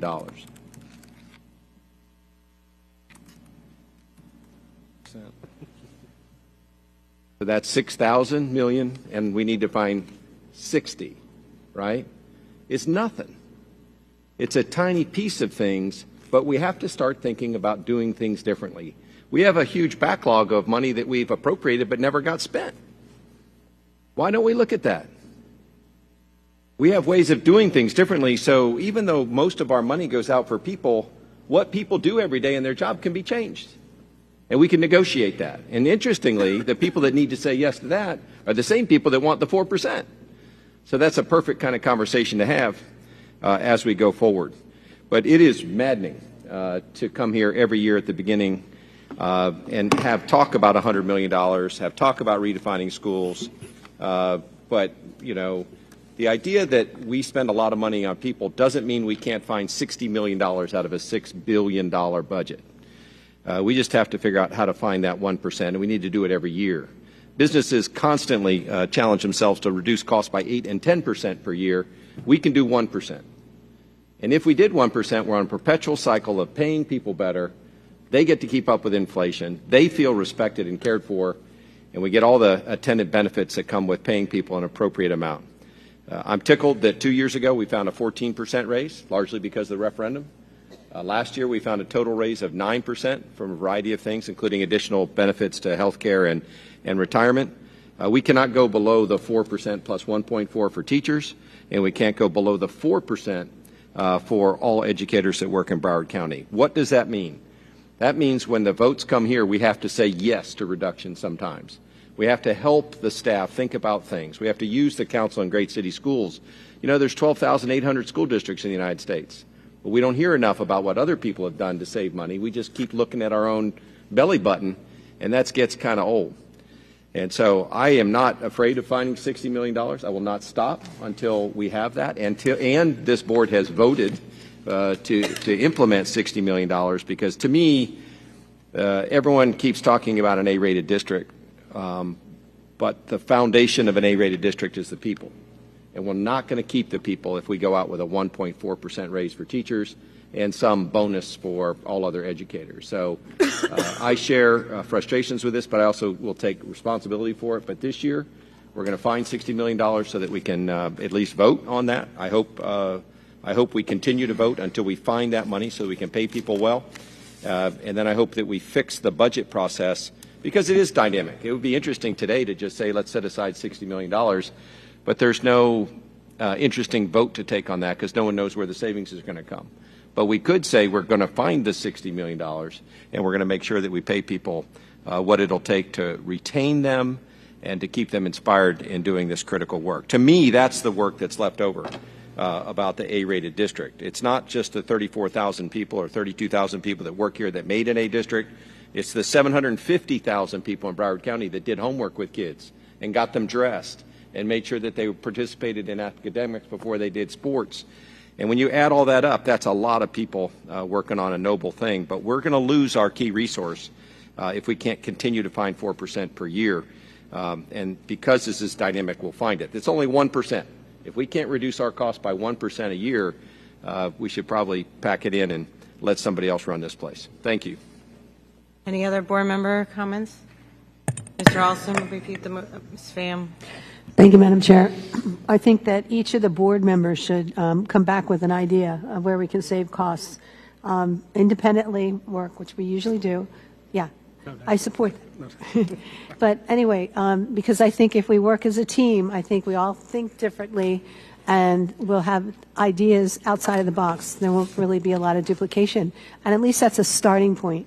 I hear Ms. Hickson saying, each year she asks and nothing happens. Well, apparently we've got to take some action here. So it's going to be upon us to set the stage and say, and come back and say, this is what I found, and this is what I found. And we just keep building upon that. If we want to get anywhere, we have to act as a team and work as a team. Thank you. Mr. Alston, can you repeat the motion? I think the motion was to, where's the number? Find $15.4 million in savings or cost avoidances so we could get to a 1% base salary increase for all employees. And just to confirm, that is, Madam CFO, that 15.4, that is for all employees, correct? Just want to make Ms. sure. Ms. Motwala, is the 1% 15.4? Yes. Okay. All employees. For all employees. Roll call. Yes. School board members Honus? Oh, okay. But Holness? Honus, yes. Yes. Leonardi? Yes. Rupert? Yes. Zeman? Nope. Alhadeff? Yes. Alston? Highly in favor of. Pham? Yes.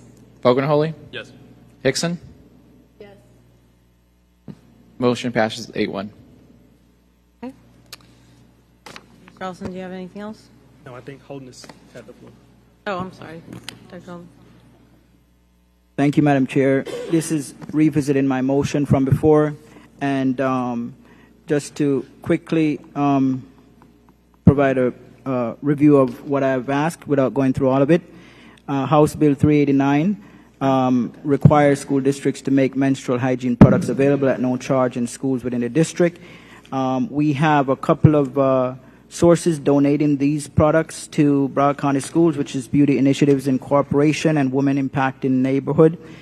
I did receive a couple of concerns from Commissioner Melissa Dunn from the City of Lauderdale and Commissioner Pam Beasley Pittman from the City of Fort Lauderdale regarding concerns about these products being available.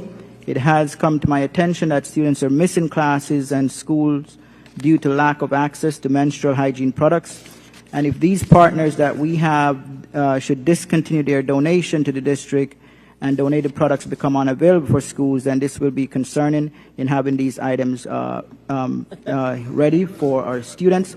So my motion is to add a line item, and I'm adjusting this, to add a line item of $500 to the budget of each Broward County public school for the purchase of menstrual hygiene products for the 2024 school year, with the option to review and adjust this amount based on the needs of each school. Is there a second? Yes. Been moved by Holness, second by Leonardi. Public comment, board member comment. Just a question. Mr. Alston? So if this passes, Mr. Superintendent, you're also looking for savings to get this number as well, correct? Okay. Any other comment? Oh, I have a question based on the law, so perfect. Chief, so I do recall the law that passed. It does not require a dollar amount for districts, correct? I don't believe it specifically lists the dollar amount. It just says that we shall provide the resources in schools, right? Whether it's through what's existing now, through free resources, et cetera. This is just putting a dollar amount on it, which is opposite of the other item that you couldn't put a dollar amount on, correct? I believe, if I recall, the legislation allows us to do it. You're confident, yes. This allows us to allocate dollars for it, yes? Yes. Okay. But it does not provide, okay. A dollar amount. Okay. Thank you. Hickson? Thank you. I have a question, to Dr. Hepburn. Is there data that shows that we don't have enough of these products in the schools for what is necessary? I have to provide a follow-up. I'm not aware of any specific data, but I'm pretty sure Student Services may have something that may be able to assist us, so I can provide it in a follow-up. Okay, because that would be important to know because $500 per school times 200 and something schools is going to be a large chunk of money. If it's necessary, that's different. But if there's not a need at the moment to do that, and I would also ask Mr. Sullivan if maybe we could put a request on our legislative asks that the state help fund this, since it's a law and it's important. But is there any way we could get that answer before we're voting on this? Just a general. Madam Chair, this is relevant to Board Member Hickson's concern. Okay, so please bear in mind, and also to Board Member Alston, the motion also indicated to review and adjust the amount based on the needs of each school. So it's not set at necessarily 500. The amount can be adjusted based on the needs of the school. Higher? Yep. Higher? Yes. Okay. Ms. Hickson? Well, We're going to get the data. yeah, I think They're Dr. checking. Wanza wanted to say. Go ahead, Dr. Wanza, but I know Ms. Hollingsworth is checking with her Good team evening, to see if they Valerie have any Wanza. data. So I first want to go back, and I'm looking at Ms. Leonardi. She never looked at me because she did a lot of work on this. So if I can pause and let Ms. Leonardi speak first, and then I can come back. No, I had a question. Okay, So- because she, in previous years, she did a lot of work on this. So the first thing I'll say is, in the warehouse, the warehouse keeps a stock of sanitary and I hope I don't offend anyone, but of menstrual products. Let me say that. We have implemented over the years procedures where schools actually do the order, they send it to the warehouse, and if they have a budgetary concern, they are to work with their now region office so that these supplies are made available for students at no cost during the school day. I will say that we have had many organizations that have partnered with schools, not only to provide them at no cost during the school day, because the concern was really around students knowing where they were and their access to them without charge, and that they had to be in a place that was easily accessible to students.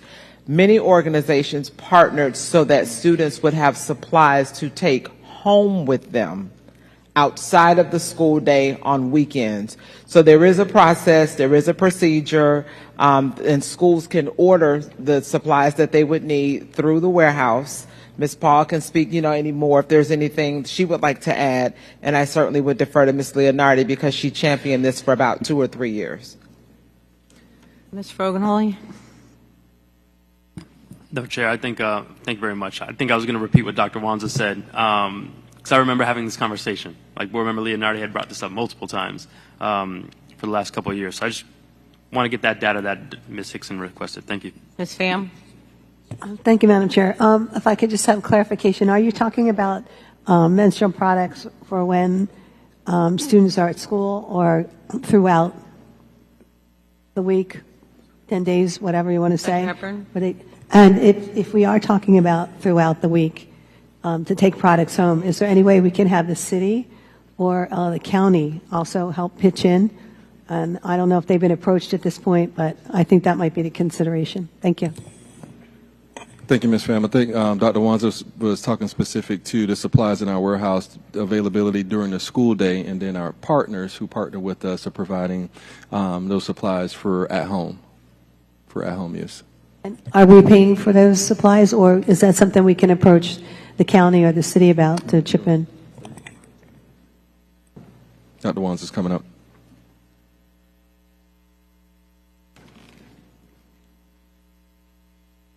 Over the years, the partners who have been very generous in their donations, they were donations at no cost to the district. Thank you so much for the clarification. Dr. Holness? Madam Chair, that was also stated in the concern that it has been acknowledged that these are donations from a couple of companies. So that has been acknowledged in the rationale for this item, where if partners, the concern is if partners discontinue their donation to the district and it becomes unavailable for schools, and this has been shared with me as well by different community leaders, including Commissioner Pam Beasley Pittman of Fort Lauderdale, Commissioner Melissa Dunn of Lauderhill. So what we're actually doing is looking to approve an item to have that in the budget so that it is readily accessible, and if it's needed, then students have access to that, as well as the amount can be adjusted based upon the need of each school. Now, I did hear some board members, one board member concerned about the amount.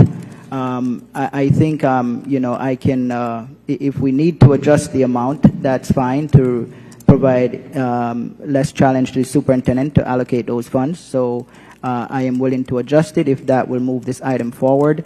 But I think it's important that we have something in the budget in the event that any of the partners should discontinue their donation. So I would just agree that we should lower it, maybe $250 per school. Sounds like we're already getting donations. I would also ask the superintendent that we reach out to MaxiPad and tampon companies to give donations directly to Broward County Public Schools. Okay. And so I accept the amended 250, Madam Chair. Okay. Any other comments? All in favor of the motion, 250, say aye. Aye. Aye. Those opposed, say no. Motion carries unanimously. Next. I'll go. Oh, Hickson. All right. One other question. My big question we already addressed. Why do we not see teacher salary or staff salary increases in the budget? So we're going to address that. But I have a question on page 10, which also rolls over to page 21 that you pointed out. So charter schools and FES. So on page 21, it says that $240,360,199 goes towards FES. So can you explain to us how you came up with that number? How many students, like, have we verified that there's a certain number of students who have actually left Broward County Public Schools to go and take this scholarship, or is it students who are already in, I'm sorry, I meant a private school, in a private school and are just utilizing these funds? Can you just break down that number for us? Ms. Motawala? So that is the information that we receive from the state. Yeah. So that's what we're using for the budget purposes. Yeah, because we're mainly a pass-through. Correct, Ms. Motawala? Yes. Is there any way to, because that's, I mean, it's a huge number, right? $240 million.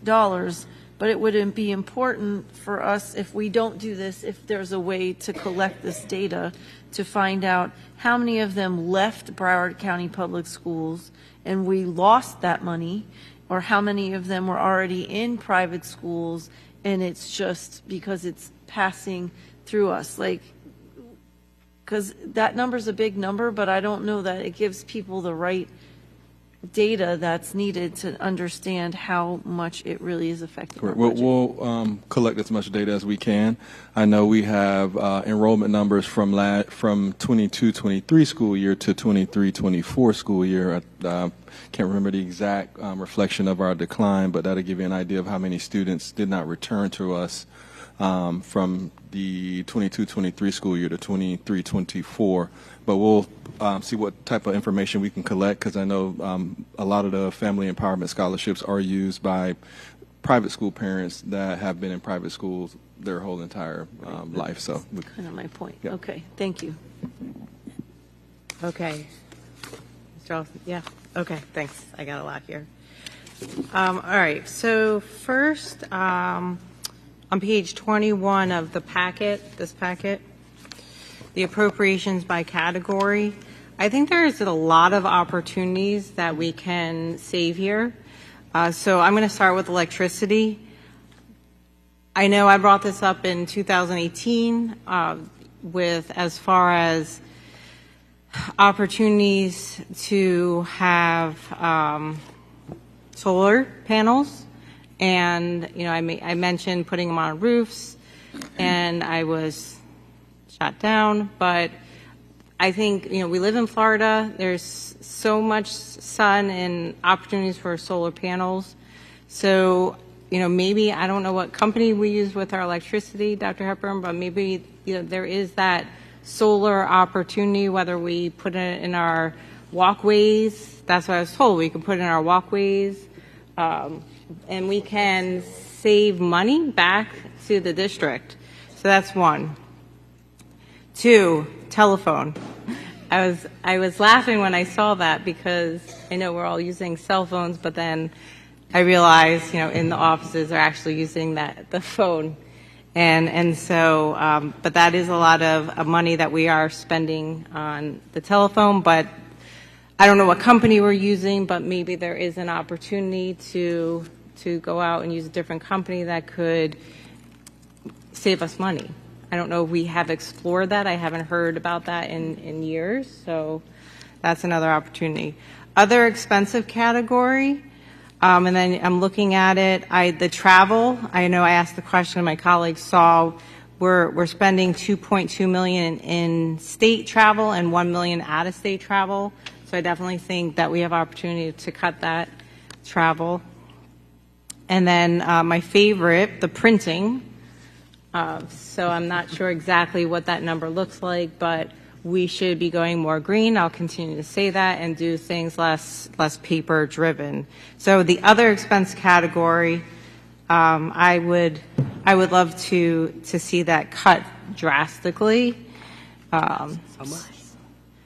Well, I would love for Dr. Hepburn to come back to the board with some ideas.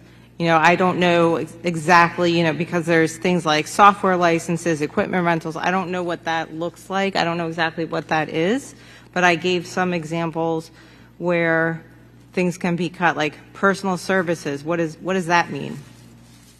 And then other expenses. What is in that category? So I challenge you, Dr. Hepburn, to cut $50 million from there. Challenge accepted. All right. So on page of the big book for the public hearing 2-3 under safety and security updates. So I learned today at the MSD commission meeting that the district threat management coordinator position, that the district can apply for state funding to fund that entire position. So that's a cost savings there. I can't really see on the org chart where that position is. It doesn't look like we've renamed the position. Dr. Hepburn, have we done that? Well, I'm trying to get to the page you're on. What page? 2-3 under safety. Chief Alberti, if you can answer that question. Very small. 2-3. Good afternoon, Madam Chair, or good evening. Yes, we have applied for that grant. I believe that memo is already going towards the budget office because we are taking advantage of that. I think it's $104,000. Right. And then have we changed it on the org chart, the name of the position? Have we updated the name? No, the name of the position is just the Behavioral Threat Assessment Director. That's what that is. District Threat Management Coordinator? Yeah, that's who that is. That's just a designator name and title that we get from the state. But Right. that's what Is that on the org chart? That title is not on the org chart. What's on the org chart is the director. That is the title. It's like for me, I'm the school safety specialist for the state. That's not on the org chart, but that is part of my title as a designee for the state. Okay. It would make sense for me to make the change so it correlates exactly what the title is at the state with the title in our org chart. And then my last comment is, so we talked about the Office of Inspector General's office, and Ms. Batista, is it $800,000 a year that we need to budget for that?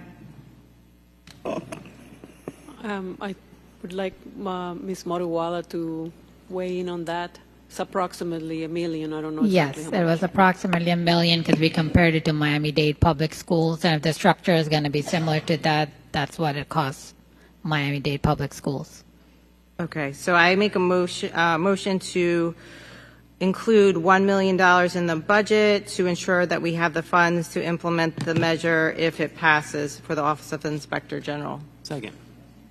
Moved by Aldef, second by Fogelholy. Public comment. Board member comment. Ms. Hickson. Just a quick question. So if it passes on the ballot, how quickly would we be able to go, where would we need to encumber that money? Because if it doesn't fall in this year, it would make more sense to wait to add it into the previous year. So how long after, if it passes, would it actually go into effect? So one of the things that we did when we were preparing for the possibility of this passing is that the county, the OIG's office, and my office, we worked together for about 8 months to put together the ILA, the interlocal agreement, which I shared with the board at a workshop.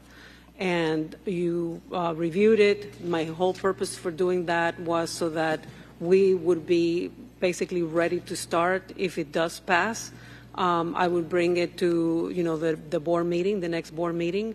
The only blank, if you recall, that was left in that ILA was for the money, because we weren't sure exactly how much money it would be. And I remember at the time, I think Dr. Seaman calculated that it would be approximately $1 million, and that was confirmed by Mrs. Marte. So all that to say that we're ready to go basically immediately upon the measure passing. So it would pass in November, right? So we'd be ready. So I would bring it, either at the November meeting or December. I'm just wondering if it makes sense to do half of it, because it would only be half a year for this budget, and then the subsequent budgets, we would, just so that we're not taking, we're trying to find money, so I don't want to put more money in a place where we know we're not going to use it all because we're only going to need it for a half a year for this Yeah. budget cycle. So all I can share with you is that the OIG, is going to have a lot of startup costs with this process. They're going to hire new positions. So as to what exactly the amount of money would be for, the rest of the year, I couldn't give you that figure. But I would rather err on the side of caution. Mr. Fogelnolling? Thank you very much, Chair. And I'm going to ride your wave here on page 21. I had a question about trash collection. Oh, wait, but can you just speak to the Oh, motion? to the motion. Never mind. I'll hold it. Dr. Zeman? Yeah, thanks, Chair. I'm just trying to think about how to proceed today. Because budgets are dynamic things and $1 million out of $6 billion isn't a lot of money in the end. There's going to be gas price increases, electricity costs will be cheaper. There's all kinds of things that go, as we've seen every year. This particular item is important, and we've committed ourselves to do that. But as the General Counsel pointed out, they're going to have to hire people. That actually takes time. And so it's really unclear whether it's $600,000 or $300,000 they're going to need for the 24-25 year. But it would be something that would be easy to do once we find out if it passes. And then from a budget process perspective, finding that kind of money is pretty straightforward, particularly when we've committed to it. So we would be able to find that throughout the year. This is a very large budget, and when you start to get under $1 million or $1 million, it's just something that kind of comes out as you're working through the budget all year long. Okay. Ready to vote? Mr. Alston. Just had a simple question, and I'm going from memory. The documents, even what we share with the county, so I was going to ask this, sorry, I'm on the microphone now. What was the approximate cost? Was it 1.2? Yes. Do you remember the number? Yes. So I just want to make sure whatever number that's in that document or that whatever we projected, that should be whatever is in your motion. I don't remember, but it sounds like just whatever that number is, that it matches. That's all. Ms. Batista, can you speak to it? Staff told me 1 million. I believe it was, I don't remember the exact amount. I know that it was being computed from the FTEs that were in the ILA. Dr. Hepburn, can staff weigh in? I don't have the exact number. Any way we can pull up this previous item? It was an email. It's going to be less than that anyway. So if it's 1.2, I think if you put 1 in, set aside for the time being, not all that money is going to be spent in the 24-25 school year. Mm-hmm. Then you'd know for the next budget. Carry it over next year. Okay, so the motion is, I move to include $1 million in the budget to ensure that we have the funds to implement the Office of Inspector General's office if the measure passes. Roll call.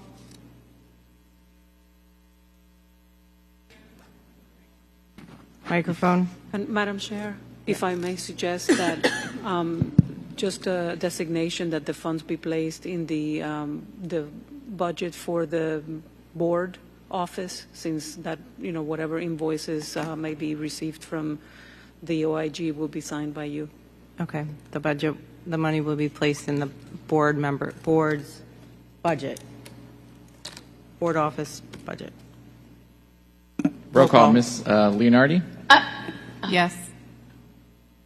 Ms. Rupert? I had a question. Go ahead, Ms. Are we Rupert. past? What'd you say? Go ahead, Ms. Rupert. Oh, okay. What was the change of the amount for professional development? Were we just staying in state and not going out of state? We're not. We're voting on putting $1 million in the budget for the Office of Inspector General. Okay. Got it. Is that a yes, Ms. Rupert? It would be a yes. Zeman? Zeman? Ahodeff. Oh, Yeah. I'm sorry. My vote is no. I apologize. I thought you were calling my name, John. So is your Yes, vote I'm no? here. I vote no. We don't need to do this. All right. No vote for Seaman. Ahodeff. Yes. Alston. Highly in favor of. We need an IG. Bam. Yes. Bogenholy. Yes. Hickson. Yes. Holness. No. Motion carries 7-2. Okay, Ms. Rupert, do you have a comment? Are we back to the budget for the board people? We're back to the main item, number 2. Okay, great. I just had a question. Were we keeping in-state and getting rid of out-of-state? Dr. Hepburn? No, Ms. Rupert, this is Dr. Hepburn. The ask was for us to review that line item along with other items within the budget for potential savings. Okay, because I thought Ms. Al-Hadef had mentioned something about reduction in that, which I know we've looked at before and have, curtailed the out-of-state traveling at times. So, okay, I got it. Thank you. No problem. Any other board member comments? Bogenholy. Thank you very much, Chair. And again, I wanted to go to page 21. Question about trash collection. If we're still working with multiple companies to collect our trash in all our different schools, I feel like I know the answer because I've seen 100 different logos at different schools. So are we still doing that? Dr. Hepburn? Ms. Paul?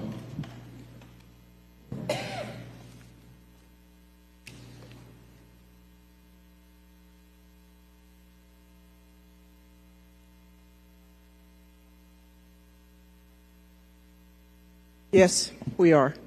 Awesome. Thank you very much, Dr. Paul. So just quick question. Would we benefit or possibly save money by, or how does that work, right? Why do we work with multiple companies instead of one working to all our schools to collect our trash?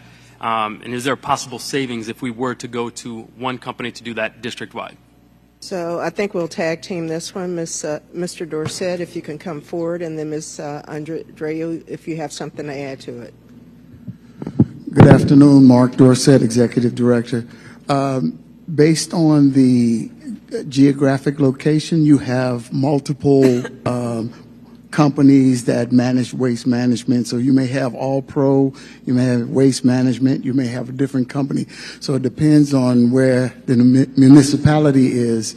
The company that would serve that municipality is the only one you can go to for trash collection or the likes of that, and whatever their charges are for that particular entity, that's what it would be. So it would be different countywide. So, for example, Coral Springs uses Waste Pro. All our Coral Springs schools use Waste Pro at every single school. Is that correct? Yes. If Waste Pro runs the Coral Springs area, that's absolutely correct. Okay, and then there's no way around that. No. What says that has to be the case? No, as far as I understand it, there's geographical situations that only allow Waste Pro to manage trash in that particular area if they're assigned to that area. So you couldn't use another company in that area. Understand, is that city? Is that our policy? What says that? That's my question. Ms. Andreu, can you maybe add to that, please? I think it's county and city. Good evening, Jennifer Andreu, Executive Director Operations, the municipality. So we would have to negotiate contracts with every single municipality throughout the county. And they would have to change their current contracts that they're in. Some are very long-term, and then we would have to try to negotiate and do something district-wide as a school district. It'd be a very heavy lift. Got it. I'm just trying to understand of how, like our jurisdiction, our property, so if we have to negotiate with them, if we decided to go with one vendor throughout the whole district, we would have to go to every single city and negotiate that? Correct, because currently the city has the contract that includes the schools within their municipalities. So they're picking up trash at our schools through the city's contract? Correct. So are we paying for that? Yes. Mr. Dorsett, I believe we do reimburse. We do pay for that through our utilities budget. So because we see it here, right, 20.5. Yes. So my question, I know it may be a heavy lift to have conversations or to talk about contracts, but is there possible savings if we did do that and go throughout one contract for Broward County schools to pick up trash at every single school? If that is the will of the board, we can definitely look into that and research to see how effective that would be and see if that's something that we can do or not. Got it. So, Chair, so I'd like to make a motion that we look into that and see if it's a possibility to have a contract, or if it would be worth it to have a contract countywide to service all of our schools for trash pickup. Is there a second? Second. Moved by Fogelholy, second by Alston. Public comment? Board member comment? Charleston? Just more for discussion, because I do understand, and I think Executive Director Andrea was correct. So I know it is the municipalities, and even separate from the county unincorporated areas. What I don't know is school sites I know fall under the school district, Madam COO, but I don't know if do we have that jurisdiction and latitude where we could make that decision just for schools? I don't know the answer to that. I don't know if that's legal or. I think that's something we would have to research and look Okay. into. So I don't know, Ms. Andreu, but is it almost like a piggyback contract with the cities, or is it something separate from that? No? Okay, so we would absolutely have to do Just some research on bring it that and back. look at Okay. it. And that's your item, right? Yes. Okay. And Chair, I don't even think it's necessary to have a motion, right? I think that's a follow-up, just to request that to see that, right? Because if it's worth it, if we're spending that much money and we're just saying, okay, that's just the way it is, but researching it, if you came back and said, hey, Mr. Fogelholy, we're saving $5 million, we're starting somewhere, right? It's a possibility that we could save $3 million, $2 million, whatever the case is. But everything should be looked at like this. Yep, If we're talking about making cuts, let's not talk about cutting and firing people or cutting departments. Let's look at every single contract we have and where we can save it, where we can cut it, and start putting it and allocating it towards raises for our staff and doing it the right way. I just feel like a lot of things we look at, it's been the same way for the number of years, and we are the 6th largest school district, and I think a lot of people would bid a contract like that would be very appealing for a number of companies. Okay, if we're able to do that. So for me, I would just say it's follow-up. I withdraw my motion because it's not necessary. Thank you, Chair. Motion withdrawn. Thank you. Any other comments? I was just going to comment on that. My experience has been that there are very few companies that could handle, one company that could handle a district this size. And so I've had that experience in several other districts.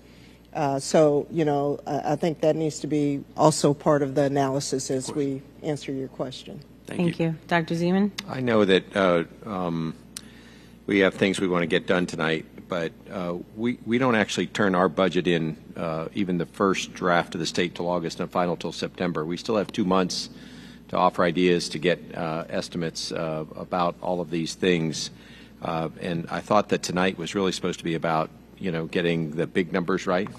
I feel out of sorts because the public's not here. We didn't notice anybody about these ideas. We don't have the right numbers to be making decisions, and I think that we don't have all that stuff because this meeting wasn't supposed to be about making final things. This was supposed to be about the big numbers, and then we fine-tune the budget over the next 60 days. So I'm just suggesting that we move beyond this whenever we can so that we can get to the final items and come back once the staff has had time to look hard at these things and help us make the best possible budget we can turn in early September. Dr. Hepburn, was this meeting noticed? Yes. Okay, thank you. And listen, I understand, but I think that it's our opportunity. This is the only opportunity we have to talk to each other about this and if we have ideas, to present them and discuss them. Mr. Alston? Okay. Thank you. Mine is an easy one. I know last year we had a conversation on Boys and Girls Club, YMCA. Now, what budget cycle, the new fiscal year begins July 1 or October 1? I forget school district. Dr. Hepburn? Fiscal year, is it? July 1. July 1, okay. So last year, have we already handled the Boys and Girls Club and YMCA allocation? We are in the process. It's turned out to be little bit more complicated and complex Okay, between two nonprofit organizations. Okay. But it's in process. The team has been working hard to address that. So confident, hopefully by the end of this month. Not the end of this month, because the end of this month tomorrow. Hopefully by the end of August, we'll be able to be invoiced for services and pay them accordingly. Because it's small dollar. It is small dollars, and it just turned into something that was very complicated. I can give you details one-on-one. No, I know. Yeah. It just popped up. So now that, because I thought from the motion last year, that also was baked into, and I know we don't see every line. I get that. I'm just reconfirming, is that allocation still baked into the current tentative budget that we are looking at? Can you confirm that for me? Ms. Montoya, can you confirm that, please? Yes. It is. Okay. Got it. All right. Thank you. Any other board member comments? Seeing none, Mr. Whitney, please read the resolution for item number 2 into the record. Jeff Whitney, Budget Director. School Board of Broward County, Florida, Resolution 2504. Resolution by the School Board of Broward County, Florida, adopting the tentative budget for fiscal year 2024-2025. Whereas the School Board of Broward County, Florida did pursuant to Chapters 200 and 1011 Florida statutes approve tentative millage rates and tentative budget for the fiscal year July 1, 2024 to June 30, 2025, and whereas the School Board of Broward County, Florida set forth the appropriations and revenue estimates for the budget for fiscal year 2024-2025, whereas at the public hearing and in full compliance with Chapter 200 Florida statutes, the School Board of Broward County, Florida adopted the tentative millage rates and the tentative budget in the amount of $5,148,617,026 for fiscal year 2024-2025. Now, therefore, be it resolved that the attached budget of the Broward County School Board, including the millage rates as set forth therein, is hereby adopted by the School Board of Broward County, Florida, as a tentative budget for the categories indicated for the fiscal year July 1, 2024 to June 30, 2025. All those in favor of item number 2 as amended, say aye. Aye. Aye. Those opposed, say no. No. Item number 2 passes with 2 dissenting votes, Fogenholly and Alston. The scheduled order of business for this public hearing of the School Board of Broward County, Florida has been completed. Seeing no objection, I now adjourn the meeting. Okay, we have, say, 1.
County Public Schools, your partner in education. Choose the best. Choose BCPS.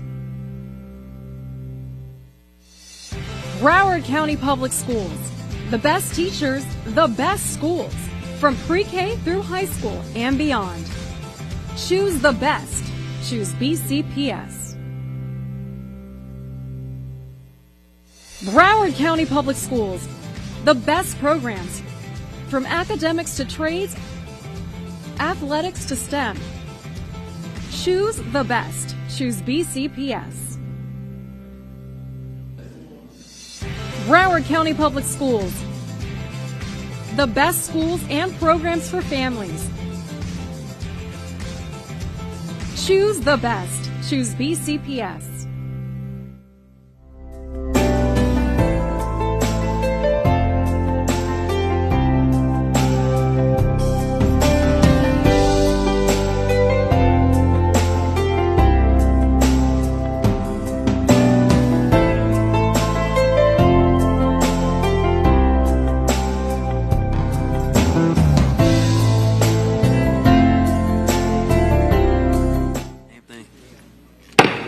Welcome back. May I have a motion and second on item number 18? So moved. Second. Moved by Zeman, second by Fogelholy. Public comment?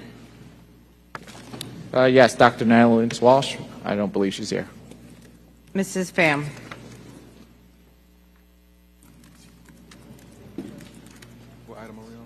Number 18, proposed revised job description for the chief auditor position. Yeah. Thank you, Madam Chair. The chief auditor sees over more than $3 billion, and I think at minimum he should have accounting degree and also accreditation and degree in finance or auditing, but not just a general bachelor's degree. I think this is far too much money and too big of a risk. So I think we need to raise the bar and really make sure that we're handling things professionally and in the right way. Thank you. Dr. Zeman. Thanks so much, Chair. We're just a very, very large organization.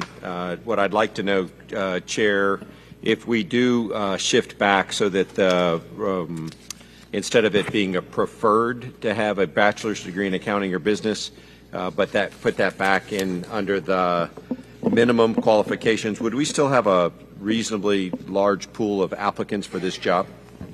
Dr. Hepburn. Mr. Azarito? To the Chair, yes, we will. Just a real point of clarification, though. The current job description only says bachelor's degree. We didn't move that out. It currently says earned bachelor's degree from accredited institution. It doesn't say anything about a bachelor's right now.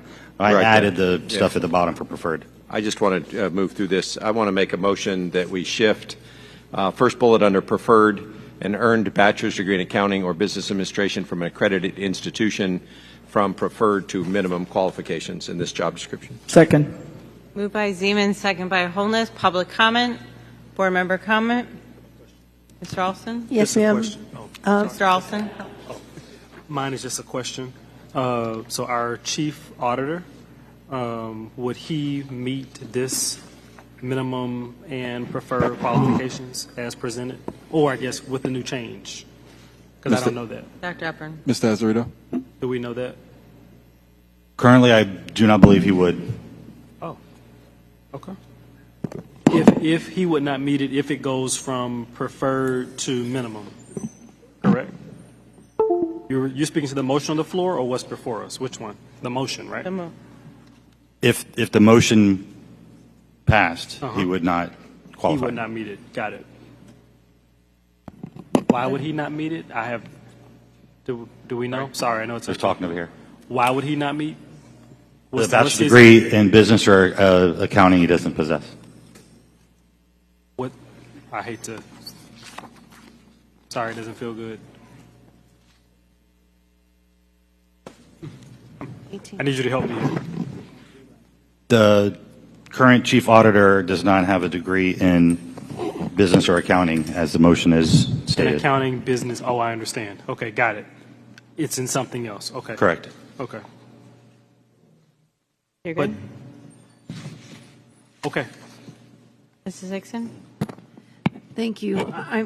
I know we went over this before it's come to us now, and, there was a reason that it didn't have specific degree in that, but it does say, that you have to have 10 years in those fields and that you have to be certified in one of these other things. So although it may not be a degree in accounting or any of those other things, they do have to have certification and 10 years of progressive experience in things that are related to all of that. So I don't know that it's really necessary to change it back. We had this discussion the last time we talked about this before we were in the situation we're in. So I don't think we're changing it to fit a particular person. It was based on just overall as the audit, being the chief auditor, looking at what would give us a bigger pool of applicants. So I don't think it's necessary to switch that again.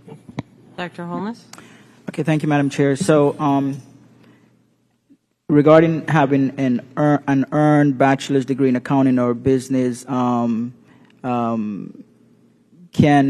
staff speak to the relevance of this in accomplishing the job of the chief auditor?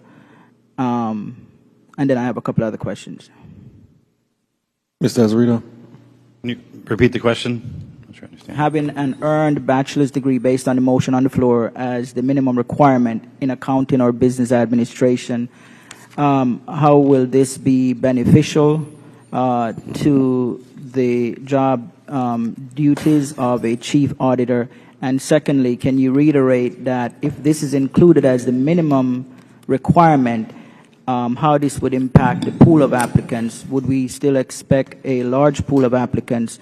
And I just want to caution, the minimum job description is based on the position, not a person. So we are looking at what is relevant to us as a district, not only now, but in the future. So can you respond to those two questions? To the chair, yes. The second question first is a little bit easier. So the first time we posted this back in, I believe, February, the catch was that Florida certificate in public accounting, having that certificate from Florida as a CPA. That's what kept a lot of people out.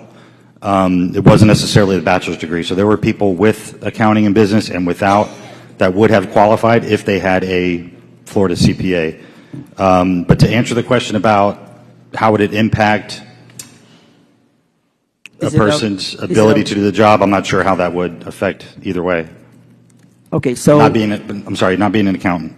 Okay, so to be clear then, if we include this minimum requirement for the sake of the public, will this have any impact, in your best opinion, on the pool of applicants as far as volume? Not a significant impact, no. Okay. Are you aware of the requirements of any other district regarding the minimum requirement for a chief auditor? And would this be, would you say, based upon your knowledge, that this requirement of a bachelor's degree in accounting or business is also similar as a minimum requirement in other districts?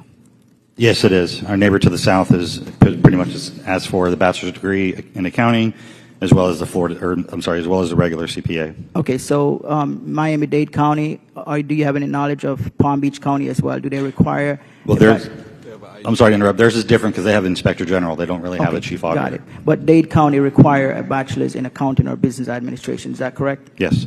And just to reiterate, this will not, in your opinion, impact the pool, the volume of the pool of applicants that we will receive if this minimum requirement is put in place? That's correct. Okay. Thank you. Okay, so without this motion, without this change in the current motion, does our chief auditor meet the minimum qualifications and experiences as this is written? Just the degree part? Well, everything, the whole job description. So as amended on here right now, he would qualify. Okay. And our current chief auditor has the certified inspector general certification? He has one or more of those following. Okay, Not great. positive which one. I don't have his resume with me. So for me, I think our current chief auditor is doing an excellent job, and I would as we progress in this process, I would like to see him apply for this position. And if we change it, then he wouldn't qualify. That's correct. Yep. Anyone else? I have a question. Ms. Rupert? So instead of applying, could we as board members actually direct appoint him? Yes. Okay, just an idea. Thank you. Any other questions? Okay, Dr. Zeman's motion to change the first bullet point to the minimum qualifications and experience. Roll call. School board members Rupert, Yes. Zeman. Yep. Alhadeff, No. Alston, No. Pham, No. Foganholey, No. Hickson, No. Holness. Yes. Motion fails 3-5. I'm sorry. Okay. I didn't call Miss Leonardi. Miss Leonardi? Yes. Hear you, John. Motion fails 4-5. Okay, back to the item. Any other comments? Nope. Okay. All in favor of 18, say aye. Aye. Those opposed, say no. No. No. Item passes with 2 dissenting votes, Zeman and Holness. We have a motion and second on item 19. So moved. Moved by Zeman, second by Hickson. Public comment. Board Nope. comment. Pham.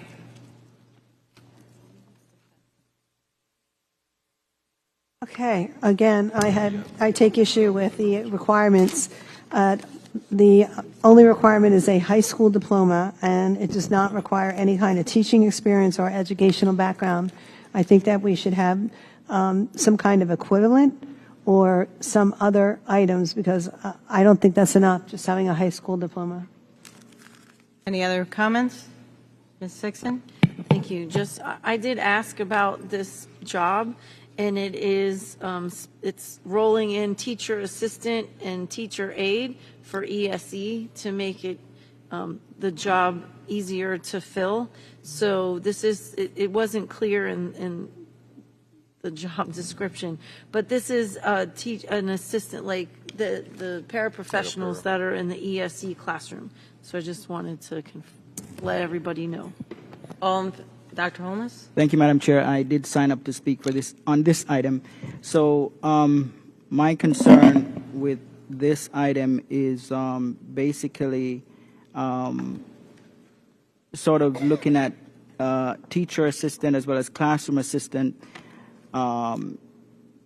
under similar condition, because we're merging the two under this job description. So for the salary information, where it says the initial salary placement will be the starting salary on the classroom assistant salary schedule.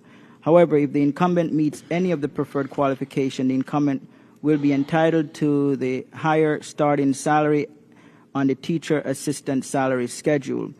So I would prefer that language is clear, because if a person is a teacher assistant, it means they have fulfilled further requirements to be categorized as such, and if they're functioning in that capacity, then it needs to be clear that they will be paid more. So I would like to make a motion to revise the language that would then say if the incumbent meets any of the preferred qualification and functioning as a teacher assistant, so that would be the added language, the incumbent will be entitled, an additional wording, and guaranteed the higher starting salary on the teacher assistant salary schedule. Is there a second? Second. Moved by Holness, second by Leonardi. Public comment. Board comment on the motion. Okay, roll call on the motion. School board members Zeman. Nope. Alhadeff, No. Alston, No. Pham, No. Foganholey, No. Hickson, Holness, Yes. Leonardi, Yes. Rupert, Yes. Motion fails 4-5. Okay. Any other comments on 19? All in favor of 19, say aye. Aye. Aye. Those opposed, say no. No. 19 passes with Holness dissenting. We have a motion second on 21. So moved. Moved by Zeman, second by Hickson. Public comment. Board comment. Zeman. Thank you so much, Chair. This is an item that is going to be more complicated maybe than it starts out to look. We have announced program on repurposing and eventually closing some schools, working to improve programs and do a lot of other things. But at the end of the day, we still have more facilities than we have students, and inevitably we have to close some schools. The mayor in this area has been very public about her interest in using this, if it's chosen by Broward County Schools, to do other things. This is a center that does remarkable things. It's a tremendous place. And so I've been struggling with, do we give them a 3-year lease, knowing that it has an option to get out within 30 days, or do we say give them a shorter-term lease, acknowledging that they are going to be a school, a campus of great interest as we go through the repurposing. My own kind of belief in this is I don't want to mislead people into thinking that they are going to be around for 3 years when there's some chance that they're going to be around for 1 year. So instead of kind of leaning on the clause that allows us to get out with 30 days notice, my own preference would be to do a 1-year lease instead of a 3-year lease, and then see how it turns out. If in fact turns out not to be one of the schools, we can extend the lease. But I just hate to be deceptive to people and make them think that they're going to be around and not make the investments to be mobile if they have to be. Are you making a motion? I was going to wait for discussion first, and then Any discussion? Dr. Zeman. I'd like to move that we do this lease for 1 year instead of 3. Is there a second? I'll second that. Moved by Zeman, second by Pham. Public comment. Board comment on the motion. Mr. Alston? Yes, I have a question. So will the board now be in the posture that for the 70-plus schools that are on the list that we've seen months ago, that we are going to now publicly, because it's our first time publicly doing this, pause resources, contracts, right, begin doing that as a board? Is that what we're going to do? Is that what this begins to do, Mr. Superintendent? Dr. Hepburn. I don't want to speculate, but any public discussion, people are listening. Right. So this will be the first action the board will take, just to be clear, that we have identified schools that have clearly been on some list or lists in the past that the board will begin singling them out with certain actions. Is that what this motion would do? I'm not sure if that.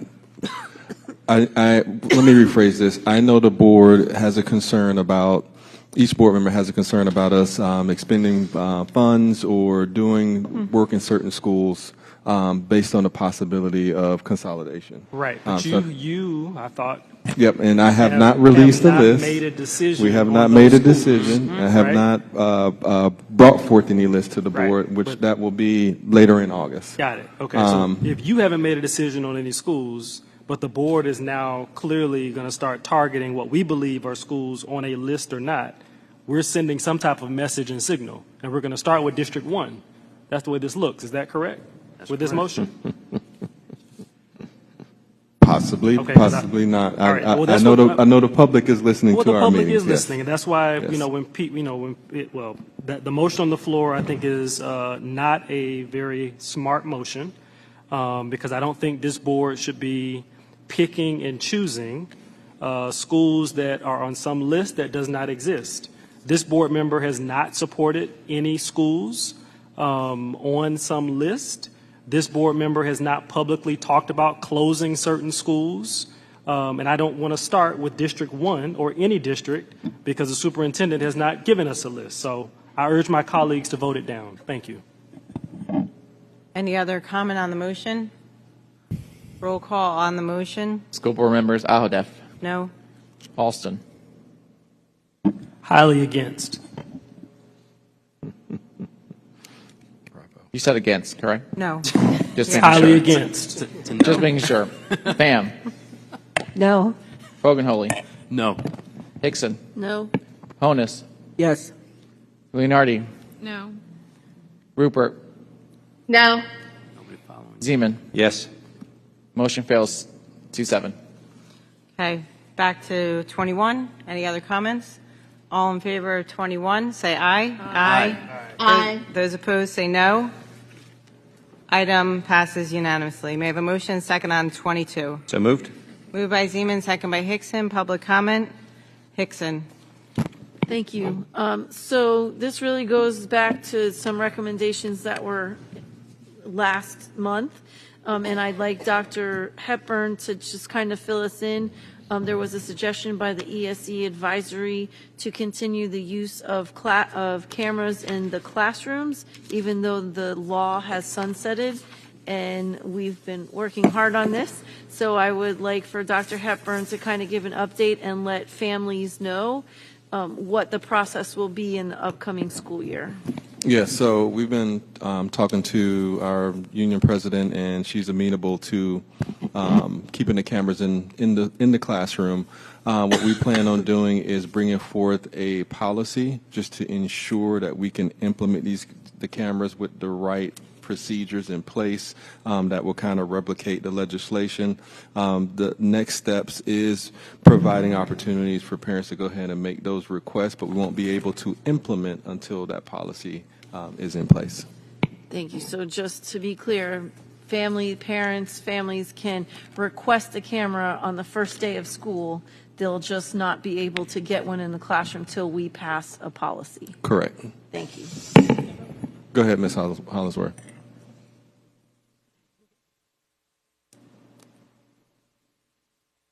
Good evening, Simone Hollingsworth. Like Dr. Hepburn mentioned, because the legislation sunsetted on June 30th, 2024, that would not be able to be, they can't implement them. So we have to go through the policy, go through looping. Obviously, as Dr. Hepburn mentioned, we have been in conversation with Ms. Fusco in regards to union negotiations because it is a contract employment piece, so we need to bring that in. That'll have to all be looped in and then looped through our typical advisory process to bring that through. And then moving forward, then they'll be able to go back through with the documents and all the procedures that were implemented with that pilot legislation that is already in place so that then they can request that and go through putting them on. But they can still request on day one the camera. They just need to know they can't get it in the classroom until we go through that process. Right. That's what I guess my only concern with that is requesting it without having policy and all those other pieces, that might be a little premature than waiting for all the policy and everything to be developed, and then you would then put out the correspondence and communication about requesting it and then turning it on. I think there could be some miscommunication and misunderstanding about me asking, and we know how lengthy that process can be. Obviously, we're expediting that. We're already working with official school board records in regards to bringing forth all the documents with that, but I would hate to give the community false hope that it's going to happen September 1st, even though school starts August 12th. I think as long as we're very clear that there's a process and we don't have a date, but they want to know on the first day of school that they can request it. And Well, that's what I'm asking. Right. Well, I guess this conversation, I think we can take that back. I guess our conversation was about communication to the community about what would be coming, and that once that was done, then the request would be in place. Mrs. Pham? Thank you, Madam Chair. I get asked frequently about all the cameras that are boxed up in the schools. Can you tell me what the plan is to do with them? Are we going to sell them? Are we going to put them to use? Where are we going with this? I'll need clarification about.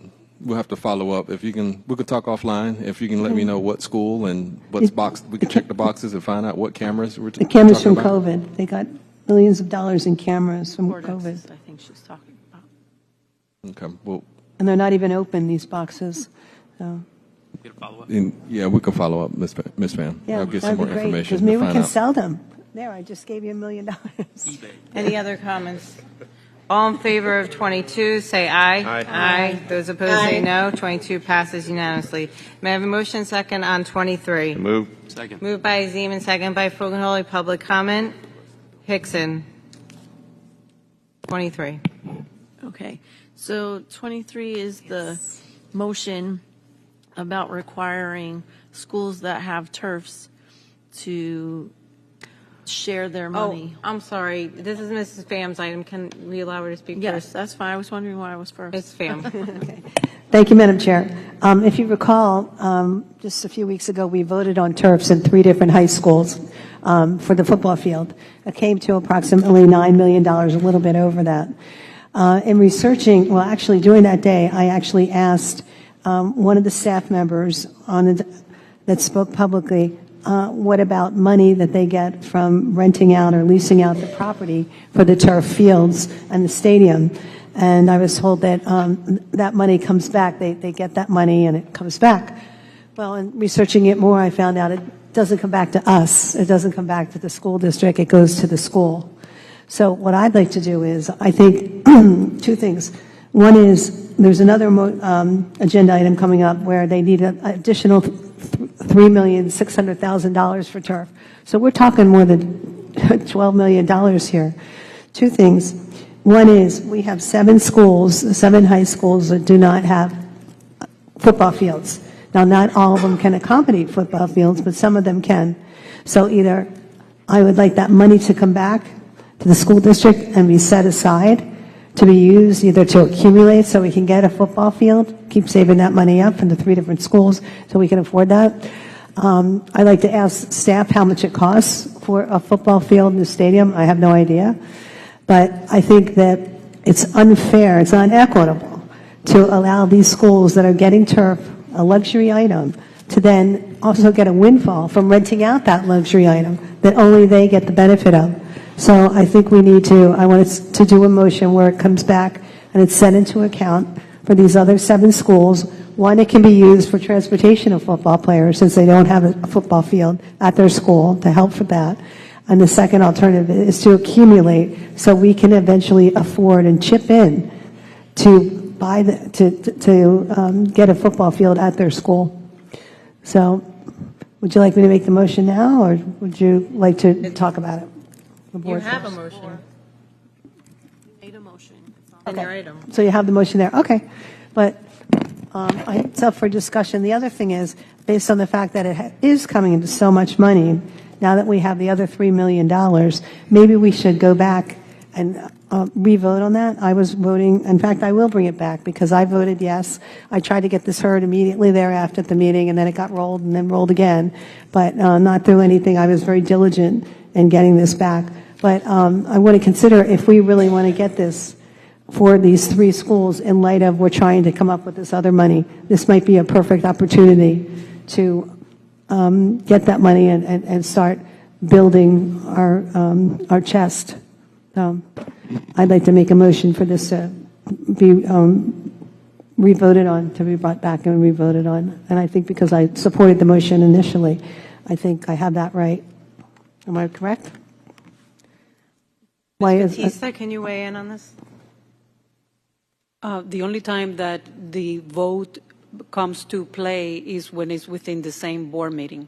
So, not the following. I thought it could be brought back at the next board meeting, and that's what I tried to do. I had it on the agenda both times, and it wasn't heard. So it was set to be heard, but it was not heard. So what happens under those circumstances when you get it on the agenda item, but through no fault of mine, it's not heard? I'm not sure which item that is, as we sit here today. What do you mean by it was not heard? I mean, was it voted on by the board? Well, I tried to make a motion on this several times. In fact, when I was very sick here just last week, this was scheduled to go, and it got rolled over to today, and I stayed there 12 hours. I went there an hour early just to make sure it got heard and everything, and then it got rolled over. So that's a prime example. And then the example before that, I asked to make a motion. I think I was denied. We can go back and get the record. So you're talking about item 23, which is the one. Yeah, but it didn't have that number, 23. Right. But it's the turf. It was the turf item that was passed before.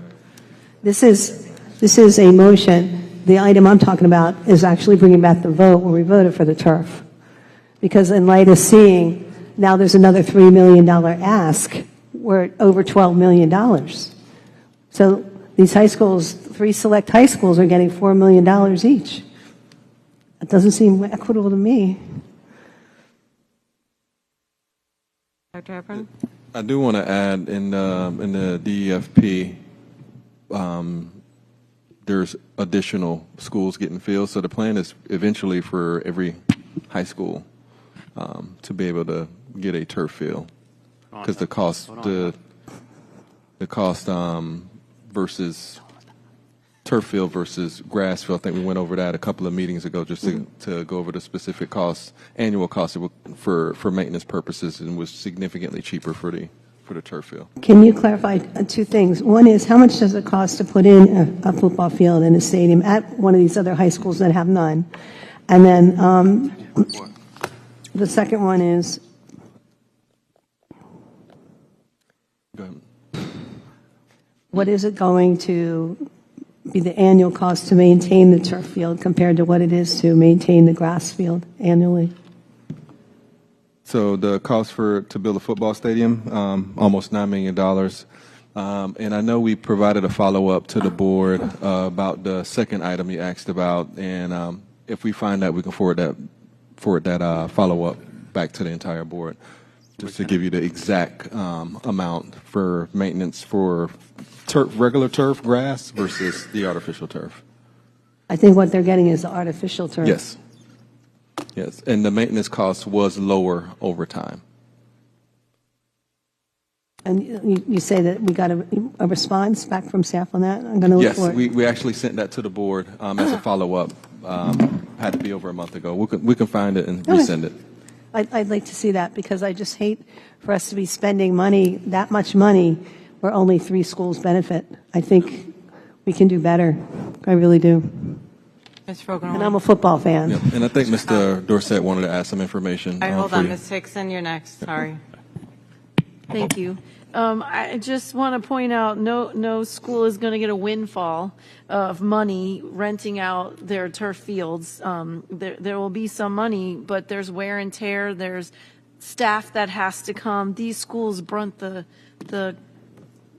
usage of when someone's using it, just like auditoriums. And if we're going to do that for people who have turfs, then we have to go and look at auditoriums, people who rent the auditoriums, people that rent classrooms, people that rent the cafeteria areas. So you can't make a policy on just one particular thing and not look at everything that we rent across the district. They're not going to be unfairly getting money here. That money goes towards the wear and tear of the fields that they have to bear the brunt of the cost when that happens. So I do not agree with this motion. Thank you. Mr. Fogelman? Thank you very much, Chair. And I wanted to help Superintendent out a little bit, because we were talking about turf fields and then football stadiums, right? So the difference, you're talking about Terravella, Hollywood Hills, don't have lights. Like, they don't have a stadium itself that they can play night games at. So, of course, that's a different cost, right? Monarch High School, they don't have lights. They have beautiful field, beautiful facility, but they don't have that. So first question I have, because I wanted to ask while we have this item up, how many of the schools, we may not have it, might need a follow-up, how many of them have started raising money to get the stadium set up? Because I know that's how we work with them, how many of them have started raising money? We'll have to provide that in a follow-up, just to find out from each school without a stadium. Got it. Okay, and then I know Mr. Dorsett was here. One of the questions was maintenance, difference between grass, turf fields.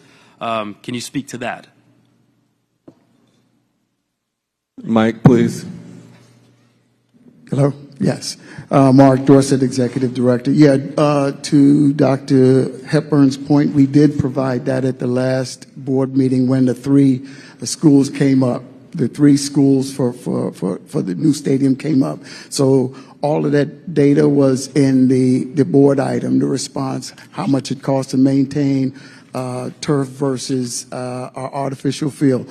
But I want to make a clarification. This board item is not an additional $3.6 million.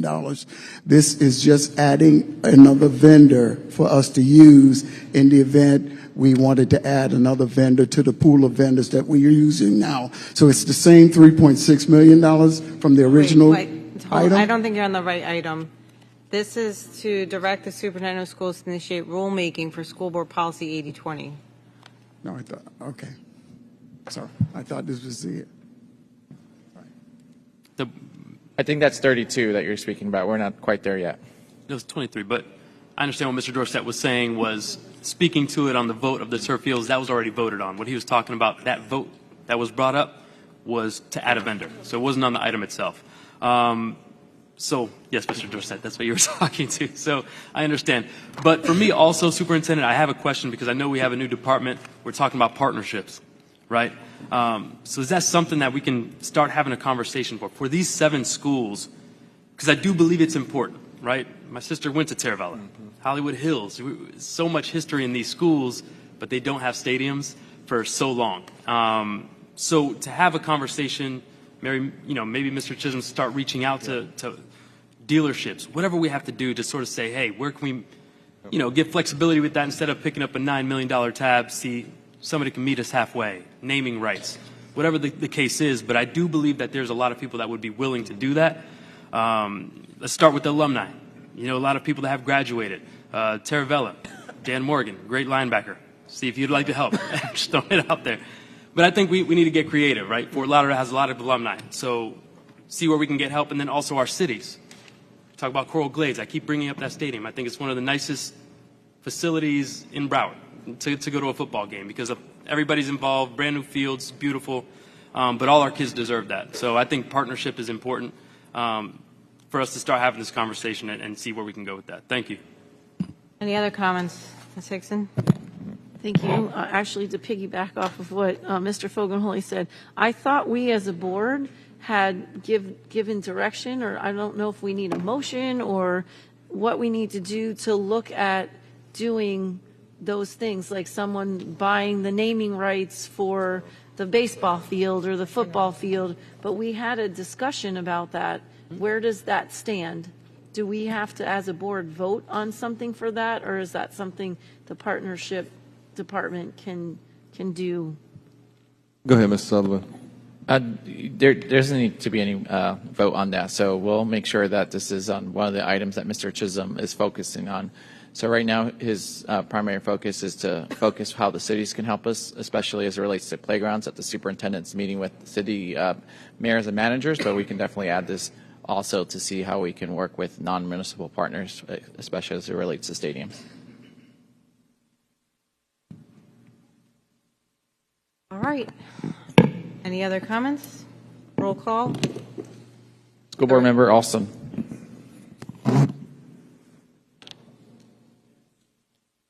Pham. Yes. Fogelholy. Yes. Hickson. No. Honus. No. Leonardi. No. Rupert. No. Zeman. Nope. Alhadeff. No. Motion fails. Item fails 3-6. Okay, may I have a motion and second on items 29 and 30 together? So moved. Second. Moved by Zeman, second by Hickson. Public comment. Board member comment. Ms. Rupert? Thank you, Madam Chair. As for item 29, the way I read it was that there's an additional 148 days with the final acceptance plus 83 days. So I need clarification if the extension is for 231 days. Dr. Hepburn? Ms. Paul.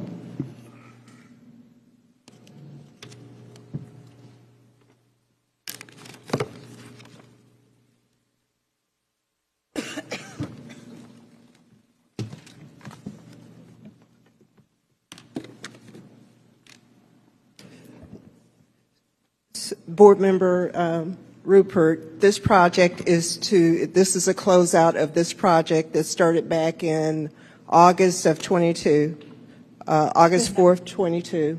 And so, yes, there are additional days that are built in, 148 days that were added to this project to make a total number of days from August 22 or 2022 to March. The actual final completion date, March 19, 2024. This whole project took 480 days to complete. Okay, so the extension currently from this point onward is only 231 of that 400? So the project, this item is to close out the project. So those days are already built in. So there are no additional days on this project other than the total number of days of 480 days. Well, that's good. Thank you. I appreciate it, and hallelujah already. My question on 30 is that this is the final acceptance, and is there a time extension of 655 days? And if yes, is that from now? So once again, the notice to proceed, which means it gives the order for the contractor to start the project, was November 19th, 2020. This project took a total of 894 days. This is a closeout also to end this project. But again, the total time from November of 2020 to May of 2023 was 894 days. So there is no additional time on this project. Okay, I think that needs to be clearer, but my more important question is this. Owner delays, consultants' omissions. Did we go to the consultants and ask for money from them because they had their omissions to recover any money?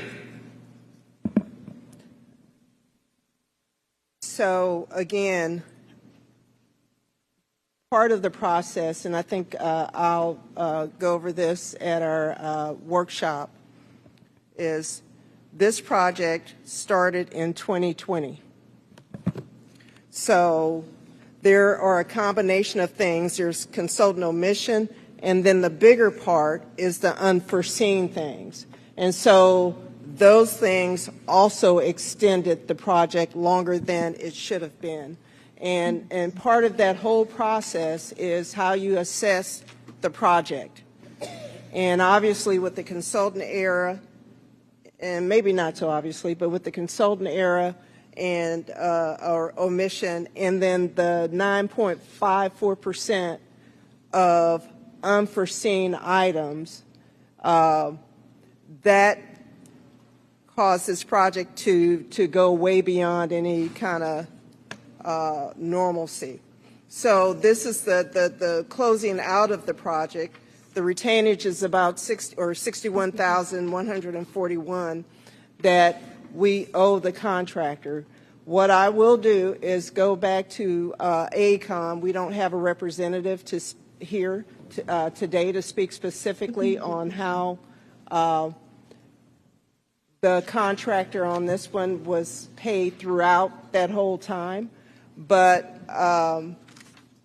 yeah, this is to end it and quite frankly, to stop the pain on it. It's $61,000 that we're paying them to go away. The project will be closed out if the board so wills it. And that is part of what we're trying to do, is get these projects off the books, close them out, and finish the bond program. I'm not sure if I answered your question, Ms. Rupert. Kind of, and I appreciate it, and I can't wait to actually meet you in person when I'm actually back in Broward. But I guess I'll go to the superintendent for this question. Well, Ms. We've talked. Yeah. Go ahead. I'm sorry. We've talked about this before as a board, that if there are consultant omissions, that we will go back and try to reach out for them for that process to recover that money. I'm not asking that we have our contractors paying for us for what, we actually oversaw or unforeseen circumstances, but the ones that are clearly omissions from the consultants that falls on their head, we were trying with AECOM to recover that money. Has there been a conversation at this point to do that, Mr. Superintendent? For this, how's it going, Ms. Rupert? For this specific project, I'll have to follow up, see where we are with the team, if they've had any discussions about recouping any loss. Okay, because, any little bit helps. Yep. And I appreciate that. And while I have you here on the line with me, I'll just ask you to check in on Markham to make sure that opening school is going to be right and ready for when the kids start. Absolutely. It's been top priority for us. Matter of fact, we had our cabinet meeting there a few weeks ago, and the whole entire cabinet walked Markham to see the state of it, just to make sure we're addressing all of those needs before the start of the school year. Thank you so much. I won't pull any more time because I know the board members are anxious to leave. But thank you so much. I appreciate it. Ms. Hickson? Thank you. Mine was on 28, kind of along those lines. I always give. Oh, wait, we're on 29 and 30. I thought we were on 28 and 29. 29, 29. Oh, Okay, I am all on in favor of 29 and 30, say aye. Aye. Aye. Those Aye. opposed, say no. Items 29 and 30 pass unanimously.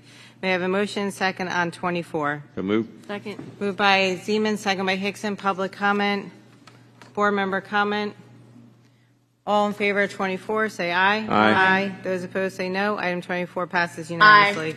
May I have a motion second on 27? So move. Second. Moved by Zeman, second by Hickson. Public comment. Board comment. Dr. Zeman. Thanks so much, Chair. I'll try and come up with some reasonably intelligent comments.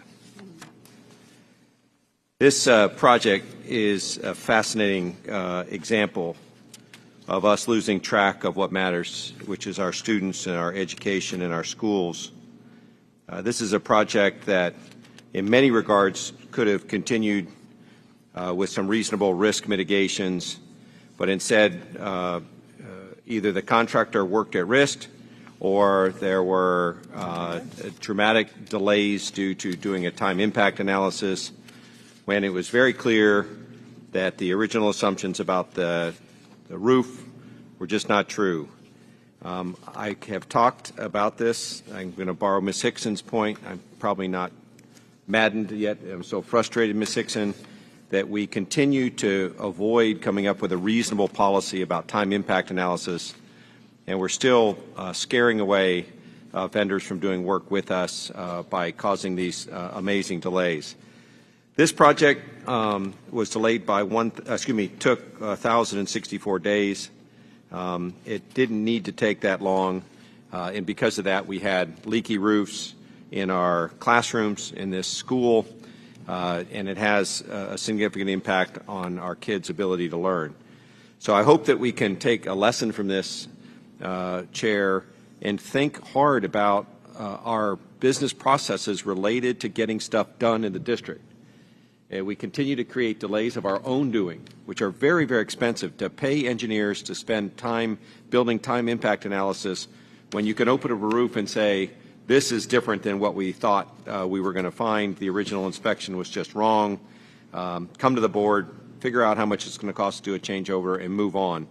I just am very, very frustrated that we haven't figured out how to manage a construction program or to treat the vendor community that we have here with the kinds of processes that would allow them to keep coming back. Thank you, Chair. Ms. Pham?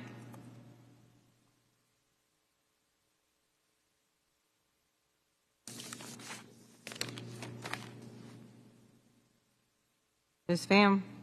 27.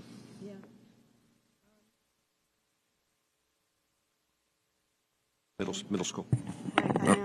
Oh, thank you. Coral Springs High School, sorry about that.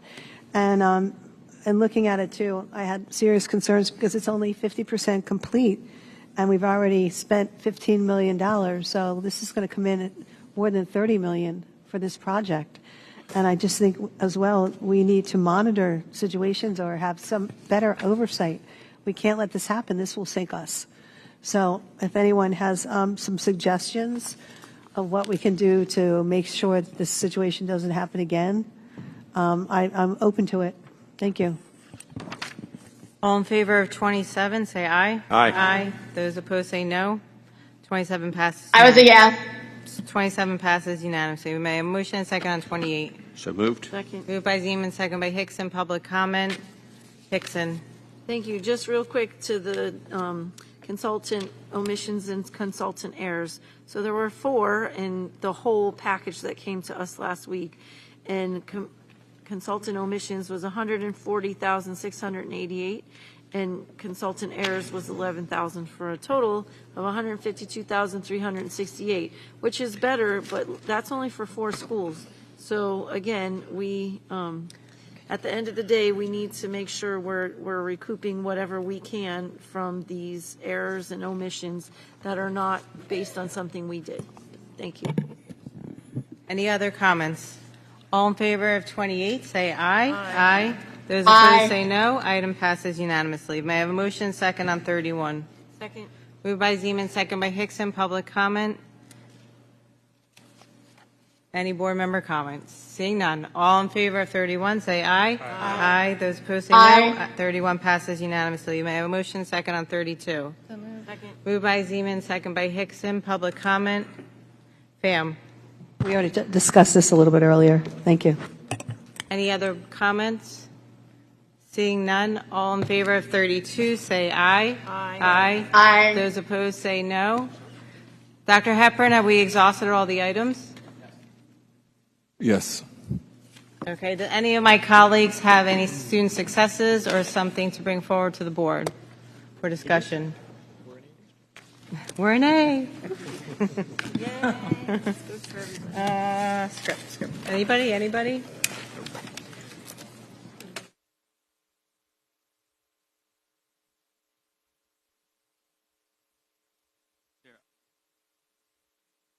Commission. I'm proud to say that a lot of the things that we went over, we're leading the way here in Broward County, which I love to feel that way sitting there as a board member. So a lot of the school districts are adjusting, getting to, but we do a great job here in Broward County. I just want to recognize that. But tomorrow's going to be our day. Dr. Hepburn's going to be there, Sheriff Tony. So get an opportunity to show off a little bit, Superintendent. But thank you, Chair. Thank you. Anyone else? Seeing none, the scheduled order of business for this school board meeting of the School Board of Broward County, Florida has been completed. Seeing no obligation, I now adjourn the meeting.